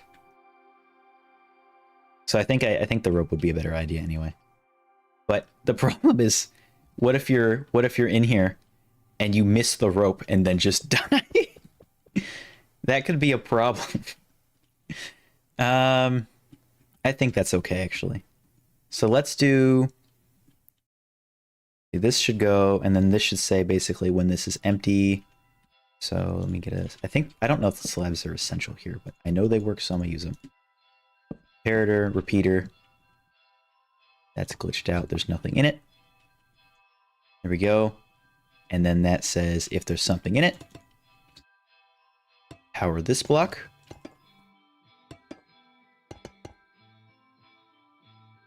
Yeah, that's fine. In fact, I could even make this smaller. Let me do that. The whole point of this system was to make it smaller, so if I can do that again, why not do it, right? That. Ooh. And then I can even... No, I want to avoid because I don't want that to connect. Cool. So that should... That's less than 15. That's less than 15. I think that works. Create mod doors, depending on what you're doing, can be extraordinarily tough. I don't know exactly what door you're making. But yeah, it can be a lot of fun too. Now I just need to replace this. Going down. So I'm going to prepare that. I already put the... I did put the dust. And I forgot to put the comparator. That's why it didn't work. This is not right. Oh, okay, it didn't switch yet. That timer just went. What did I do wrong? I think that's not long enough. That's going. That timer's not right. What? Okay. Weird. This is wrong, isn't it? Hold on, let me just try it. If I push this button, that switches, rope goes down. That should not start until we hear the rope is gone. Okay, that triggered it. Timer's going. That was not long enough.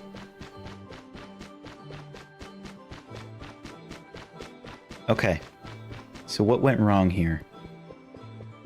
So it immediately powered this before... Okay, I know what happened. So I really should be waiting for this to change. Alright, have a good night, 98. Thank you for stopping by. I'm glad you got your door at least functioning. Good night. Oh, I should probably end the stream pretty soon. I want to, like, complete this before I go, though. Just because we've been on this for so long. And this won't be the only stream on this, too. I really enjoy Redstone. This is a lot of fun. So the problem right now is... It is saying, okay... And I found the solution. Hold on. I know the problem. This needs to go one down. It was detecting for sand in here rather than detecting for a pulse from the ash or sand in here. So now that should be our system. Double check. Rope is lowered. We'll hear it in a second. We should see our hourglass after the switches. Not after the switches. There's our timer. 3, 2, 1. There's our toggle. That worked well. And then this shouldn't loop.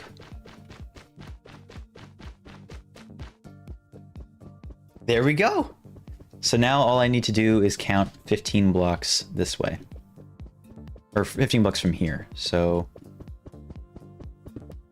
Okay, good. 1, 2, 3, 4, 5, 6, 7, 8, 9, 10, 11, 12. Okay, so it's where your head is. I think I'm gonna...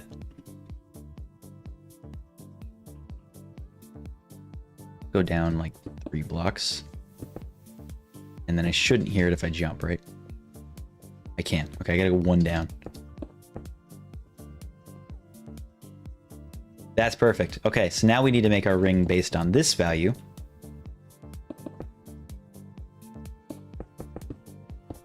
Look at that. That is awesome. Okay, this ring is no longer of value to us. We don't need this. This is where our players are going to stand. That's why this is here in the first place. Thank you so much, Lion.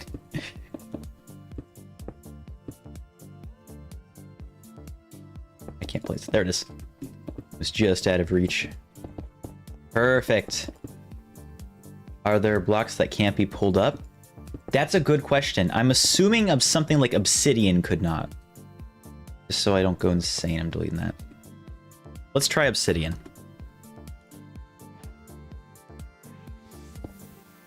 I like, this would not make sense if this was able to. So I got that. I need a pulley. I'm gonna steal this one. Now we have 2 functioning systems. That's awesome.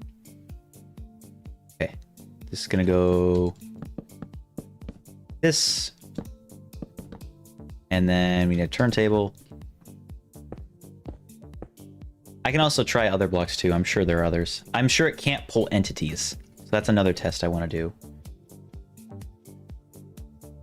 Something that looks good. I'm thinking maybe chests, but I'm really not sure. Let's see. Let's do just like, see, that's 3. So that should be fine. Cool. Spin that. Yeah, okay. But it doesn't allow you to pull it back up because it's connected to it. Carpets, I'm not sure. Because that, it might just break it. Let's do that. Oh, wait. Hold on. Oh, no, obsidian's fine. The problem I was having is I just forgot to switch it. So yeah, that's fine. Let's try a furnace. Furnaces can move. What about a furnace with something in it? I'm not going to use this either way, but I'd be curious to know. It can. That's really powerful. Okay, let's try. That's just the blocks, so I can know. Yeah, let's try carpets. Oh, it broke it. It's literally just gone. If you need a machine that breaks a single piece of carpet, rope pulleys are your best friend. Let's try a chest with something in it. No way. Oh, and it keeps the contents? Oh, I smell storage system potential. Okay, what else? Redstone blocks. That actually... So you know what that means? I could use a pulley system to move. Like if I just toggle this, now anything on this Y level is activated. So if I have something here, and then something here, that might connect, I'm not sure. Now that's connected. If I switch this, now that's connected. And if I do it again, now that's connected. That's so cool. I think sand can. That one, I don't see why that wouldn't work. Let's try sand. Where's sand? There's sand. Oh, interesting. I thought it would stop pulling it as soon as it got to the top. Okay, well, that's good to know. I don't think that really changes anything here, but it lifts it up for like a second. So gravity blocks, it does not work with. But blocks with inventory, it does. That is super unique. Like no other, there's no way to move entity stuff like that. That's good to know though. Especially chests. That's so powerful. You guys want to see something really cursed before I forget to do it? My eyes will no longer be wet, or they'll no longer be dry. I can blink. It's amazing. Why is it blinking so often though? Because obsidian is an unmovable block. Like I think they specifically made it so obsidian, like maybe it's too heavy or something. Like you can't move it with slime blocks. It would make sense to... The reason why you can't do it in vanilla Minecraft, at least this is a theory, is they thought it would be... they thought it would be too much to keep track of... they thought it would be too much to keep track of moving entities like chests and stuff. Performance-wise, that's my guess. But for obsidian, I think it just makes sense for it not to move. Like, for some reason, I think lodestones can. That is another one I think shouldn't be able to. Glazed terracotta. That one also doesn't make sense. But at the same time, I do like that that's a thing. Let's see if it works on this, though. It doesn't. Okay. So tile entities, which I believe are what chests and barrels are considered, those can be rotated and those can be moved with rope pulleys. That's awesome. But the things that shouldn't move, glazed terracotta, I think lodestones did not work, right? Yeah. Lodestones don't work. And then obsidian do not work. And sand for a different reason. That's good to know, though. We have options, which also changes some of the issues with this design. Because the reason I needed it to be a specific value is so it didn't pick up the floor block. But if I just set it to a block that cannot be moved, lodestones would fit into the color palette. I'm kind of curious to see if the hollowed log... They shouldn't, but I'm glad they do because that opens up a whole new window of possibilities for moving storage.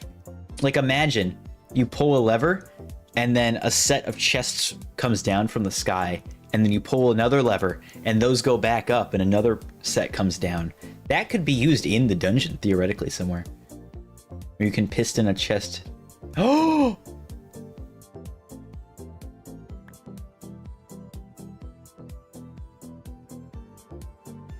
I have an idea.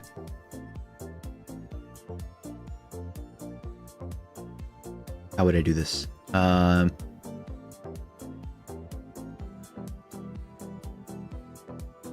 Need a lever. And I need cog blocks and probably redstone dust. I would need turntable. Okay, so this is going to be a really... Can you piston a chest in this mod pack? I don't... Actually, let me check. Not sure. I'm assuming not. We'll see. Yeah, you can't. This is one of the louder songs in C418's music. But this is the idea I had. So let me do this. And get a lamp. And I think you're going to be able to see where I'm going with this very fast. Let's do one. A repeater here. Let's do one more. And I got rid of the lamp. Okay. Here's my idea. So this could be a puzzle. And so you would have... you need a pulley... You shouldn't be able to see these in like an actual puzzle setting. So you won't be able to see these, you won't know where they are, and it might be a more complex circuit. But my idea is to have what's this? 1, 2, 3. So we want 2 rope in each one. Okay. And then I want a solid block on all of these. And then I would have like 3 different wires. And this would be like against a wall or something. So it would be, maybe it's in a separate room and you have to talk to your teammate to be able to figure out which one powers which block. And these would be all tangled up. So this one might power that one, this one might power this one, but that one powers that one. So you don't know which one it is, and maybe it randomizes each round or something. So then you would have to keep in mind with your teammate, hey, do that. And now this is powered. And maybe some of them, maybe powering this one depowers this one, so you have to figure out which combo is the correct one. But then there's also the issue with you'd have to figure out how to be able to move them back up, which means I would need a system similar to this. But it's a cool concept. And then, yeah, we just...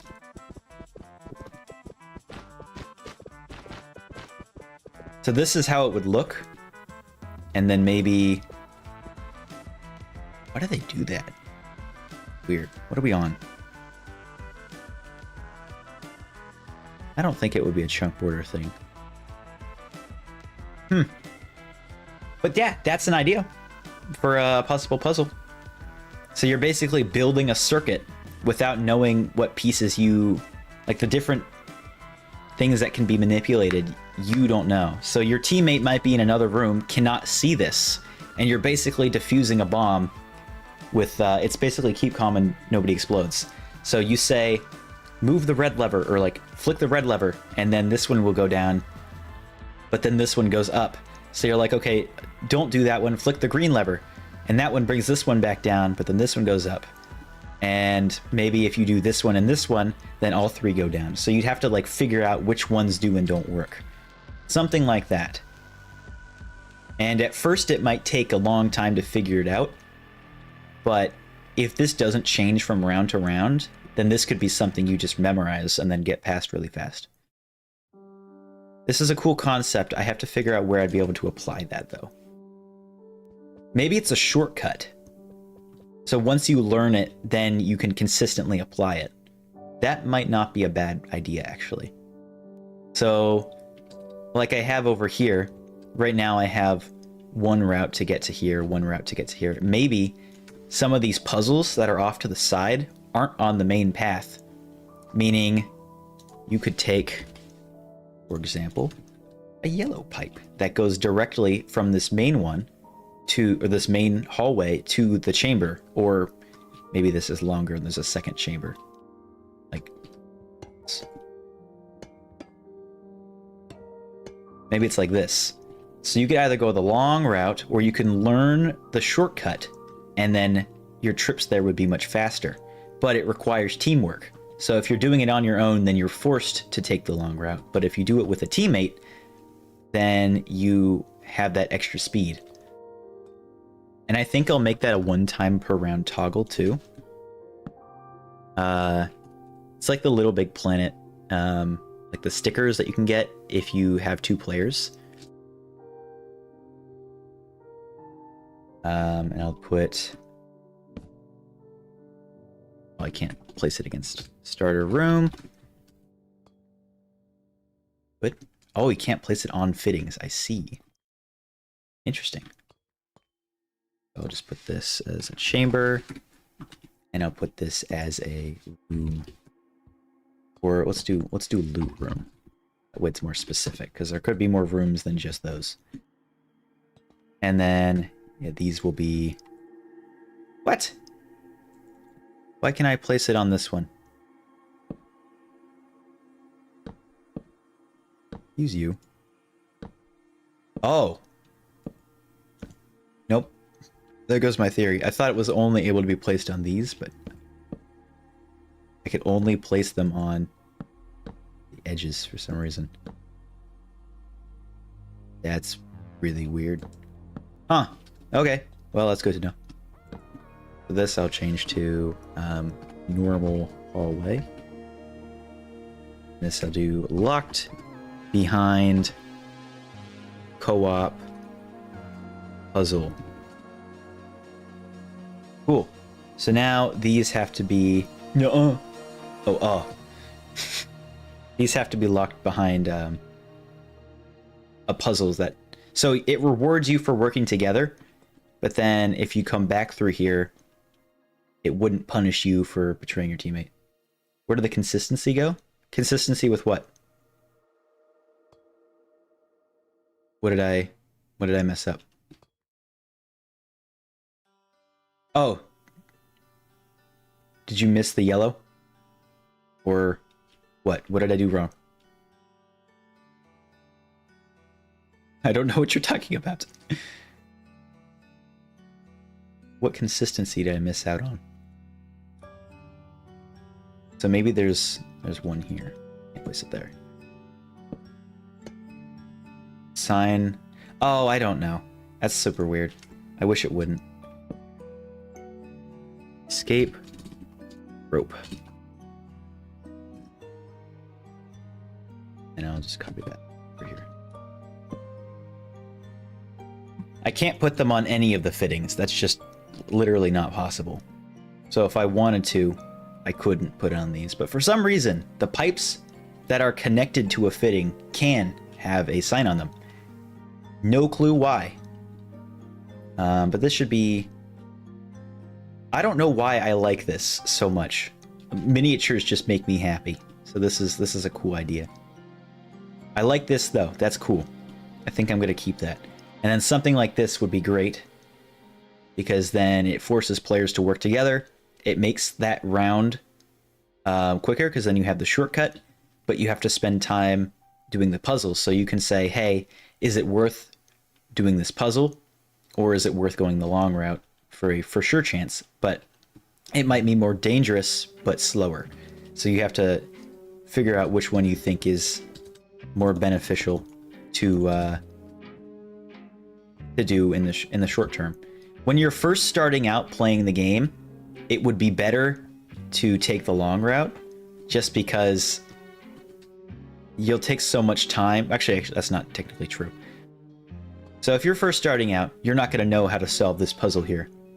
So you can either spend a bunch of time to learn that puzzle so future runs will be faster, or you can have a for sure chance to do this one and it will be longer, but you might get really good at doing that. We were almost done on a fabric mod, dropping items into sand. They're not all the way done. Okay, have a wonderful day. I really do appreciate you taking the time to try to figure this out. That means a lot. If you can always DM me if you have questions or anything, or if I can try to help. But thank you so much. Have a wonderful day. I think actually I should probably end the stream, because we got 2 functional systems. We actually got something done for once. And I'm starving. It's 3:30. I need food. But yeah, thank you guys so much for watching. It was a wonderful stream. Lots of interesting conversations. And we got something done. That's pretty awesome. Thank you guys. Peace out.